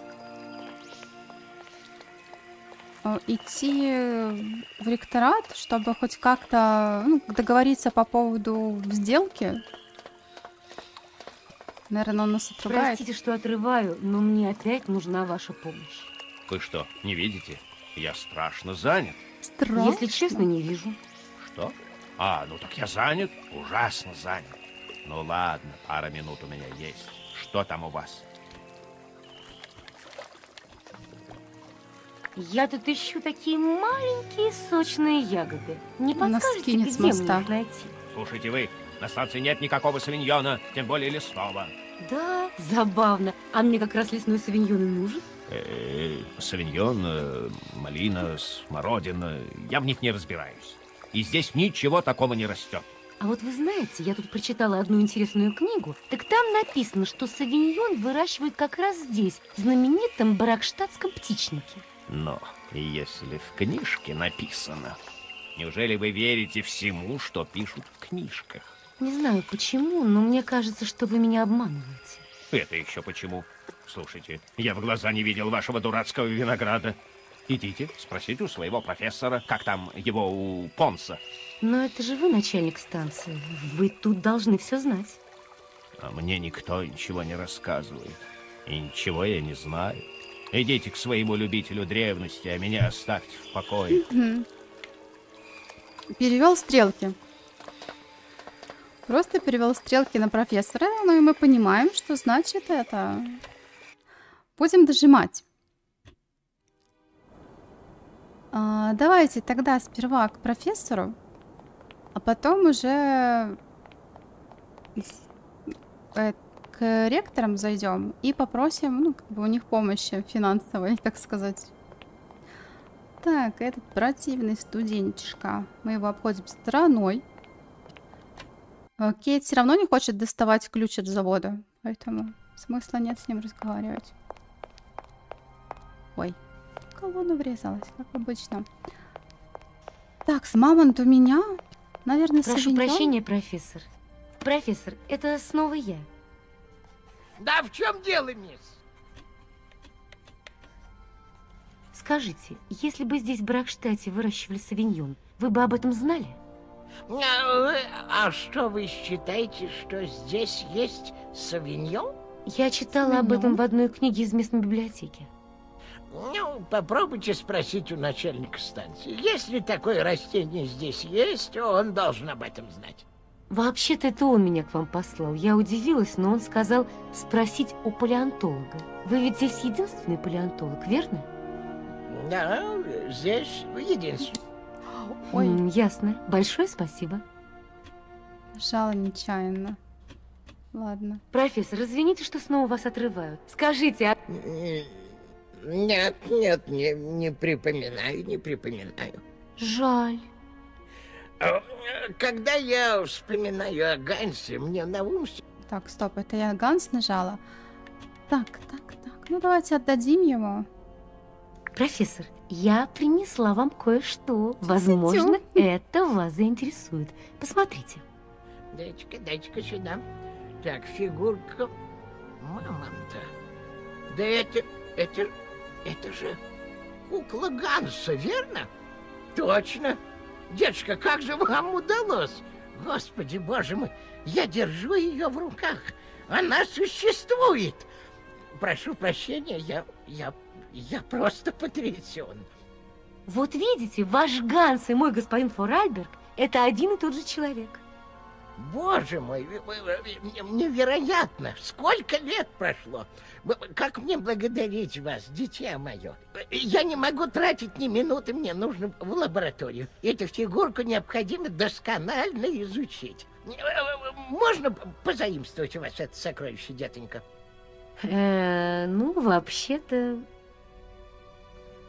Не беспокойтесь, мисс, я буду обращаться с ней крайне осторожно. Но не исследуйте ее просто выше моих сил. Это такое чудо, что я готов сегодня же прочитать экспромтом лекцию на эту тему. Да, если вас интересует Ганс Форальберг, вам просто необходимо ее послушать. Вы так считаете? Разумеется. Если вы дадите мне свой номер телефона, детонька, я позвоню вам перед началом. Я верну вам фигурку в конце лекции, даю вам слово. Ну, если так, до встречи. Видите, как он ловко выпросил номерочек Кейт? Детонька, та-та-та, номерочек. Вот так. Оказалось бы, да, такой профессор весь. А номерочек-то все. Но эта лаборатория, она, в принципе, такая же, как я ее и помню. Валик.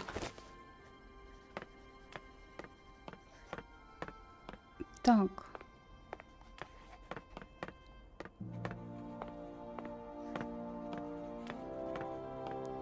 Что тут интересно за эксперименты они такие проводят? Наверное, надо обойти с другой стороны. Но в целом тут довольно чисто. Прям все он блестит. Аж плиточка на столах. Такс.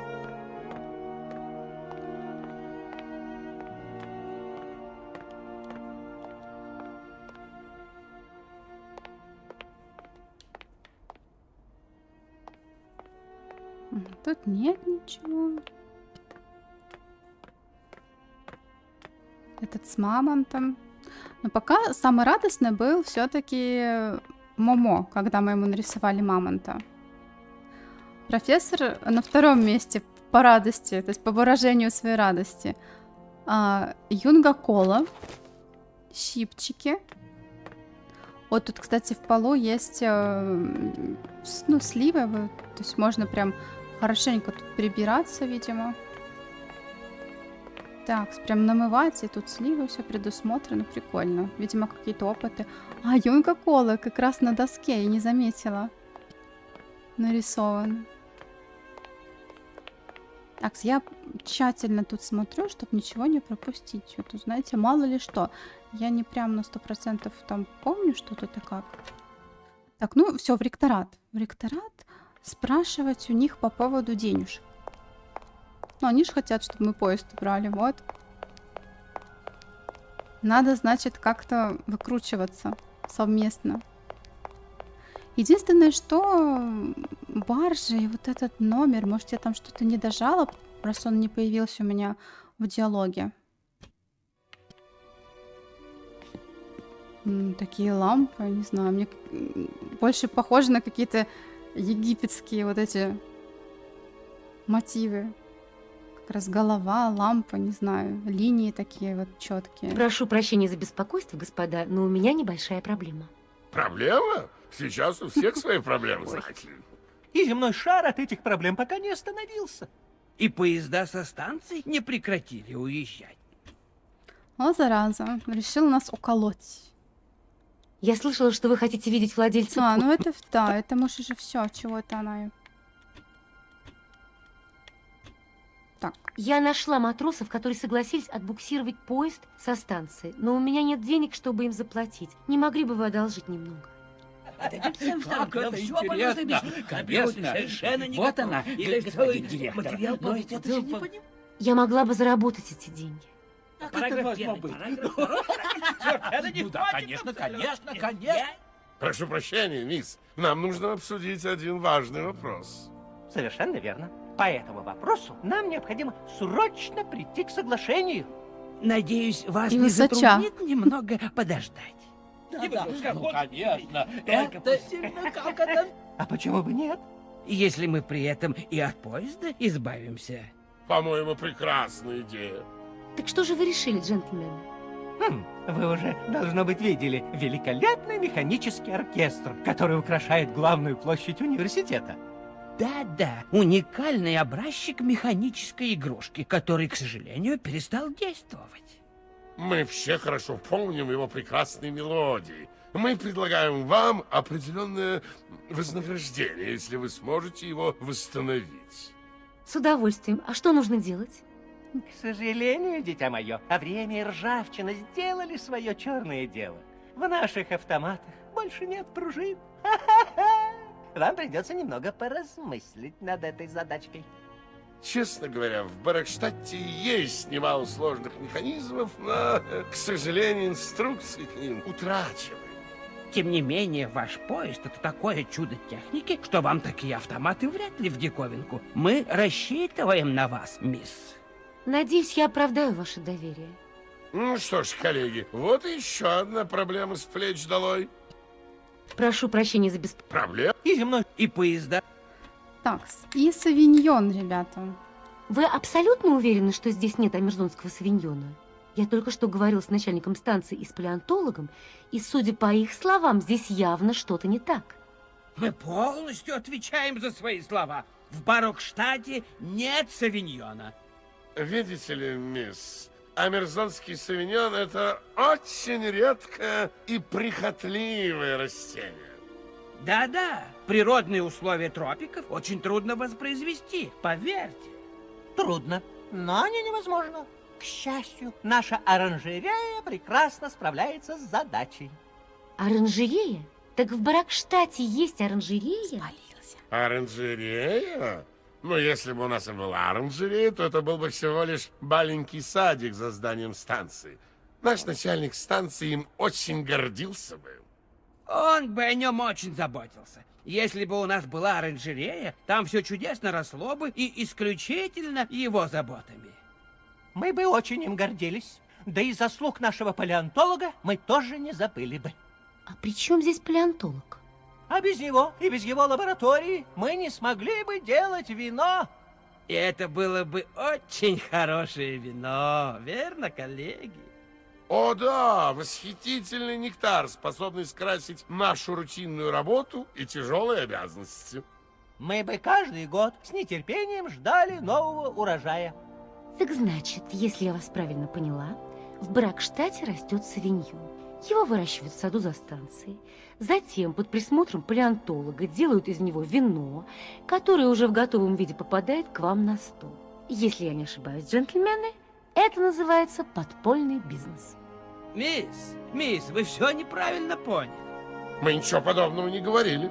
Зачем такие скоропалительные выводы? Мы же говорили в сослагательном наклонении. Вы же слышали. Если бы. Так что бы произошло, если бы у меня возникло такое подозрение? Вы могли бы никому о нем не рассказывать, я думаю. Да. Если бы вы были так любезны, сохранить это в тайне.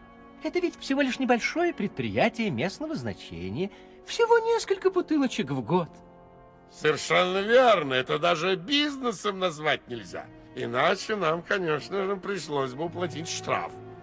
Так мы можем рассчитывать на вашу тактичность? Не беспокойтесь, у меня нет намерения вмешиваться во что-либо. Что-то мы заговорили. Пора пить чай. Прошу Всё. прощения. И земной и Уйти. уже. Благодарим вас. Спасибо. Все. А то я опять с ними диалог завела. То есть, если бы да кабы. Хитрецы какие. Ну что ж, нам нужен савиньон. А давайте, наверное, пройдем вот к этому вот оркестру. Хотя я думала, это просто, как сказать, фонтан и плюс оркестр по совместительству. Но видите, нет, то есть это прям полноценный, как они говорят, оркестр. Все. Так, нам, мне кажется, нужно просто завести пружину. Но вот сюда вот нам нужно уравнитель, скажем так, которого у нас нет. Для этого нам нужно добыть птичье яичко.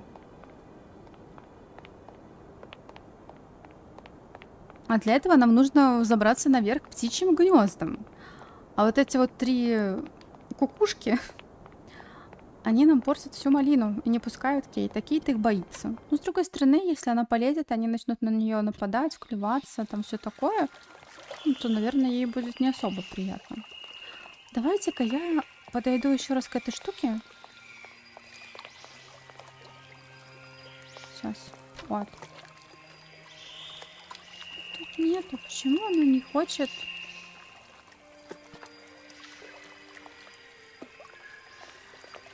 Там закрыто. Вот диалог у нее не записывается. Это странно.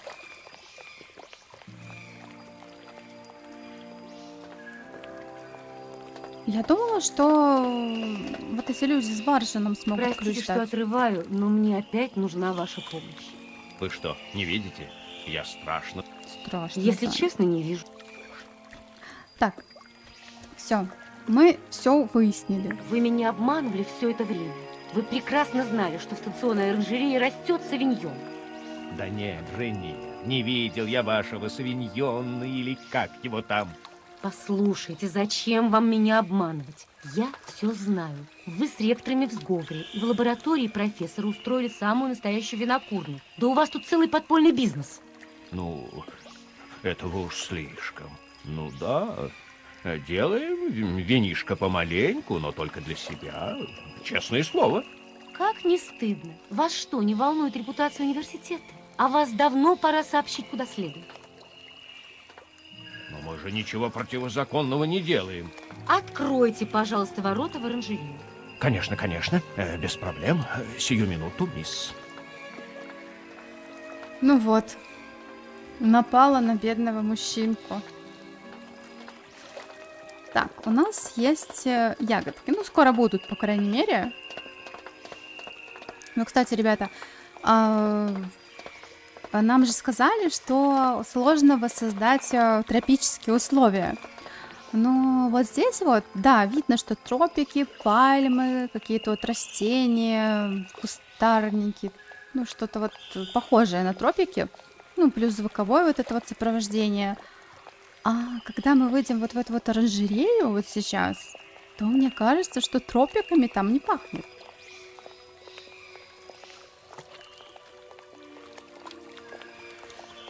Бедный, идет он под строгим присмотром Кейт.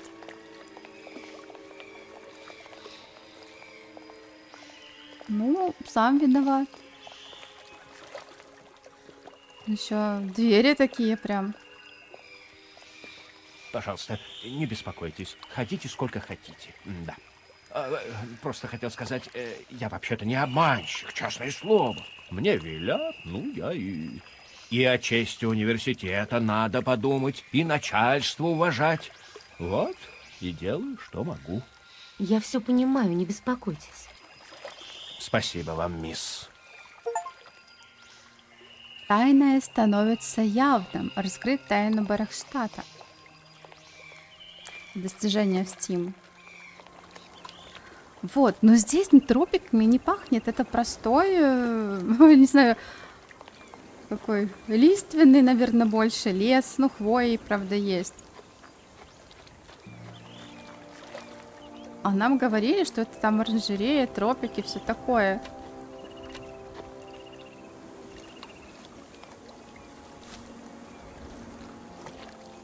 Но это то же самое, что и в классике меня поражало, что как бы это не похоже на тропики, что тут.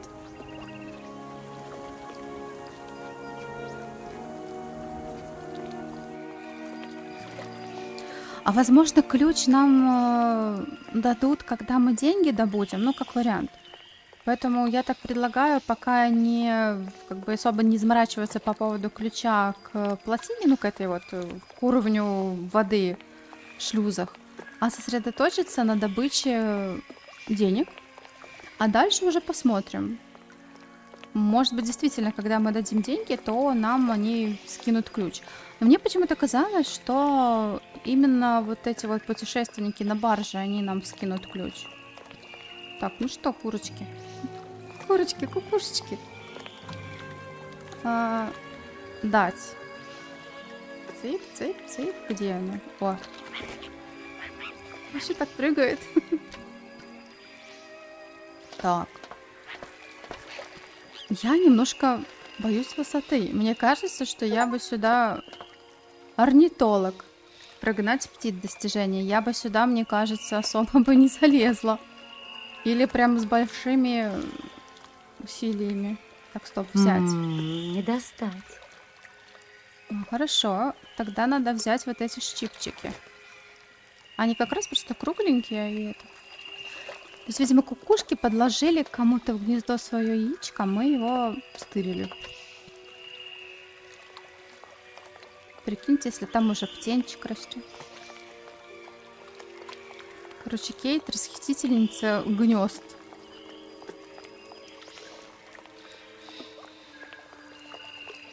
Так, ну ладно. Тогда мы сейчас идем чинить фонтан.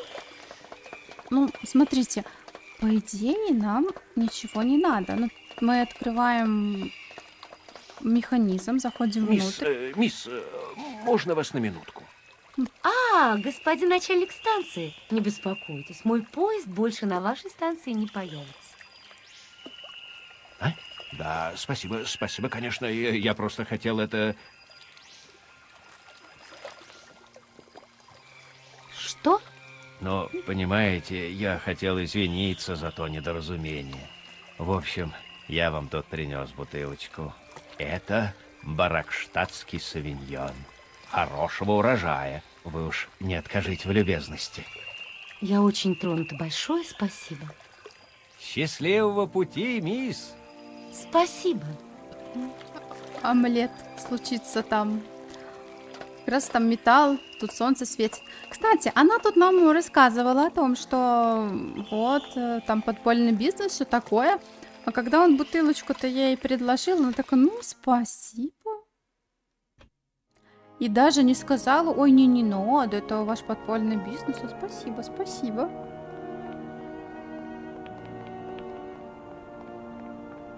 Так что Кейт нравится винишко, видимо, иначе зачем бы она его брала? То есть, да, оно нам пригодится, но она же не знает об этом.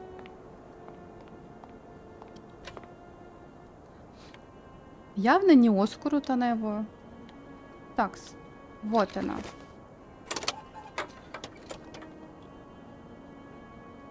Кстати, яйцо такое прям гладкое, красивое. Вот это, мне кажется, ну, типа фарфоровое, я не знаю, что это такое. Может, мраморное, вот. А это настоящее. Так. Взаимодействовать. Что это у нас? Элемент оркестр 3.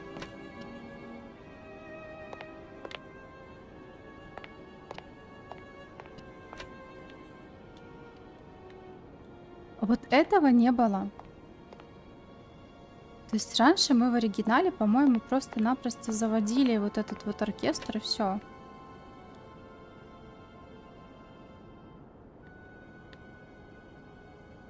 Положить. Видите, небольшая бага. Там Ж пропущено. Ну, не пропущено, символ какой-то там. Так, ребятки, что у нас тут есть?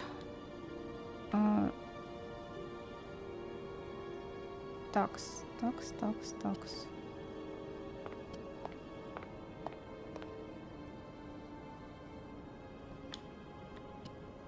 Подняться.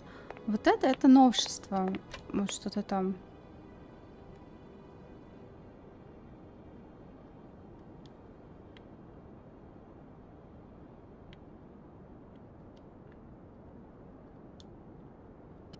Так, стоп, все.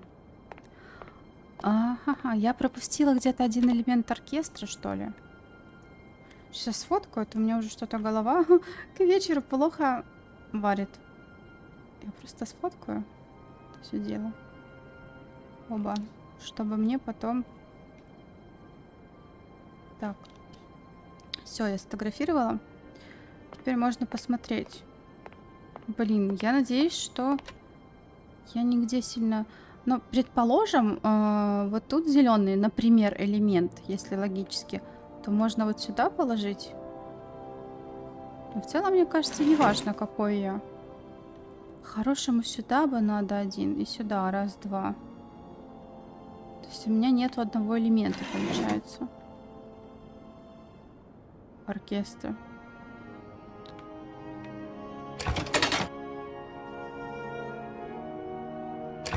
Да, ребята, нам нужен еще один элемент оркестра. Получается.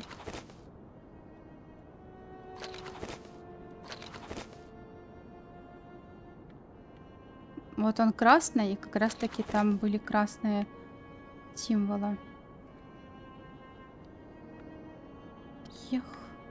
А где он еще один у нас был?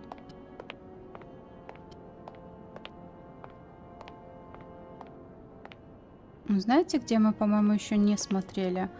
В зале, где лекции проводились.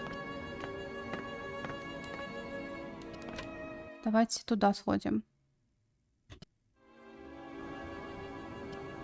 Ну, ему, может быть, просто особо уже больше делать нечего. Вот они тут винишко и это производят. Такс. Вообще непонятно еще... Ну, мне кажется, неважно, в каком я их порядке буду запихивать. Ну, я имею в виду там первый элемент, второй. Такс.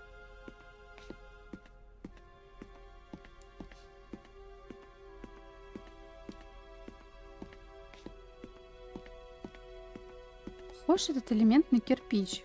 Вопрос, где у нас еще один элемент? Потому что там было как раз таки 3.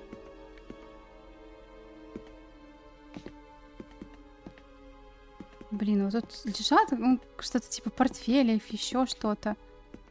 Но нету этого элемента. Может, вот этот? О, да, ребята. Все. 3. Ура! А я сюда специально не заходила, потому что в классике мы сюда попадали только когда нас уже профессор на лекцию вызывал к себе.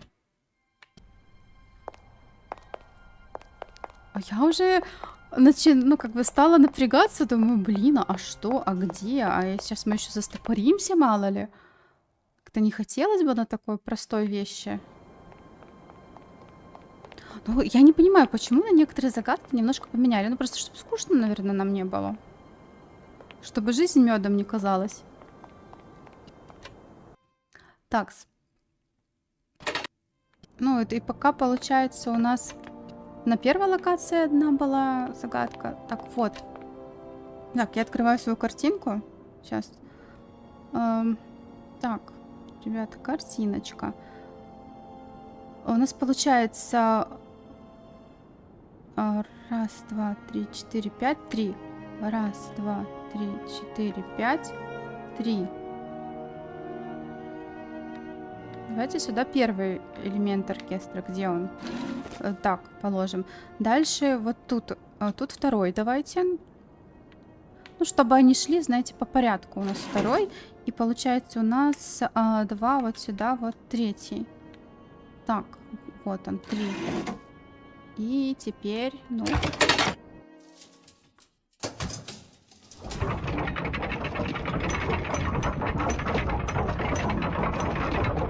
Карусель, карусель.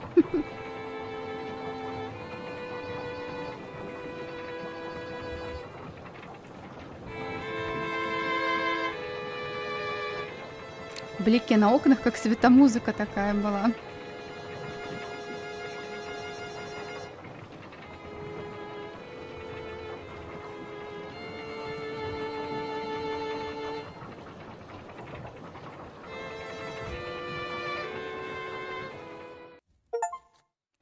Звуки музыки. Починить механический оркестр. Достижение.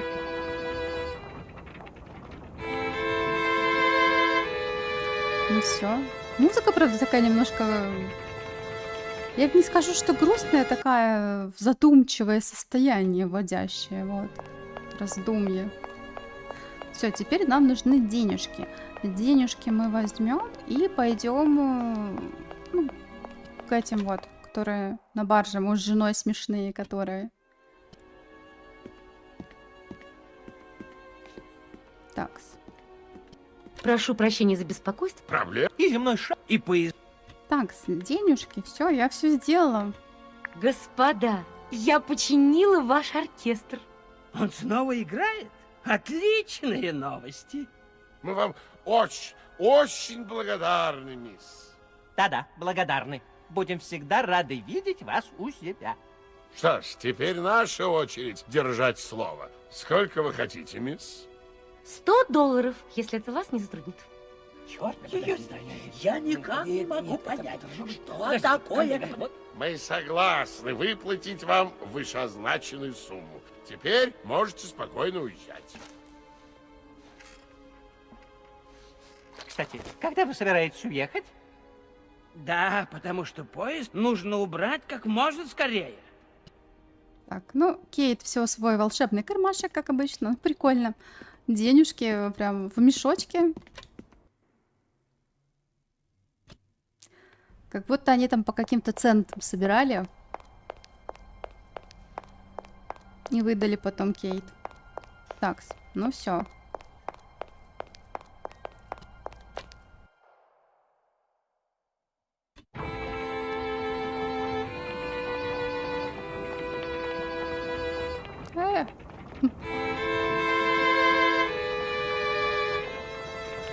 Так, теперь, надеюсь, мы переместимся к следующей локации. Оп, стоп. Сюда. А то я уже разогналась.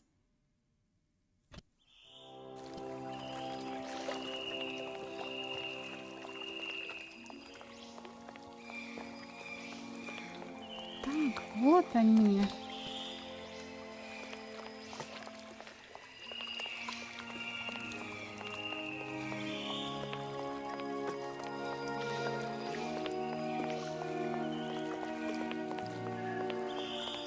Корабль на самом деле выглядит, вот эта лодка. Вот ваши деньги. Я пересчитала ровно 100. Надежный. Спасибо. Ржавый. Вы легко достать $1. Вы настоящие бизнес-леди, а? Ну, я здесь не одна такая. Мы рад работать с вами. Теперь вы открыть шлюз, или мы не можем помогать. А почему вы сами с ними не справились? В конце концов, на это большого ума не надо. Ma vorbat pensiero esto, di kleiner madam. No se sai mar alles non comprendo, en allora kaput, en andere bordel. Зирс варма. Он бум телефониeren, капот. Мой муж говорит, инструкция сложная. Не понимать руководства. Мой муж сердитый, очень сердитый. А теперь телефон сломаться. Ну, хватит. И что вы собираетесь делать дальше? Мы ждать починитель. Так, а у меня нет времени ждать. Я пойду и сама посмотрю. Должен же быть какой-то способ открыть эти шлюзы. Вот ключ. У моряки всегда есть ключ для замка. Вот. Спасибо. Так, где ключ? О. А прикиньте, если бы он не докинул тут расстояние-то. Не маленькое. Был бы бульк. Так, отлично. Теперь нужно просто вспомнить команду, которую мы вводили.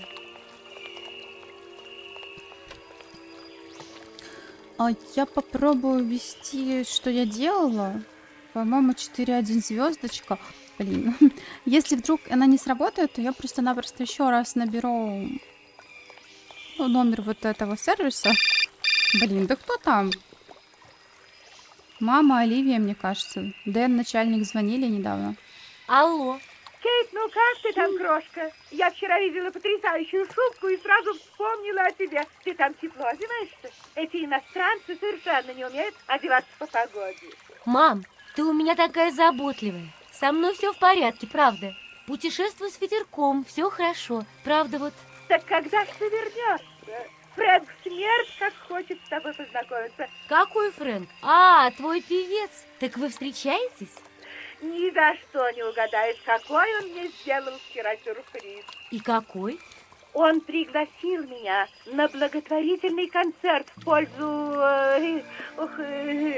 забыла, в пользу кого. Он там спел пару арий, а в самом конце пригласил меня на сцену, представляешь? Я, твоя родная мать, на сцене. Меня видели тысячи людей. Вот это да! Жаль, что меня там не было. И ты не испугалась? Жутко испугалась. Я же неделю не была у парикмахера. Да и платье было совсем простенькое. Но Фрэнк сказал, что в следующий раз он это учтет. Ой, он такой милый. И у него такой милый маленький. Ну вот, мы остались с вами в неведении. Все. Операторы связи сказали, все, это не для наших уже ушей. Так, ключ. Где? Вот ключ, да? Так, ну давайте. А еще глаза так нарисованы. Решетка 4-1 звездочка. Или нет?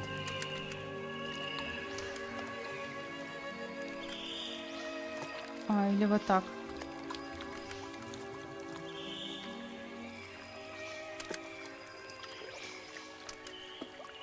Или тут просто надо один, может быть, вот так?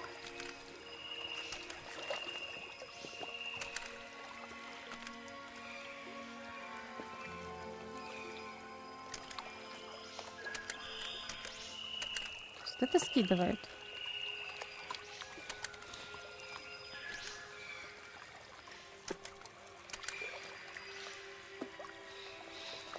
Так, давайте-ка я наберу. Потому что я, честно говоря, не помню. Так, 2, 7, 6, 6, 6. 42. Так. Ваш Всё. запрос принят. К сожалению, в настоящий момент наш техник находится в отпуске, и его некому заменить. Мы ответим на ваш запрос в течение 48 часов. В случае срочной необходимости просьба перевести шлюз на ручное управление. Приносим извинения за вынужденную задержку.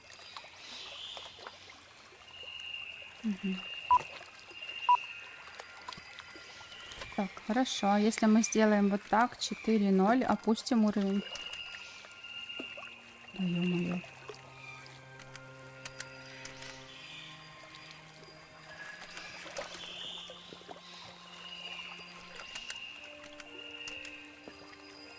Такс.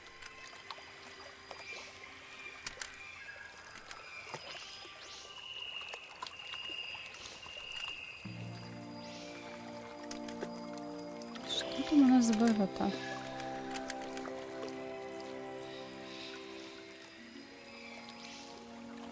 Ну, нам, наверное, тут надо, чтобы баржа это проехала, наверное, опустить уровень воды. 4, по-моему, Брекштадтский шлюз 0. И звездочку вроде просили подтвердить команду.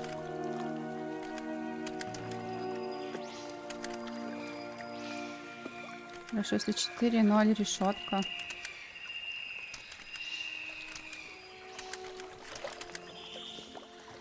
Ну, это, наверное, как делит, что ли?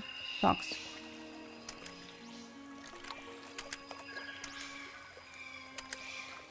Ё-моё. Я не помню, что мы там набирали.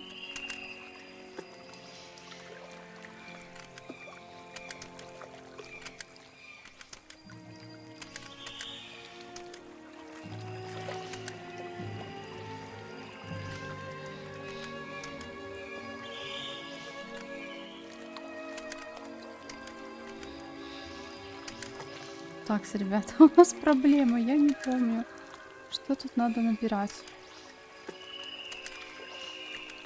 Но мы, по-моему, мы им позвонили. Они, по-моему, сказали, что-то выберите шлюз, нажмите решетку, выберите, что вы хотите сделать, подтвердите свою команду, нажмите звездочку.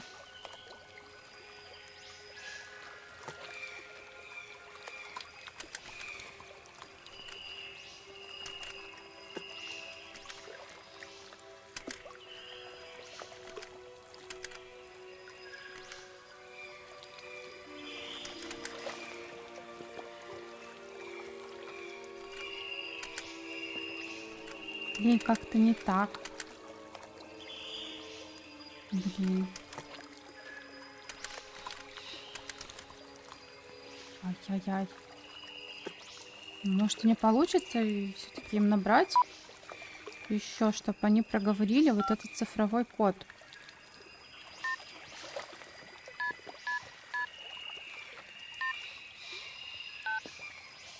Если вы помните, то напишите. Я не помню, какой тут нужен... Что мы там проговаривали?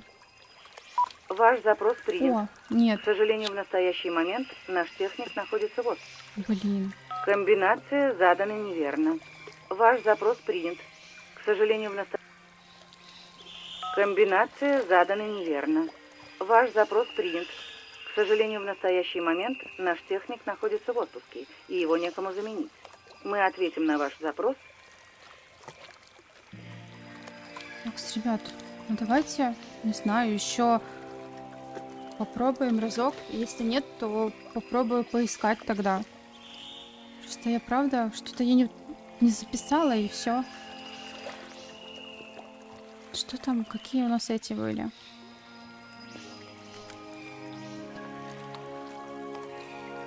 Вот смотрите. Логически сейчас уровень воды у нас низкий. То есть, по идее, нам нужно поднять уровень воды, и как раз откроются вот эти вот ячейки. То есть сперва его нужно поднять. Чтобы поднять, это, наверное, 1 нужно.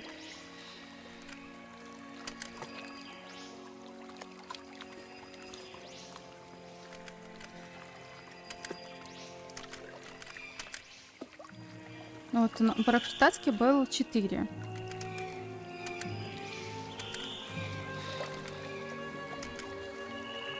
Либо их, может быть, надо сперва запустить. Короче, ладно, давайте я посмотрю, чтобы мы тут сильно не задерживались, потому что я, правда, что-то не записала, и все. Так, момент. Сейчас я на втором мониторе посмотрю.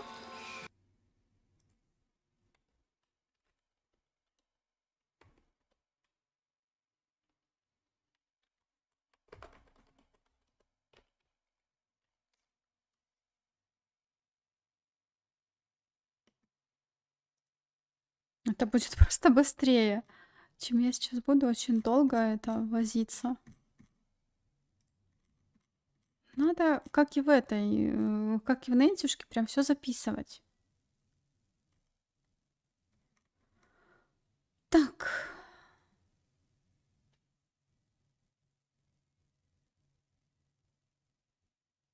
Ребята, короче говоря, первое у нас, когда мы звонили, была решетка. Да, потом 4, как я правильно нажимала. Я почему-то подумала, что у нас был поднять уровень воды 1, опустить 0. А наоборот, у нас 1 и 2. Короче, я забыла про двойку. Ну, ладно, вот почему ничего не происходило. Короче, суть была такая. Просто надо было не втыкать и записать управление шлюзами. Так, давайте. Значит, у нас получается, как я правильно действовала, звездочка. 4, 2 только. Надо было, блин, немножко это... Не 0, блин, 1 и 2. Не 0, 1. Так. Вот, то есть там мы открыли эти, сейчас она заедет. И теперь мы сделаем то же самое, только откроем им вот эти вот передние двери, ворота или шлюз, короче говоря.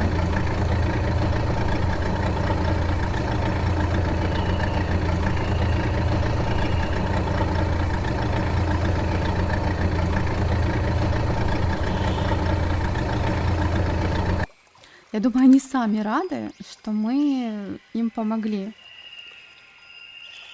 Приветик, свет луны. Ты знаешь, много идет. Я не знаю сколько. Вроде 4 часа написано.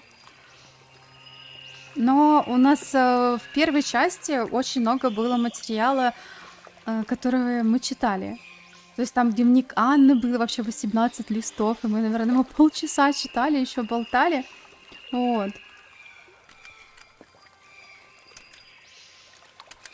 Я думаю, еще немножко поиграем. У меня, правда, я чувствую, уже мысли немножко начинают путаться, но ничего страшного. Еще чуть-чуть поиграем.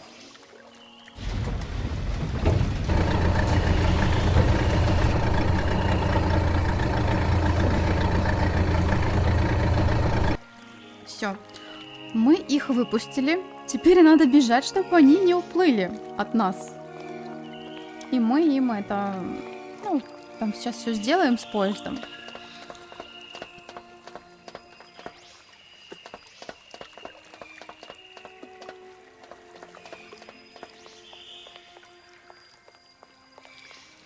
Так. Тут, по идее, мы уже, практически все задания выполнили. Ну, кстати, ремастер очень даже хорош. Мне прям нравится. Тут все плавненько идет. Сделали вот в некотором плане там 3D-шные модельки, короче говоря, объемные. Лучше чувствуется пространство. И еще некоторые квесты, там буквально немножко, там, по-моему, 3 отличия мы нашли. Немножко, чуть-чуть видоизменили. Эй, на борту! Там, баржа на той сторона. Вы нас еще хотели? Ну, да, мы вас хотели. А как нам привязать поезд к барже? Мадемуазель, так, локококо битшен. Что сказал ваш муж? Вы взять цепь и цепь тащить поезд. Хоп, качество. Ой, вот такой цепью можно точно зашибить.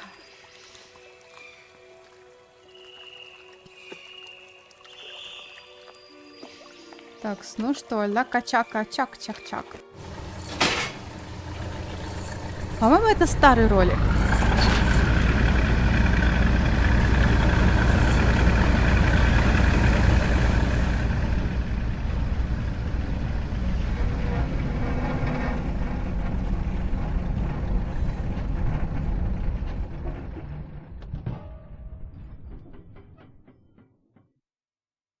Вот, и тут, кстати, ролики, некоторые старые, Просто, ну, я так думаю, что через яишко их пропустили, чтобы, ну, лучше качество. Ну, это видно, когда через яишко пропускаешь, что вот такое сглаживание идет текстуры. Я не знаю, ну, кто работал, тот ему поймет.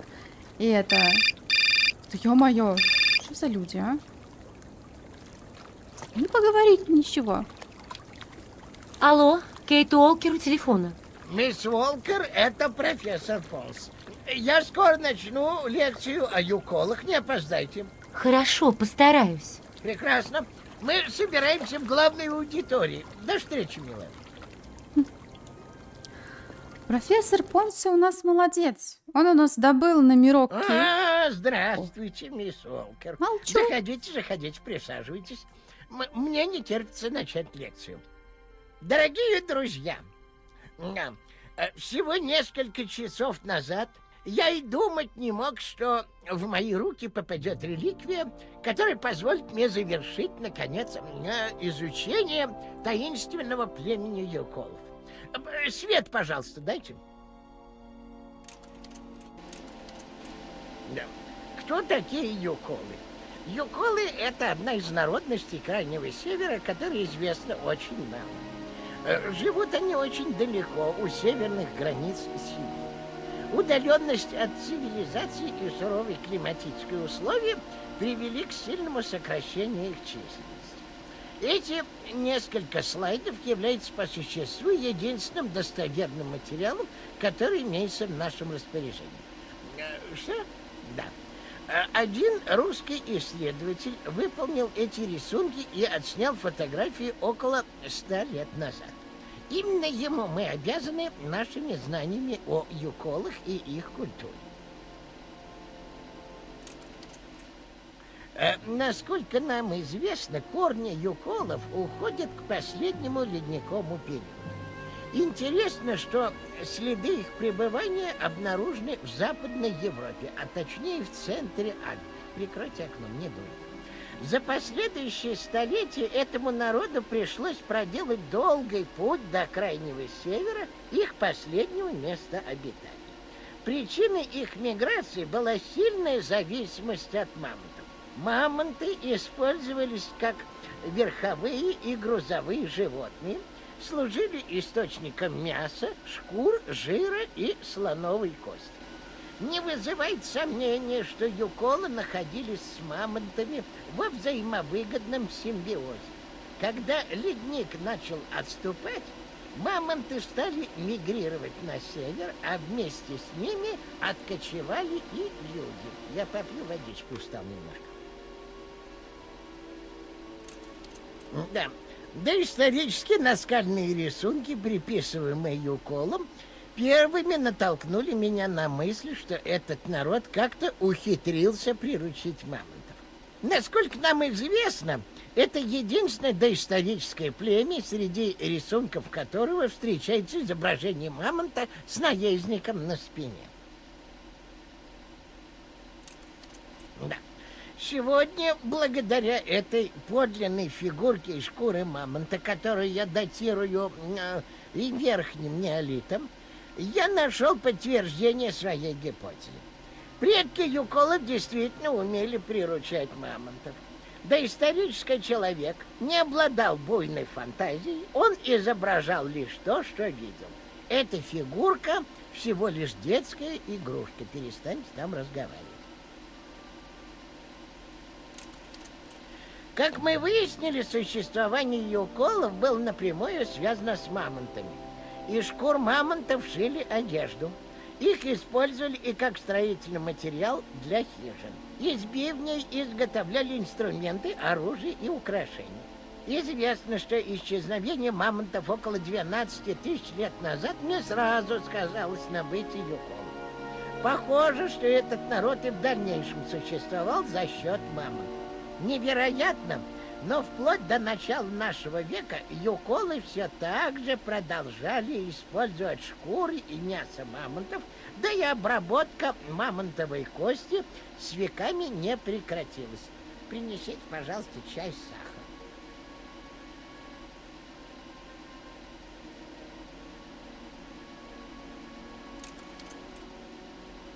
Данный факт можно объяснить тем, что юколы нашли способ использовать замерзшие туши мамонтов, которые в изобилии имеются на Крайнем Севере. Предположение, что они прожили таким образом более 3000 лет, может показаться правдоподобным. Однако для научного сообщества, которое, признаюсь, не слишком продвинулось в этом запутанном вопросе, такое объяснение не является достаточным.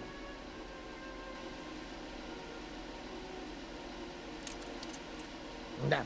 В связи с отсутствием достоверных научных данных нам приходится строить гипотезы, основываясь на памятниках материальной культуры юкол. Впрочем, исследовательский отдел, который я имею честь представлять, на данный момент полностью убежден, что все эти легенды не имеют под собой реальной основы. Это не более чем средство скоротать долгие полярные ночи. Хорошим примером подобных историй служит миф о слоновом ковчеге, изложенный в брошюре, которую вы все получили. Автор я. Благодарю вас, милый. Ой, горячий. Спасибо. Согласно этой легенде, где-то на затерянном острове у северного побережья Сибири до сих пор существуют живые мамонты. Что вы говорите? А, вы между собой. Так мне не мешайте. Такой вот пережиток ледникового периода. Да, небольшая популяция чудесным образом выжила и просуществовала благодаря заботе юколов более 12 тысяч лет. Остров, на котором якобы живут эти доисторические звери, называется Сибирия. Друзья мои, я призываю вас не поддаваться искушению и не верить всей этой чепухе. Острова Сибирия нет ни на одной карте, а сама идея, что мамонты могли дожить до наших дней, понимаете, полностью абсурдна. Да. Юколы, к сожалению... Я продолжаю. Юколы, к сожалению, стали первыми жертвами колонизации Центральной Сибири, которую проводили русские в 20 веке. Массовая коллективизация в 30-е годы, не говоря уже о тех лишениях и притеснениях, которые пришлось вытерпеть юколам, прервали их древние культурные традиции. Юноши, если вы не прекратите разговаривать, я вас выгоню. После падения коммунистического режима этому народу пришлось столкнуться с теми же политическими и социальными проблемами, что и остальному населению Сибири. В результате часть юколов отказалась от своих нетрадиционных корней и полностью обрусела. Другая часть пытается возродить древнюю культуру, забытую за годы советской власти.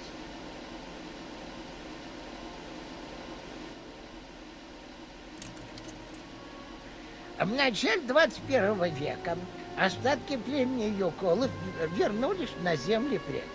Где они обитают теперь и какова их дальнейшая судьба, никому не известно. Само их существование оставалось бы недоказанным, если бы время от времени их не встречали в отдаленных поселениях сибирской тундры, где они выменивают нужные им товары на бивни мамонтов. Вот, собственно, и все. Да, на сегодня все. Благодарю за внимание. Мисс Уолкер, пожалуйста, зайдите ко мне в лабораторию, я верну вам вашу фигурку. Вы там найдете фотокопии материалов коллекции, если вас это заинтересует. Да, явка была просто. И у Кейт, когда ее показали, такой взгляд был, не моргая. А мамонты, да, ну вот, наверное, то же самое, как вот сейчас народы, которые севернее живут, допустим, оленеводы, у них тоже, получается, олени, это и средства передвижения, и шкуры, и мясо, и, короче говоря, ну, суровые условия такие. В третьей части тоже, ой, я забыла, как эти вот животные назывались, которые, ну, типа как страусы, за которыми вот как раз-таки мигрировали. Я не помню. Ну, то же самое. Они их и кушали, и катались на них. И обряды там с ними проводили, в общем. Прошу прощения, профессор. Все на свете. Профессор, это снова я. Да в чем дело, мисс? Так резко, да, в чем дело, мисс? Короче, когда мы ему отдавали вот эту вот игрушку, то как-то он так себя резво не вел. Вообще-то я тут не по своей воле. Меня вообще... Ну, Ганс ведь не... Так, стоп, а игрушка? Ну что ж, не буду вам больше надоедать. Надеюсь, я не... Как вы говорите? Стоп, где наша игрушка-то, а? Так.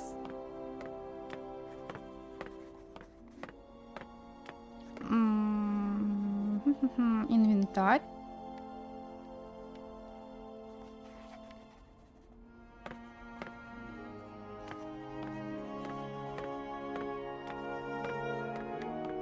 Так, наверное, ее надо где-то найти. А, вот она. О, взять. Все, ура! Я уже испугалась, что он тут это все себе присвоил. А вот это материалы лекции. О, как раз чаек, который ему сделали, который был горячий. Ну, вообще озвучка классная, особенно вот эти милые ремарки, когда, ой, там, прикройте окошком, не дует, чайку.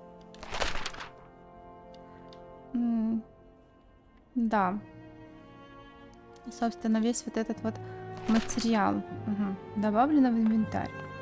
То есть, по сути, вот этот вот рассказ мы с вами могли бы не забирать, но надо, все пригодится, все в хозяйстве пригодится. Так. Ну что?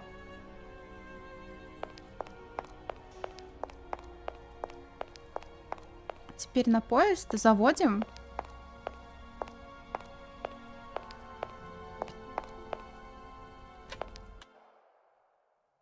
Ну, локацию мы будем считать закрытой, если, ну, после того, как у нас пройдет ролик какой-нибудь. Так что тут мы почти закрыли.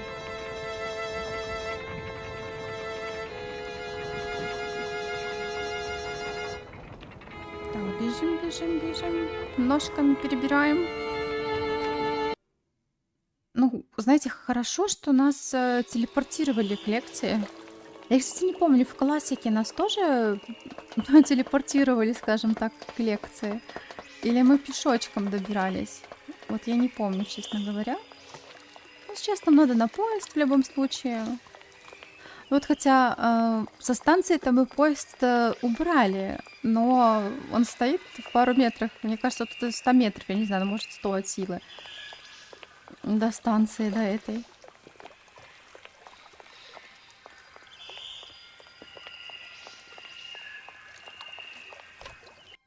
И неужели настолько сильно ударил кризис, что тут прям такая разруха? Наверное, это были, может быть, общежития какие-то раньше, в хорошие годы. Ну, либо дома, где профессора те же самые жили. Персонал различный. Так, все.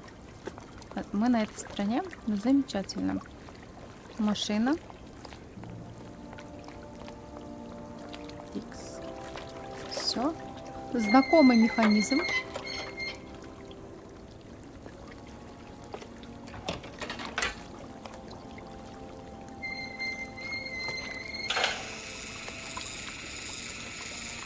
Легкий налет ржавчины.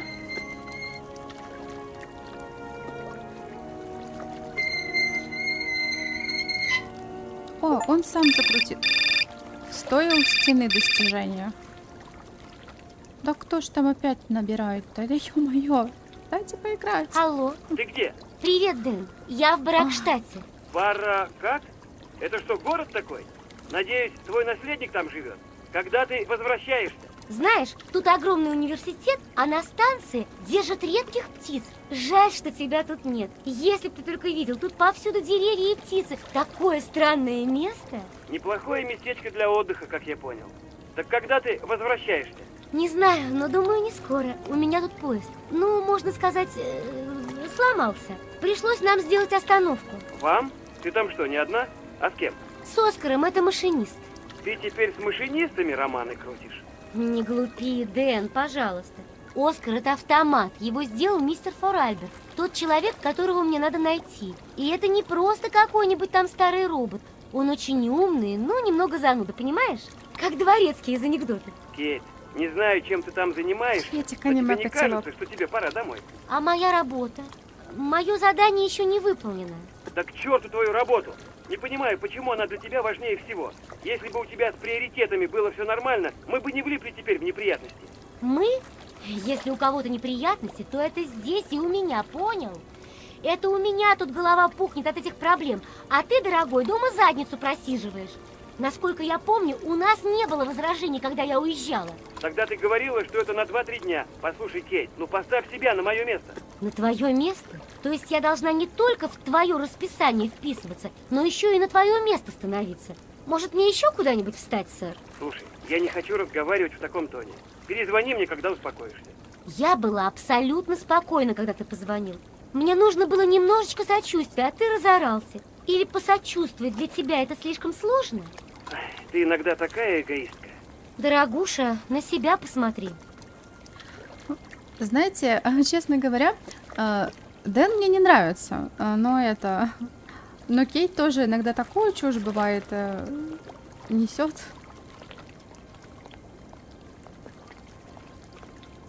И творит. Но в целом у них определенно проблемы в отношениях, так что...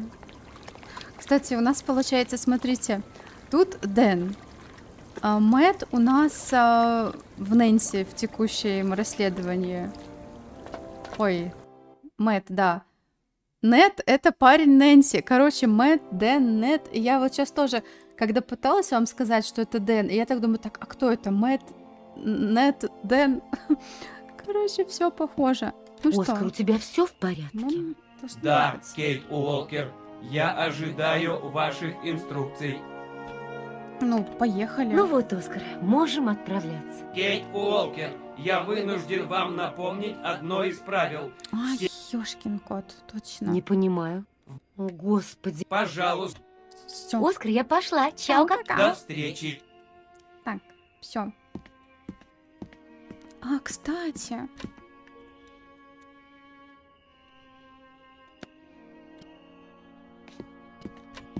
Мы же вроде с вами еще не слушали этот валик. Точно. Ганс, у меня грустные вести. Отец мертв. В прошлое воскресенье он мирно скончался во сне. Мне так одиноко. С тех пор, как ты уехал, отец сильно сдал. Мне приходилось заботиться обо всем. Следить за домом, вести дела на фабрике, управлять рабочими, договариваться с клиентами. Обо всем. А теперь, понимаешь, я теперь не знаю, ради чего все это. Настали тяжелые времена. Эта ужасная война не приносит ничего, кроме горя и разрушения. Автоматы теперь никому не нужны. Не скучай. Меня поддерживает только надежда на твое возвращение. К твоему приезду я превращу фабрику во дворец, достойный твоего гения. Пожалуйста, береги себя. Я тебя очень люблю, Анна. Война разгорается. Достижение, ребята. И я слышала, что... Я не увидела. Выскочила или нет, но я повторю. Не скучай. Спасибо большое. И на самом деле мне вот очень нравится. Я уже вот к концу немножечко начинаю уставать, но я думаю, что до часиков 10 мы точно поиграем. Огромнейшее тебе спасибо. Я прям очень не ожидала. Я надеюсь, что прохождение нравится.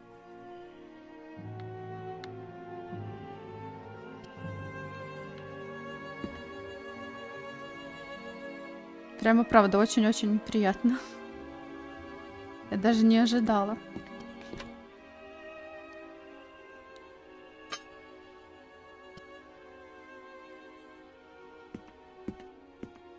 Так, ну все. Я Оскар, у надеюсь, тебя что... Да, Кейт Уолкер. Оскар, если ты опять будешь говорить, что чего-то не хватает, я... Все готово. Займите свое место, Кейт Уолкер. Поезд отправляется. Я... А, ладно. А ладно. Такс.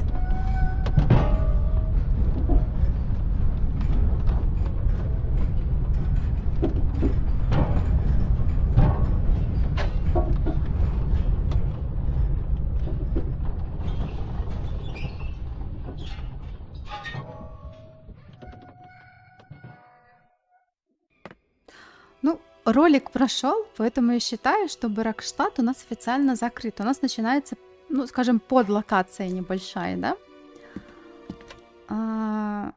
Это вот эта застава.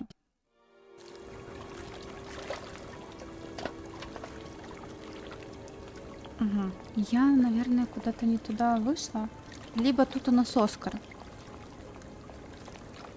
Нет, Оскара тут нету. Я, наверное, просто не на ту сторону вышла. Давайте на другую выходим.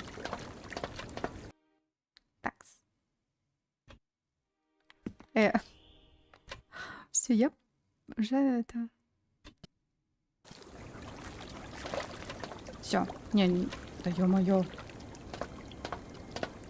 О, вот сюда. Почему мы остановились? Оскар, ну неужели нельзя хоть раз отступить от этих предписаний? Ваша просьба отклонена, Кейт Уолкер. Оскар, тебе не кажется, что мы и так достаточно времени зря потратили? Вы недостаточно быстро отыскали заводник, Кейт Уолкер. Какая выдержка. А ты, между прочим, отказался мне помогать. Вдвоем бы мы в 100 раз быстрее управились. Согласен, Кейт Уолкер. Если бы у тебя шестеренки не съехали на твои инструкции, мы бы тут не задерживались. Я не полностью убежден в этом, Кейт Уолкер. Господи, Оскар, ну пожалуйста, поехали наконец, а? Хорошо, Кейт Уолкер. Дайте мне визу, пожалуйста. У нас, наверное, нет визы. Мне пора, Оскар, до встречи. До свидания. Визы у нас нет, нам ее нужно добывать с вами. Вот зараза. А я говорила, что надо было ключ брать, вот этот а-ля монтировка. Да ё-моё. Вы нам дадите поиграть? Алло? Кейт, ты? Рассказывай, что у тебя происходит. Нажаловался. Ну, завела механический поезд. Надеюсь, что он меня довезет до этого Форальберга. Потом пришлось пообщаться с парой придурковатых матросов. А теперь я застряла перед огромной стеной вроде Великой Китайской. Ты бы видела, какая она здоровая. Да я вовсе не о том. Что там у вас с Дэном? Ты о чем? Я его вчера видела у Мэгги. Он сказал, что вы поругались. Ну, это он преувеличил. Перенервничали немного. Покричали, вот и все. Мы не поссорились, просто немного перегнули палку. Знаешь, я не люблю лезть в чужие дела, но он был немного не в себе. Ходил как в воду опущенный. Это Дэн-то? Как в воду опущенный? Не то слово. Знаешь, когда ему волосы на лоб падают, в глазах туман, а брови одна на другую налезают. Никогда не замечала. Но, может, я и впрямь переборщила немного. Понимаешь, он меня за какую-то девочку держит, а я иногда выхожу из роли. Это чертово дело меня вымотало в конец. Я просто хотела немного сочувствия. Очень понимаю. Ладно, на меня-то ты всегда можешь рассчитывать. Так как дела? Ну, я уже говорила, продвигаюсь вперед, но медленно. А ты знаешь, этот Форальберг становится все интереснее и интереснее. Ясно. Ну, по крайней мере, ты там не скучаешь, в отличие от нас. Тут вообще тоска, а без тебя и подавно. Ты когда вернешься? Скоро, надеюсь, а то Марсон меня живьем съест. До скорого! Надеюсь, что до скорого. И будь поласковее с Дэном в следующий раз, окей? Постараюсь. Ну вот. Тут, кстати, я хотела сказать, такие прям пики, что можно кого-то насадить.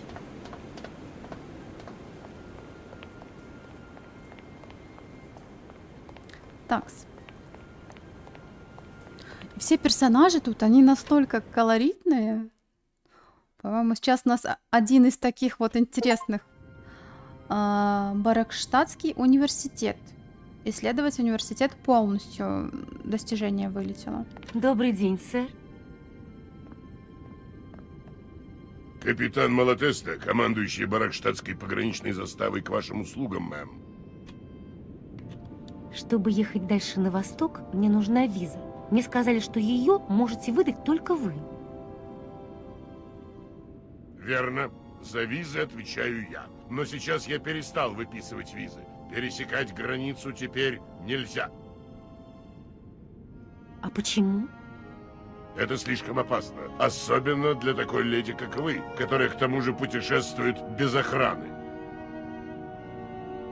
Опасно? Почему, капитан? Враги, мисс, враги. Я уже несколько лет наблюдаю за ними в телескоп. Там стоит конный воин, это разведчик вражеской армии. Он шпионит за нами, поэтому-то я всегда на стороже. Он знает, что я знаю, что он здесь, понимаете? И пока я за ним наблюдаю, он не будет ничего предпринимать. Вы уверены? Да вы сами взгляните. Мгм. За столько лет его, очевидно, ничего не смутило. Не возражаете, если я вас покину, капитан? Разумеется, мэм. Рад был увидеть вас. Что тот конный разведчик, скажем так, не двигается.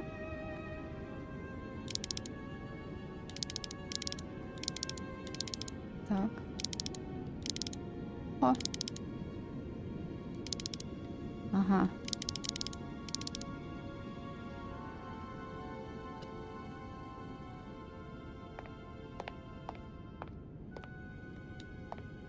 Такс.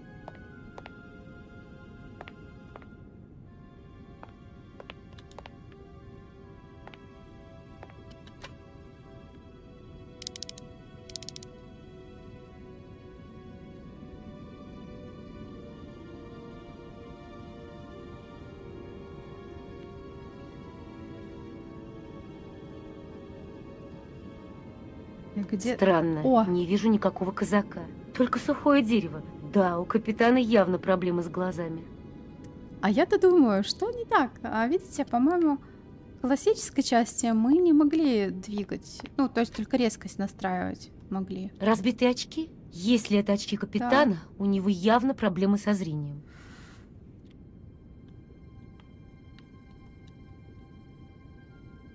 Не похоже, что эта штука работает. В смысле не похоже? Полковник? Капитан, мисс. Ну, вы так внушительно выглядите. Вы мне льстите. К сожалению, о нас, скромных пограничниках, высшее начальство часто забывает. Нет справедливости в этом мире. Я сочувствую вам, капитан. Давайте же на время отвлечемся от наших горестей и выпьем хорошего вина. Я бы с удовольствием, мисс, но это запрещено уставом.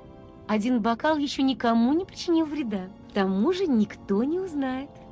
Вино, мисс, вы ставите меня в крайне неловкое положение. Не стоит быть таким аскетом, капитан. Ну, всего один бокал. Уверяю вас, это превосходное вино. Ну, Артистка. может быть, совсем чуть-чуть. Артистка. Вот ваш бокал. Ваше здоровье, капитан. Ваше здоровье!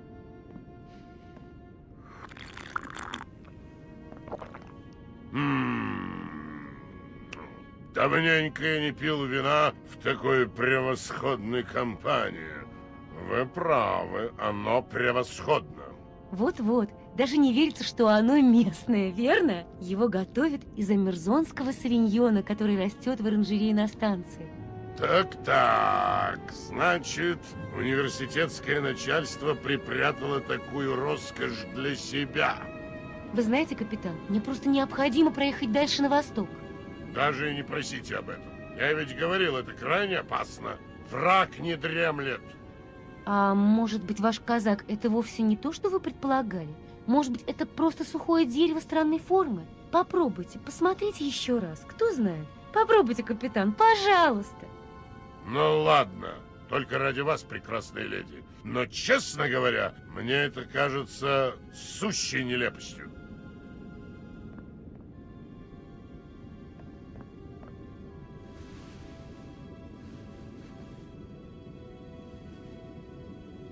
Невероятно. Как это могло произойти? Мистика какая-то. Как я мог так долго ошибаться? Разведчик — это просто дерево. Господи, мне так стыдно. Ничего страшного, капитан. Все мы иногда делаем ошибки. Дерево. Просто сухое дерево. Возьмите себя в руки, капитан. Все в порядке. Надеюсь, теперь вы сможете выписать мне визу. Да, конечно, опасность ее больше нет. Все эти годы. А теперь он исчез. И следить теперь не за кем. Капитан, так это же прекрасно. Вы теперь не привязаны к своему посту. Через границу снова будут путешествовать люди. Вы сможете заняться прежними делами, выписывать визы. Да, вы правы. Я сейчас же выпишу вам визу. Тысячи извинений, мисс. Вот, пожалуйста.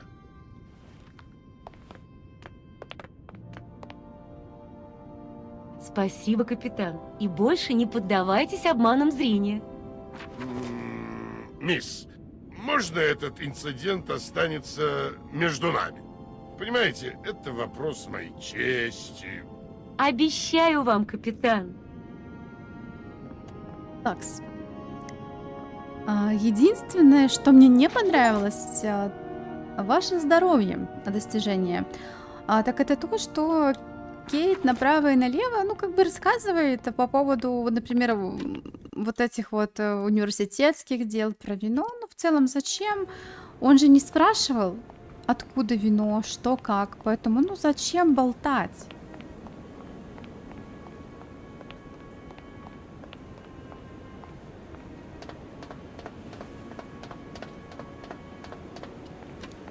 Ну, как-то вот... Такс. Все, виза у нас есть. Аллилуйя. Вот тебе виза. Все правильно, я надеюсь? Все правильно. Прошу, вот ваш билет.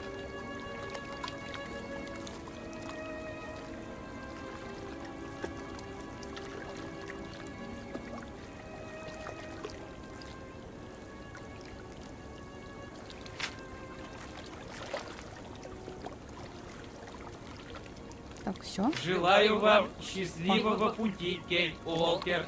Так мы можем ехать, наконец? Да, мы уже сильно отстаем от расписания. Он сам виноват. Ну, то, что мы отстаем от расписания. Так. Я подумала, что сейчас ролик начнется, но, ребята, нет. Такого сервиса это...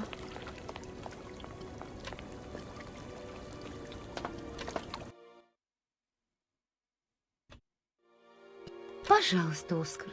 Теперь займите, пожалуйста, свое место. Да, Оскар. Как скажешь, Оскар. Только вези нас хоть куда-то.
Разведчик.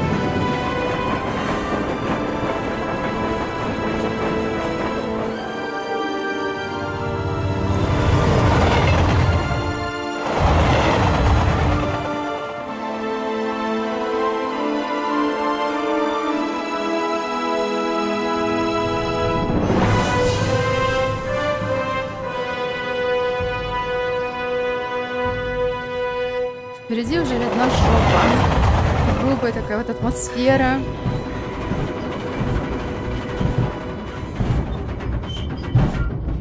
Мне раньше было страшно проезжать. Мне казалось, что сейчас этим серпом по ту сторону стены достижение вылезло. Что этим серпом он у нас это стукнет поезд, который проезжает. Так, стоп. Так. Ну, все.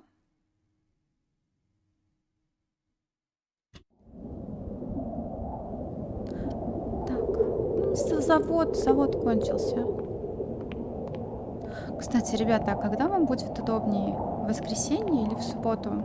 Ну, я думаю, что мы за один стрим не получится, короче говоря, продолжение. Оскар, в чем дело? Почему поезд встал? Где мы? Снова кончился завод, Кейт Уолкер.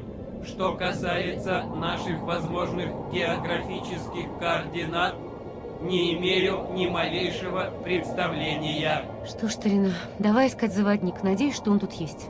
Загрязненность воздуха превышает допустимые нормы. Я не могу покинуть поезд, иначе я рискую непоправимо заржаветь. Ясно, ну что ж. А нам, то есть, нормально гулять? Да, мрачноватое местечко. Хотелось бы мне знать, где здесь заводник. Кейт Уолкер, я, как всегда, полагаюсь на ваш незаурядный ум и смелость. Лицемер. Вот.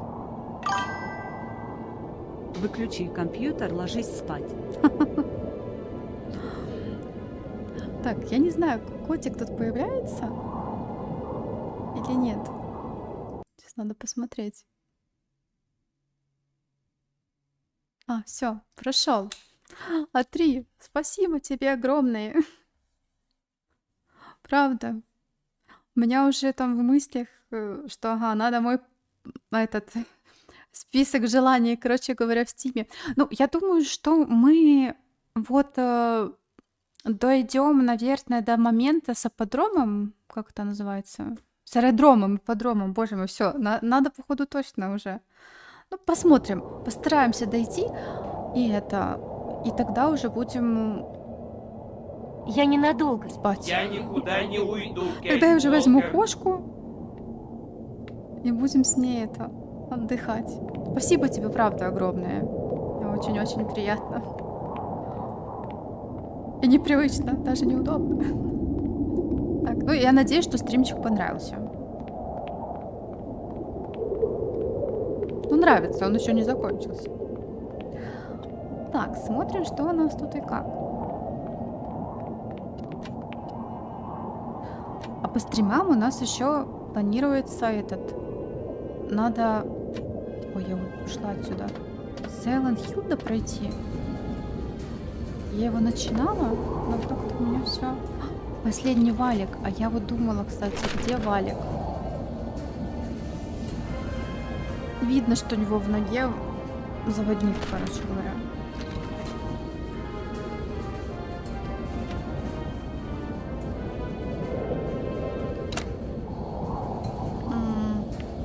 Так.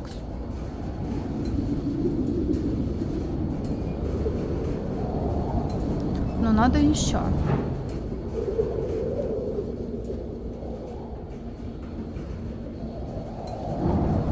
Вот. Все вроде бы. Но мне, кстати, до сих пор жутко вот такая здоровая статуя едет. Нажмешь на кнопку, она так этим серпом ходишь по поезду, и все. И нет поезда.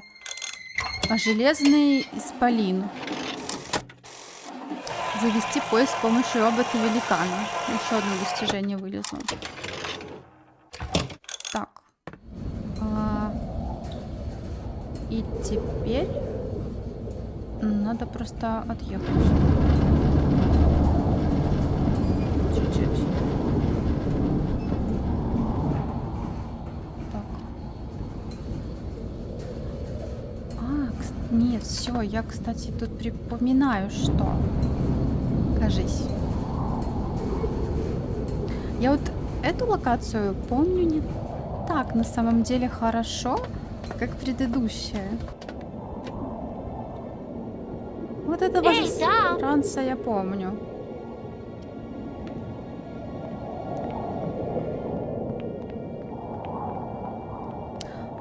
Как-то вот видно, что он по-крысиному бежит, что он что-то такое, какую-то гадость нам сделал.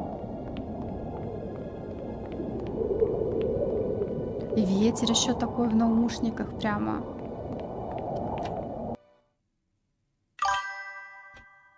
Кейт практически Нэнси, но ты лучше их вместе взятых.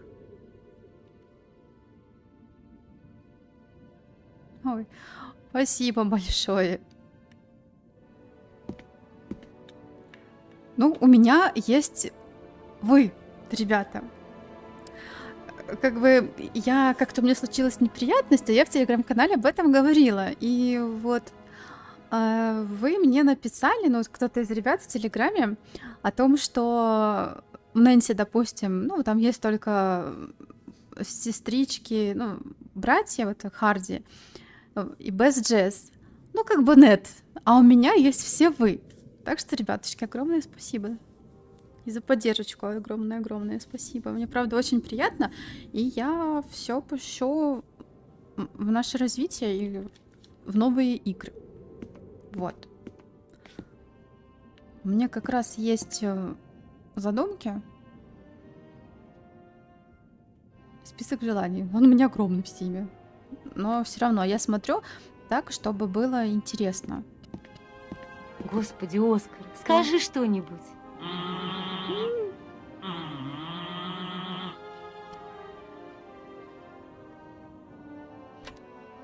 Ты цел? Это чудовищно. Это переходит все границы. Я пережил гнусное нападение. Какое еще нападение? Руки. У меня нет рук. Их похитили. Точно, обеих рук нет. Кто же это сделал? Что тут вообще творится? Одно можно сказать с уверенностью, Кейт Уолкер. Этот гнусный акт вандализма совершил дикарь, незнакомый с цивилизацией и психически неуравновешенный. Ты его видел? Расскажи все по порядку. Я стоял, чистил свои шарниры. Мне пришло в голову, что при таком количестве пыли в воздухе... Оскар! Словом, я был занят делом. И вдруг кто-то схватил меня сзади со страшной силой и связал. Я не мог защищаться, я даже крикнуть не успел. Он сразу заткнул мне рот, после чего демонтировал мои руки ужасными, омерзительными клещами. Бедняжка Оскар, ну ты его рассмотрел? Говорю, это был сущий дикарь. Красные глаза, стальные зубы, кожа темная и вся в коросте. А как от него гнусно воняло. Чудовище, Вот. настоящее чудовище, Кейт Уолкер. И еще он был вооружен. Вот. Оскар, милый, успокойся. Все будет хорошо. Ну, он действительно какое-то чудище Я ненадолго. описал. Я никуда не уйду, Кейт Уолкер. Так, ну что, нам нужно выручать Оскара. Бедный Оскар. То без рук, то без ног. Это что за горелка? Это он вот этим Оскару? Горелка. Кстати, а в классике у нас, по-моему, были щипцы такие по металлу, если я не ошибаюсь. Но могу ошибаться. Но, по-моему, щипцы по металлу. Ну, кстати, и то, что этот вот индивидуум, скажем так, неуравновешенный, то, ну, это да. Это я согласна. Вот запах, кстати, у него, видимо, какие-то сенсоры. Мгм. Дверь как будто вот в каких-то таких банковских хранилищах огромная. Но Оскар у нас это чудо инженерной мысли. Вот. Он у нас весь в каких-то там современных наработках, все такое. Ну, вообще, конечно, без электроники это невозможно. Но это Сибирь, тут все можно. А ну, кстати, есть еще вы теперь, там, кто мало ли не обращал внимания, после лекции профессора, знаете, почему Сибирь? Потому что это остров как раз-таки, где мамонт. Ну, мало ли кто-то это упустил момент. Так, а нам нужно вот сюда. Так, не, я не нажала. Ну, что тут? О! Прикиньте, крыша это трескается, и Кейт мумс. Ага.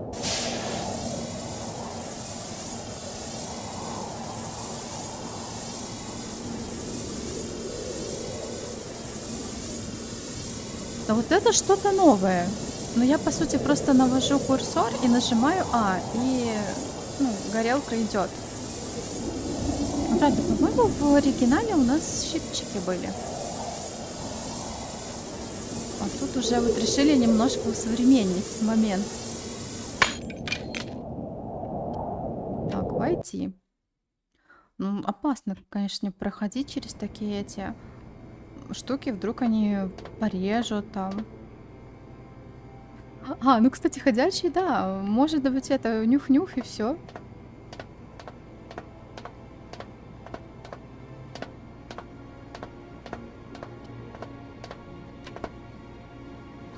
Ага, что у нас свеча зажигания? Не помню, для чего она, но для чего-то ну. Ага, кажись, я помню. Все. Я, кажись, помню. Вроде тут больше ничего нет. Так. Теперь нужно... О! Так, давай, Кейт. Хоба. Акробатка. Просто акробатка. Так, и вот эти штуки нам... ну ты что? О. Вот. Все, отлично.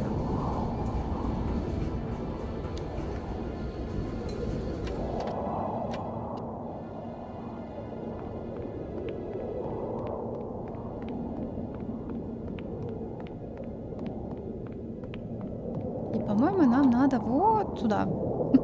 Прямо. И там вроде бы будет какой-то ход, если я не ошибаюсь. Ну, игра мне прям нравится. Мне кажется, они довольно-таки хорошо поработали. Плюс они не стали прям, ну, заламливать цену, потому что я, ну, действительно думала, что нам будет дороже. Вот. Я примерно предполагала, что она будет вот... Сейчас 4-я часть, она вроде бы на скидках, если я не ошибаюсь. Ну, как бы я думала, что примерно будет стоимость плюс-минус, как вот у 4-ки. Но видите, они все-таки решили, раз это ремастер, то... Ё-моё. Они не дают нам играть. Алло, алло. Дэн, это ты? Тебя плохо слышно, Как Дэн. из банки. Дэн, тебя не слышно. Я попробую перезвонить, когда из шахты выберусь. Слушай, тебя совсем не слышно. Я вешаю трубку. Я в шахте. Это просто... Да.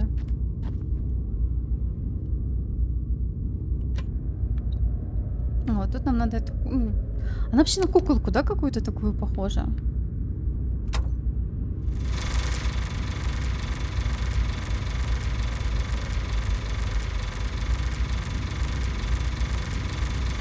Вот еще Сибирь, мне кажется, ну, многие, да, в нее как-то играли. Ну, не знаю, то ли просто она как-то в таком моем поле зрения.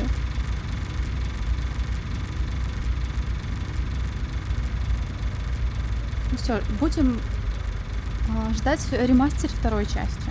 Очень прямо. Просто у меня, я уже рассказывала как-то давно. Первая, в принципе, нормально идет.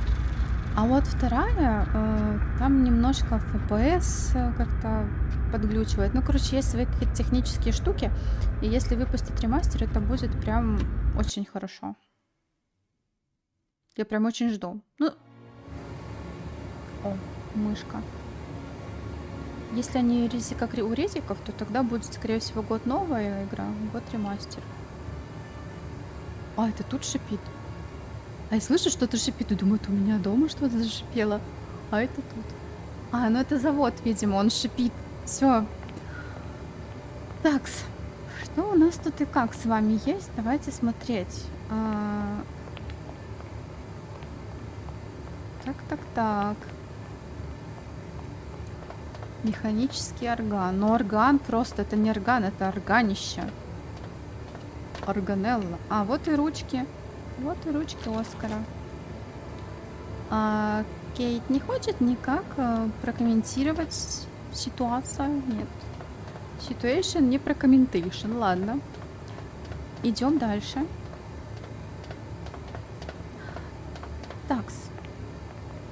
Тогда нам нужно найти место, где вот этот вот обитает злыдень. Тут больше ничего нет. Вроде ничего. Что там написано? Козырек. А, ну что, типа, не забывайте, наверное, при работе козырек опускать, ну, чтобы глаза беречь. О, она сама все делает. А это, знаете, Хаус Флиппер пошел. Первая часть как раз. Так. Ну что, злыдень тут.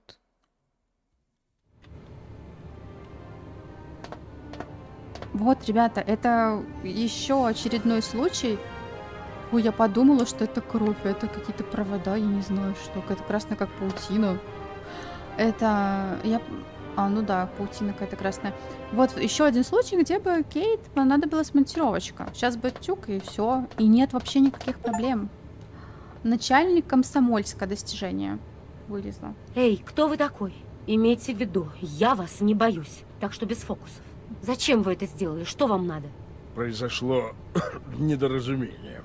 А по-моему, произошел обыкновенный грабеж. Сейчас же верните мне руки, слышите? Руки? Но ведь обе руки у вас на месте. Я все объясню. Уверяю вас, я вовсе не грабитель. Ну, разумеется. Вы только залезли в мой поезд, напали на машиниста, искалечили его и украли его руки. Нет, я их не крал, только одолжил для дела, ненадолго.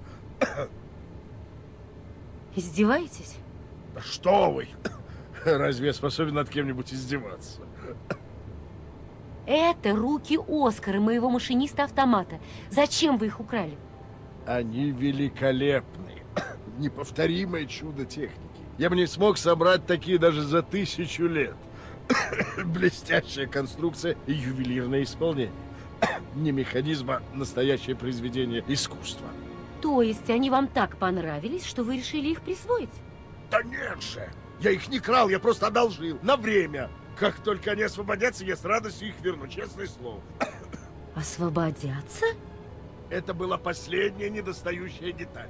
Теперь я закончу механического пианиста и смогу, наконец, осуществить свою мечту. Посмотрите, какое чудо я сделал из этих печей и труб. Это старая, никому не нужная фабрика. Это ржавое чудовище. Мне удалось превратить ее в один огромный орган. Теперь я смогу аккомпанировать величайшей в мире певице. Осталось только пригласить ее саму. Он сам как чудовище. Так. Но кто такая Елена Романская? Как можно ее не знать? Это великая певица! Вы что? Ее имя гремит по всем социалистическим странам.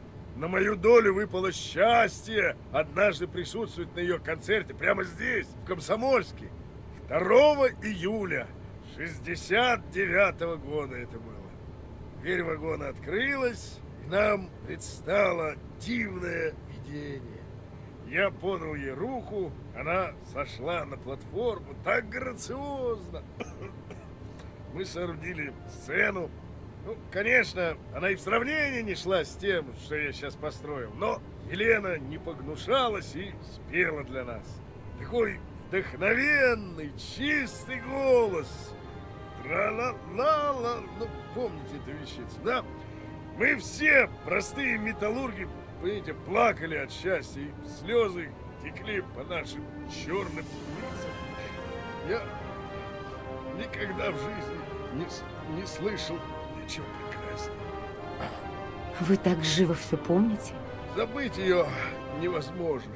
Ее образ, понимаете, всегда стоит перед моими глазами. А теперь она приедет сюда и увидит, какой храм я воздвиг для ее божественного голоса. Увидит, что эти стены ее достойны. Да, думаю, она не устоит. Так, ну что, давайте к задаче перейдем.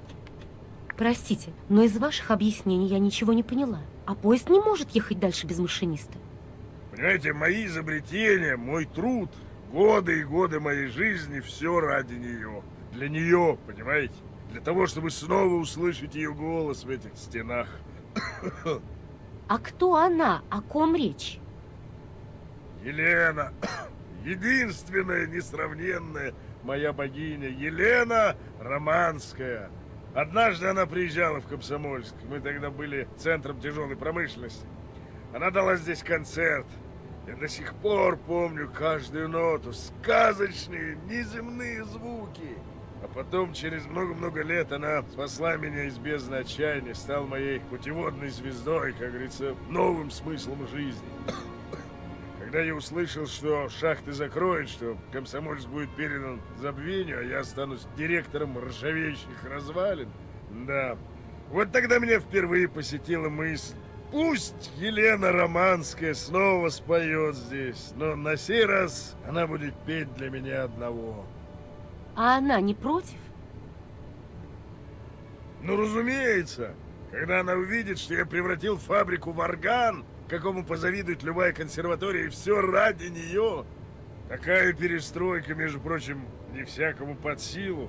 По трубам, где тек расплавленный металл, я заставил литься сладостные звуки. Но потом понял, что нужен еще автоматический пианист. И почти отчаялся, что не смогу сделать для него подходящие руки, как вдруг приехали вы. Настоящий подарок судьбы, не правда ли?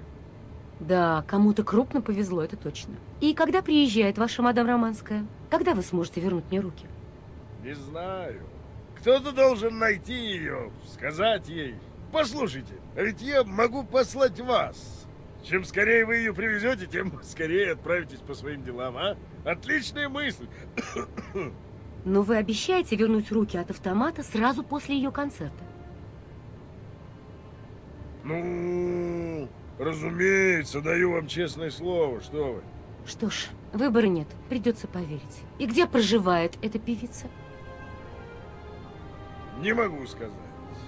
Но вы современная молодая женщина, конечно, вы найдете ее без труда. Елена Романская, как-никак, мировая знаменитость. Между прочим, я собираю все, что с ней связано. У меня тут особая комната, как бы небольшой музей, что ли. Вы просто обязаны посмотреть. Сейчас посмотрим.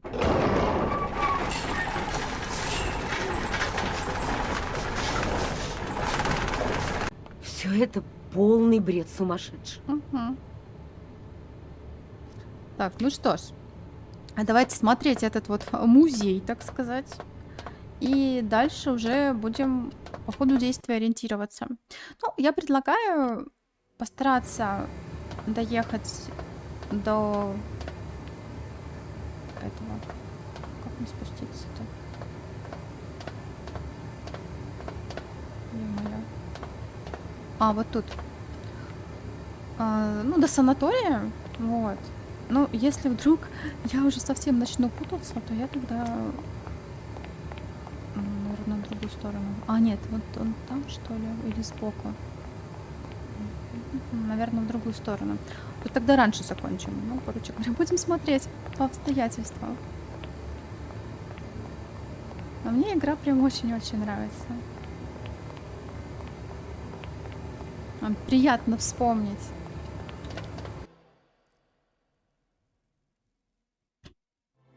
О. Как там говорят, сталкер, да, личный. Вот. Личный сталкер.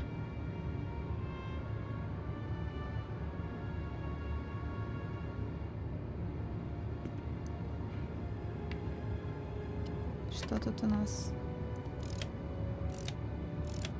Ребят, красный, синий, фиолетовый, что ли? Красный, наверное, вот бирюзовый. Вот.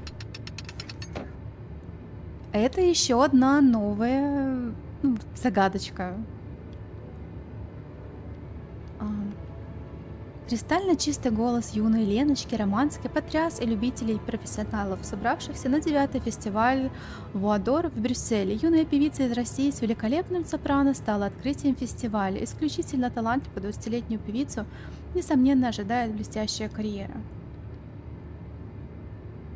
Лучшие номера Елены Романской собраны на этой пластинке. Миллионы копий, которые были проданы по всему миру. товарищ Елена Романская выступает перед народом. Серия вокальных концертов с ее участием прошла на предприятиях страны. Из Киева наша солистка перебыла в Комсомольск. На фотографии очаровательная Елена вместе с директором предприятия товарищем Бородиным и другими почитателями ее таланта. Ну, это, видимо, Бородин, вот, Бородин как раз. Успех Елены Романской в Европе несомненен. Гордость страны. Великолепная Елена Романская с неизменным успехом блистает на лучших сценах Европы. После гастролей в Милане, Париже и Вене Елена Романская дала потрясающий концерт, и голос ее звучал глубже и проникновеннее, чем когда-либо. Сейчас Елена Романская на вершине своей карьеры, и ее концерты в последние годы были исключительно блестящими. Подтверждением ее славы стало незабываемое исполнение Риголетто в дуэте с ее большим другом, русским тенором Фрэнком Малковичем. Напоминаем, что последний недавно принял решение продолжать свою карьеру в Соединенных Штатах. Никого он вам не напоминает? Прошлым вечером толпы восхищенных поклонников таланта Елены Романской заполнили Большой театр, чтобы рукоплескать примадонне, в последний раз выходящей на сцену. Романская совершила переворот в вокальном искусстве, и ее имя навсегда останется в памяти потомков. Волнение, усталость и болезнь позволили ей лишь тихо произнести сквозь слезы: «Спасибо». Дивный голос примадонны. Достижение вылезло. Так, ребятки, ну что, готовимся еще к Привет, мам! Кейт? Ой, вот это сюрприз! Солнышко, а ты на часы иногда смотришь? Почему ты звонишь среди ночи, а? Извини, мам, забыла о разнице во времени. Я тебя разбудила? Конечно, разбудила. Я уже давно сплю, детонька, мне необходимо как следует выспаться. У меня завтра чертовски сумасшедший день, знаешь ли. Извини, пожалуйста, но это правда очень срочно. У меня мало времени. Ну, если и правда до завтра не терпит, то, конечно, но расскажи, бабочке, что у тебя стряслось? Да, имей в виду, Дэну я вместо тебя звонить не буду, если ты об этом. Мам, слушай, ты говорила, что сейчас охмуряешь какого-то Моровича, или как его там? Малкович, зайка. Фрэнк Малкович. А, да, точно. Он ведь оперный певец, так? Точно. Говорят, когда-то это был лучший в мире тенор. Представляешь? Это здорово. Тогда он мог знать одну знаменитую певицу. Ее звали Елена Романская. Она тоже русская. Ты его не спросишь?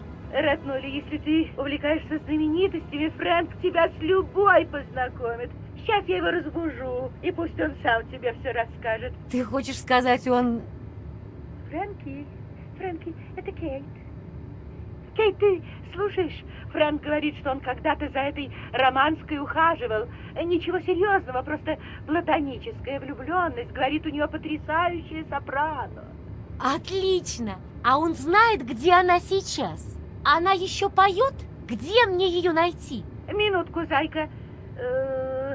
Фрэнк говорит, что она была тяжело больна и бросила сцену. Она отдыхает на каком-то курорте. Кажется, это место называется Аралабад. Только это было 15 лет назад, и он точно не помнит. Понимаешь, солнышко, когда Фрэнка разбудишь, ему нужно время, чтобы прийти в себя. Спасибо огромное, мам. И Фрэнку передай спасибо. Вы оба у меня просто молодцы. Спасибо, я тебе еще перезвоню.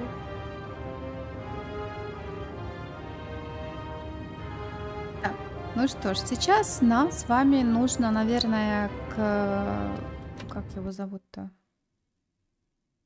Не Бородин, как? Ну, короче, к директору фабрики и попросить у него помощи. Я думаю, этот курорт знаменитый, он его точно должен знать. Должен же быть он хоть как-то нам полезный, хоть что-то, в чем-то принять участие. Директор. Это вы, мисс Волкер? Я, кажется, поняла, где искать Елену Романскую. Как? Вы разыскали Елену? Не может быть! По моим сведениям, она должна сейчас жить в Аралабаде. В Аралабаде? Елена, в Аралабаде! Так вы знаете этот город? Знаете, где он? Да, конечно, это известнейший курорт, что вы.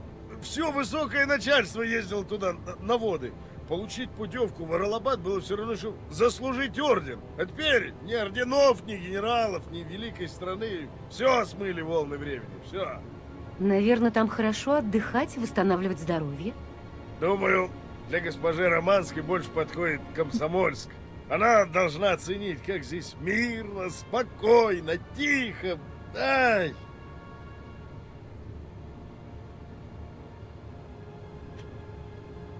Ну, так. А как добраться до Аралабада? Есть одна возможность. На фабрике никакого транспорта не осталось, а вот у старого алкоголика у него наверняка что-нибудь найдется. Что за старый алкоголик? Значит, вы все-таки здесь не один?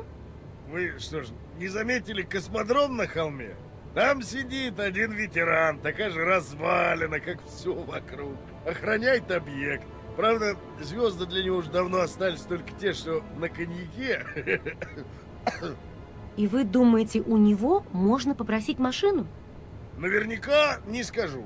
Надо еще застать его трезвым, а трезвым он бывает нечасто. Ну, надеюсь, вам повезет. Ладно, и как попасть на космодром? Туда ходит монорельс, полностью автоматически. Я его включу, когда сядете в вагон.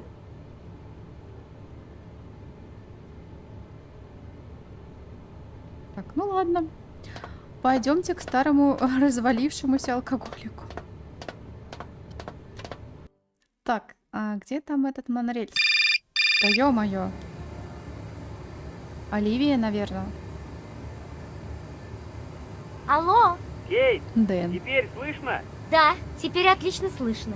Только теперь я не могу говорить, я страшно спешу. Я хотел извиниться. Понимаю, я в прошлый раз не лучшим образом себя вел. Мне жаль, извини, пожалуйста. Ничего страшного, я не сержусь, милый. Только мне и правда надо бежать. Я не обижаюсь, не волнуйся. Просто мне тут надо кое-кого поймать. Но, Кейт, это важно. Я перезвоню, Дэн, извини. Не, ну тут на самом деле она могла бы там, не знаю, минутку какую-то выкроить. Хотя бы.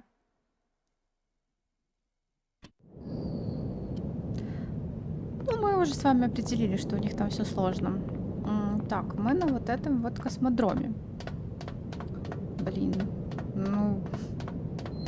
Бандуры, конечно. Все вот это...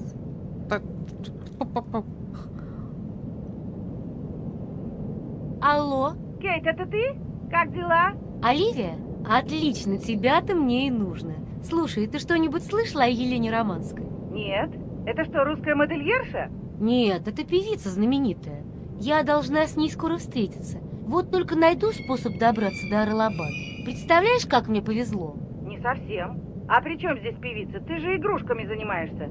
Слушай, ты уверена, что знаешь, что делаешь? Ты какая-то другая стала. Понимаешь, если я хочу найти этого Форальберга, то мне сначала придется привести ее к директору местной фабрики. Не бойся, я прекрасно знаю, что делаю и зачем. А почему ты решила, что я изменилась? Да так, просто показалось. Ты как-то теперь более уверена в себе, что ли, сильнее стала. А что, это плохо? Вот-вот, видишь? Ты теперь чуть что сразу на дыбы встаешь. Я, кажется, начинаю понимать Дэна, с тобой все труднее иметь дело. В каком смысле? В смысле? Ну, мы тут с Дэном ходили в кафешку, выпили пару коктейлей. Ему надо выговориться, понимаешь? Ему так одиноко. И что же он тебе сказал? Да ничего особенного, просто у него такое впечатление, что ты его начала избегать. Он тебя понимать перестал. Вот вчера, например, мы были в кино, и он сказал, что тебе бы этот фильм понравился. А я сказала...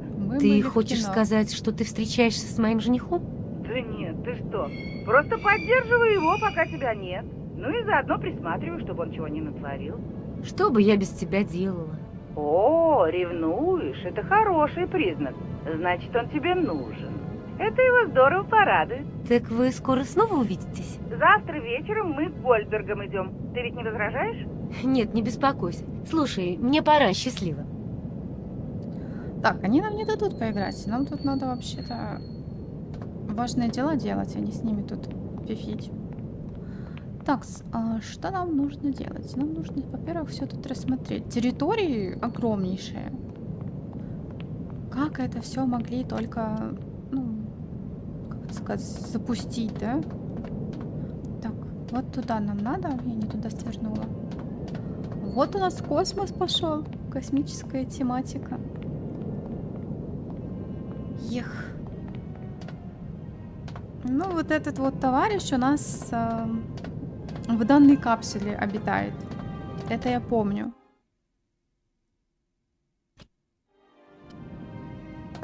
Извините, сэр. Простите за беспокойство. Эй, вы меня слышите? 3, 2, 1, пуск!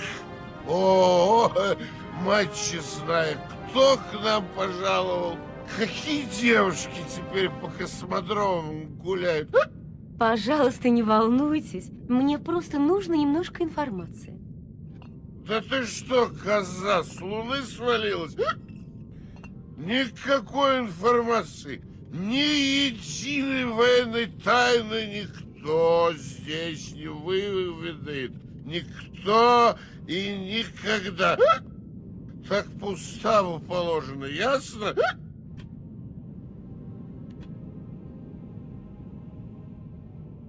Слушайте, возьмите себя в руки. Мне нужно выбраться отсюда.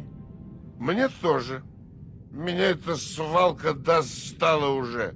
Но сначала надо выпить. Вот, держи, попробуй. Это водка. Нравится? Мне нужно транспортное средство. Я готова даже сама произвести тест ракеты. Произнести тост за ракеты? Знаешь, за такое дело я тоже выпью. Так, сейчас мы что-нибудь подходящее найдем. Что-нибудь дальнобойное?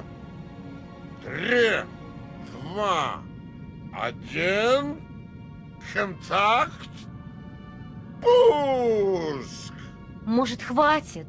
Чего? Наши соратницы бунтуют? Так. Что-то с нами будет. За победу! Вся власть Марусям! Марусям. Мне срочно надо в Релабад. Вперед, товарищ! Я тебя прикрою. Я должен сторожить стратегические запасы. Нелегкая эта служба, знаешь ли. Да? Сколько бутылок? Ну, кстати, возможно, надо будет посмотреть. Может быть, есть информация. Просто тут он изображает такой пьяненький Не могли голос. бы вы? Ладно, Ну, посмотрим, неважно. когда он Всё равно протрезвеет. Как там эти русские говорят, лыка не вяжет. Я не пьян. Ну, разве что чуток выпьемши. Так, ну ладно. Тогда мы... Странно. Я же заначил тут пару бутылок. Надо пойти проветриться. Тут духотища.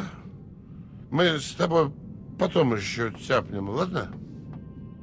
Полковник, с вами все в порядке? Вы уверены? Носочки висят. В общем, попробуем с вами починить вот этот дирижабль.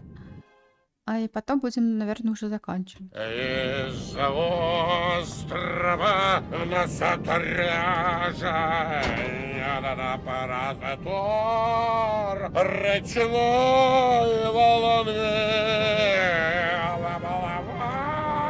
Осторожно, не наклоняйтесь, а то...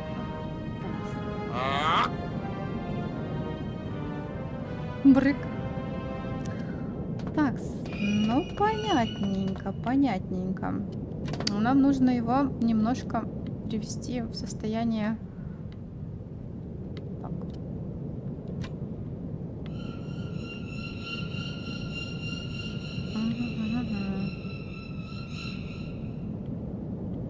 Ага, мне нужен ключ, да? Ключ от этого вот механизма. Давайте посмотрим. Может быть, у него в капсуле в это что-то есть? Я не помню, честно говоря, где этот ключ. Но сейчас посмотрим, походим. А, вот тут тем более есть какие-то... Вот он. Так, а тут что?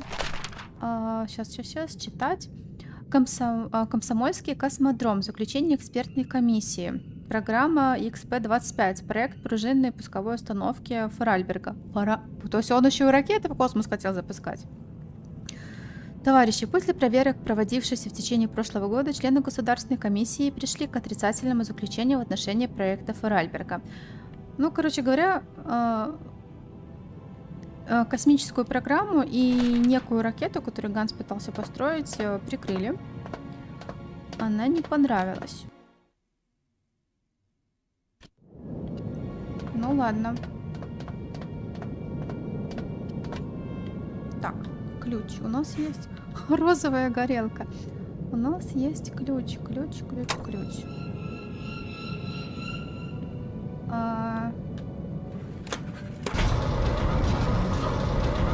Вот. Мне кажется, мы... Ну, надо водой. Ага, нет. Надо немножко туда.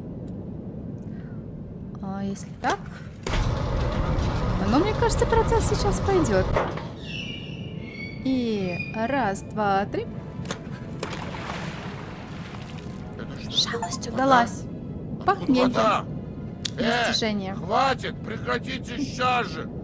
Да вы что, утопить меня решили? Ну, хоть искупался. Недовольный еще какой. Зато быстро протрезвел. Вот, бесплатно мы его это привели в чувство. Так, теперь болтаем. Успокойтесь, все окей. Просто утренний душ. Окей. Вы вчера немного перебрали? Это точно. И не в первый раз. Думаю, что и не в последний. Ой, черт. Голова трещит. Говорите шепотом, ладно?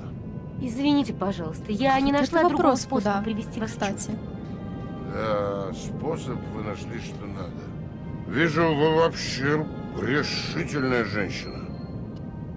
Может быть, им какое-то продовольствие поставляют, ну, как бы фабрику оставили, там минимум какого-то персонала, чисто там смотреть и сторожить, грубо говоря, чтобы оборудование не дотащили и какую-то там провизию поставляют. Только так, потому что больше тут ничего нет. Мистер Шаров! Бедная моя головушка. Просто раскалывается. Имейте совесть, не шумите. Не надо меня дергать. Так, задачу. Вы знаете, где находится Аралабад? Аралабад? Давно о нем не слышал. Это морской курорт. Все большое начальство там отдыхало и развлекалось. Ну и еще военные после ранений, спекулянты, политики в отпуску, прочее жилье, вся шайка-лейка и все за казенный счет. А вот мне ни разу не досталось бесплатной путевочки. Без 5 минут народный герой! И ни разу не отдохнул, как человек. А где именно этот город? На востоке. Нам больше знать не требовалось. Маршрут был заложен в дирижабль. Прямо отсюда и туда. Большое спасибо за помощь. Ничего. Так, дирижабль. А тут уже, по-моему, сам вот этот весь космодром. Вау. Пусковой полигон. Вот это не ракета, короче, это летательный этот аппарат, это, видимо, та программа, которую Ганс, да, разрабатывал. Ну вот рядом вот эти вот ракеты, они как-то посолиднее смотрятся на самом-то деле. Так, давайте круг дадим и посмотрим изначально, что тут вообще у нас есть такое интересное. Так. И где вообще этот дирижабль у нас? Ну, можно подняться, посмотреть, все равно мы тут. А, вот дирижабль, тут он. Это летучие... Не, это птицы. Я подумала сперва летучие мышки. Вот он. Мне нужен ключ. Ну, я нечаянно опять нажала войти. Хорошо, у нас получается... Мне нужен ключ. Нужен ключ. То есть у нас должен быть пункт в диалоге дополнительный. Ага. Дальше, мне кажется, нам надо вот в эту вот стеклянную комнату. Только отсюда я не пройду. Стоп. Написано. И это зебра пешеходная. Ну, возможно, когда тут активно все развивалось. 04-я станция. Проходили они. Так, ну космодром в целом примерно такой же, как я его помню, когда я в классическую часть играла. Достижения. Черный город Комсомольск. Уже, кстати, много тут достижений. Эта консоль мне пока не нужна. Угу. Так, ну ладно. Ну, тут есть что-то? Ничего вроде нет такого. Ну, тогда я спускаюсь и иду к этому вот человеку просить ключ. От дирижабля.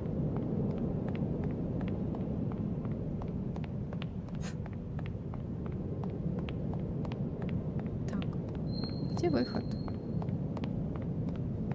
Идти. А вот, я уже потерялась. Я потеряла просто выход. Мистер Шаров! Чё так орёт она? Бедная моя головушка. Так, дирижабль. Как вы думаете, дирижабль в порядке? Не знаю. На нем 100 лет не летали. Мне еще нужно разобраться с управлением. Об этом не волнуйтесь. Там автопилот. Взгляните, если интересно. Вот, ключ.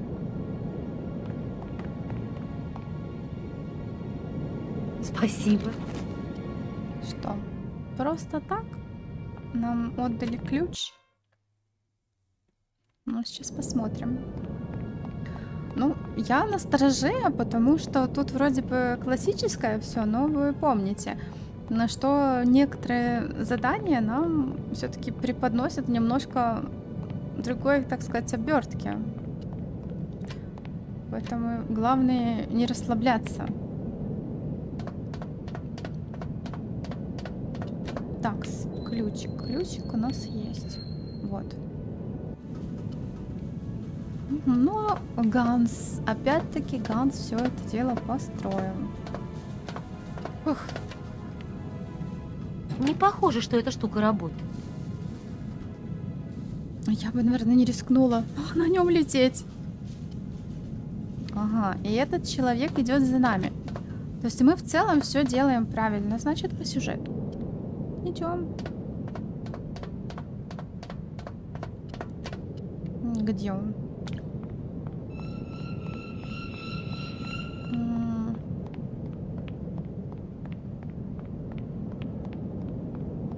Так.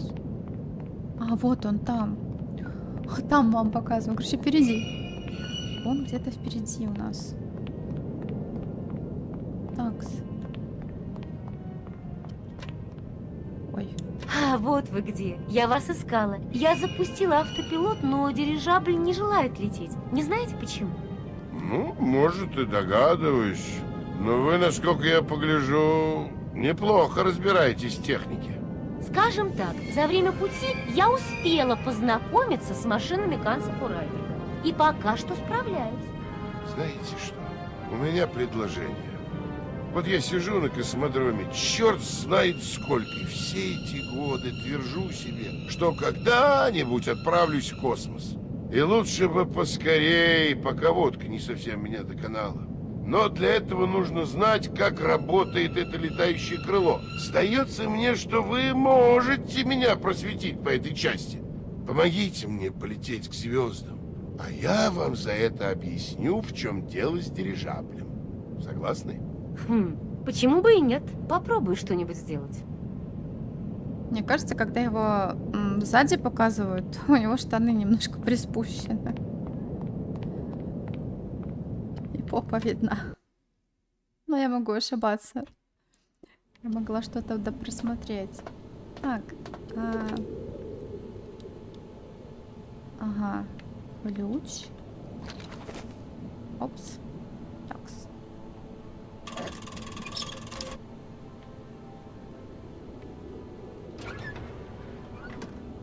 А это что-то новое, ребята. Вот такого, по-моему, не было. А, стоп. их просто соединить друг с другом? Или что? Вот непонятно, да? Ну, наверное, просто друг с другом соединить. Ну, вот это новое. Раньше такой панели не было. Ну, это просто в целом, да?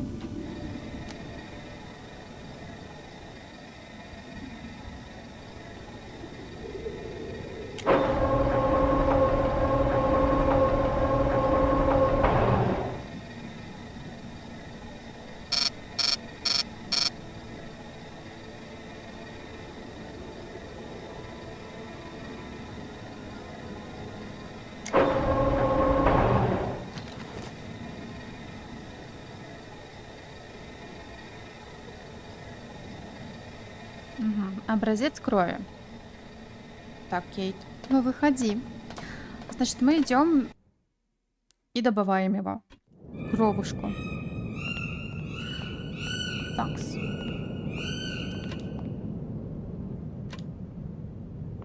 Товарищ Борис, мне нужно точно несколько штаны капель спущены. вашей крови. Это еще зачем? Чтобы запустить центрифугу, нужен образец крови пилота. У космонавта должно быть железное здоровье, поэтому надо взять анализ крови. Это не больно. 2 вещи всякий настоящий солдат готов сделать по первой просьбе. Снять штаны и пролить кровь. Хватит и второго. Вот-вот. Как пожелаете. Это что за вздохи?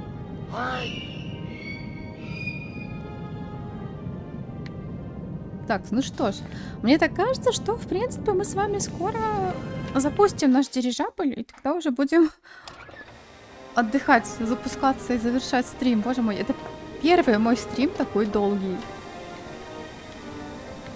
Мне там порезик, по-моему, часика там 3-4 было, а вот тут прямо это. О, если бы завтра не пятница была, то я бы еще, может быть...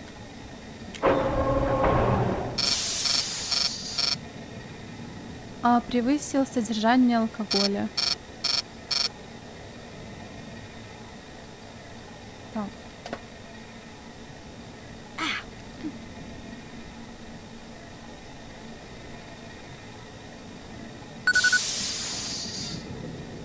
Ну что, сейчас мы его в центрифугу. Окей, кажется, я разобралась с этой машиной. Садитесь и запускай. Ой, ой. Полковник, вы в порядке? В полнейшем. Так, легкое головокружение. Я же космонавт, в конце концов. Головокружение? Ну, это я как бы после 6-часового стрима головокружение бывает. Так. А такой маленький, ну, самолетик. Он тебе говорили, что это крыло, но все равно такой малюсенький. Мисс Уолкер, как слышите? Прием! Безобразно! Говорите громче. Я готов! Нажимайте кнопку! Окей, ни пуха, ни пера. А нам сказать? Программа запуска активирована. Начинаю отсчет. Полковник, вы не сказали про дирижабль. Мари, приветик, Как его эфир сохранится. запустить? Дирижабль надо коленчатым. Коленчатым. 10, 9, 8, 7, 6, 5, 4, 3, 2, 1, 0. Пуск. Пуск. Бесконечность или нет? И спасибо, что пришла, и ничего, что поздно. Так что да, потом просто посмотришь. Ну, интересно, не знаю, я прям очень рада была вспомнить Сибирь. Ну, я всегда люблю в нее поиграть. Такс. Она просто такая спокойная, классная, но очень атмосферная. Прям. Я говорю, хоть времени немного прошло, но в целом вот я прям... Есть игры, в которые мы играли, которые меня вот даже за стрим там 3-часовой бывало немножко выматывали. А это... А Сибирь нет. Так, а где вот это, что он нам скинул? Такс.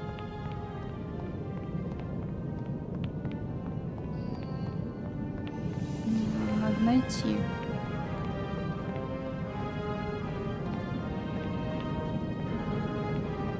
Наверное, с другой стороны. Ну, я же его не подбирала еще. Нет. И он говорил, что дирижабль нужно коленчатым. Ну, где вот этот коленчатый? Такс. Ага. Вот хитрец, куда-то скинул какие-то кусты. А нам теперь ищись вообще. Так. Куда он закинул эту штуку? У нас же точно ее нету. Нету. Ох. Такс.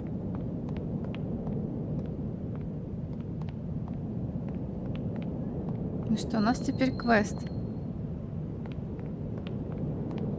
Найти вот эту вот деталь.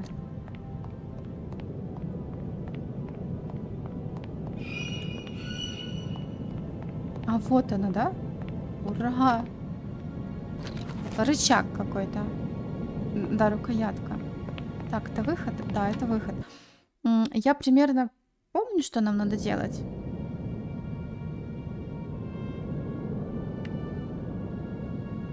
Ой, ну, здорово. И, кстати, ну, мне кажется, что тоже, если как бы себе нравится, то, несмотря на то, что тут уже много часов, все равно, я думаю, что будет легко смотреться. Ну, хорошо игру сделали. Ну, по крайней мере, тьфу-тьфу. Чтоб не сглазить, пока все отлично. Так, коленчато. Ну, и мы сейчас уже дирижабль запустим. До Арлабад долетим. Будем заканчивать. Вот такой красавец. И в выходные будем еще играть. Наверное, уже один стримчик как раз за финалем.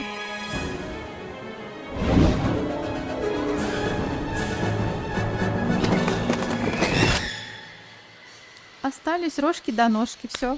Перышки одни. Ну, знаете, хорошо, мы хоть птичку с вами выпустили. Он же в клетке как-то, да, сидел, ему дверька открылась, и так мы его на птичку выпустили. Наверное, вот этот Борис ее кормил, а так как мы его запустили в космос, то некому будет уже птичку кормить. Вот. Ну, а мы запускать. Все, запускаться. И Бориса запустили, и себя сейчас запустим, и как бы все счастливы.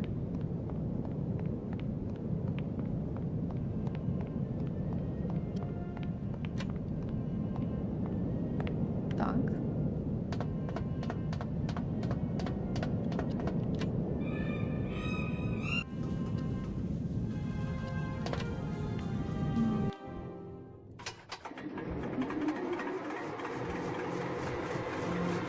Ну, рисковая, Кейт, рисковая.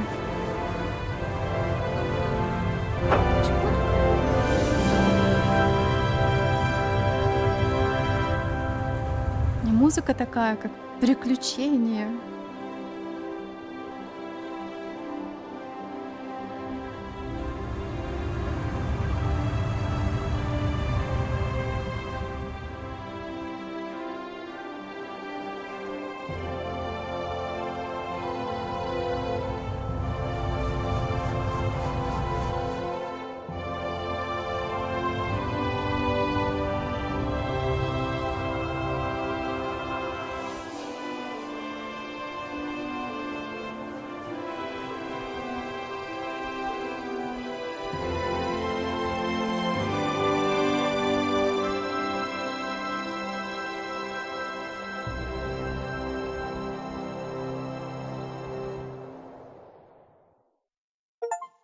Поньк.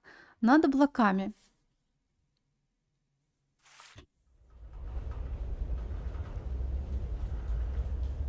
Так. Ладненько, ребятки. Наверное, мы с вами будем уже на сегодня завершать. Огромнейшее... Ой, нет, не выходи. Огромнейшее спасибо всем, кто был сегодня на стримчике.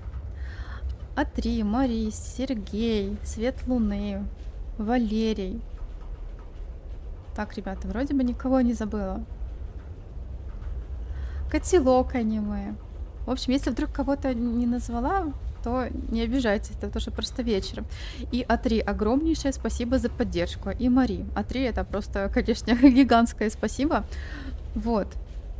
Я надеюсь, что игра вам понравилась, что прохождение тоже вам понравилось. А в следующий раз мы будем играть, ну, наверное, или в субботу, или в воскресенье. Скорее всего, в субботу.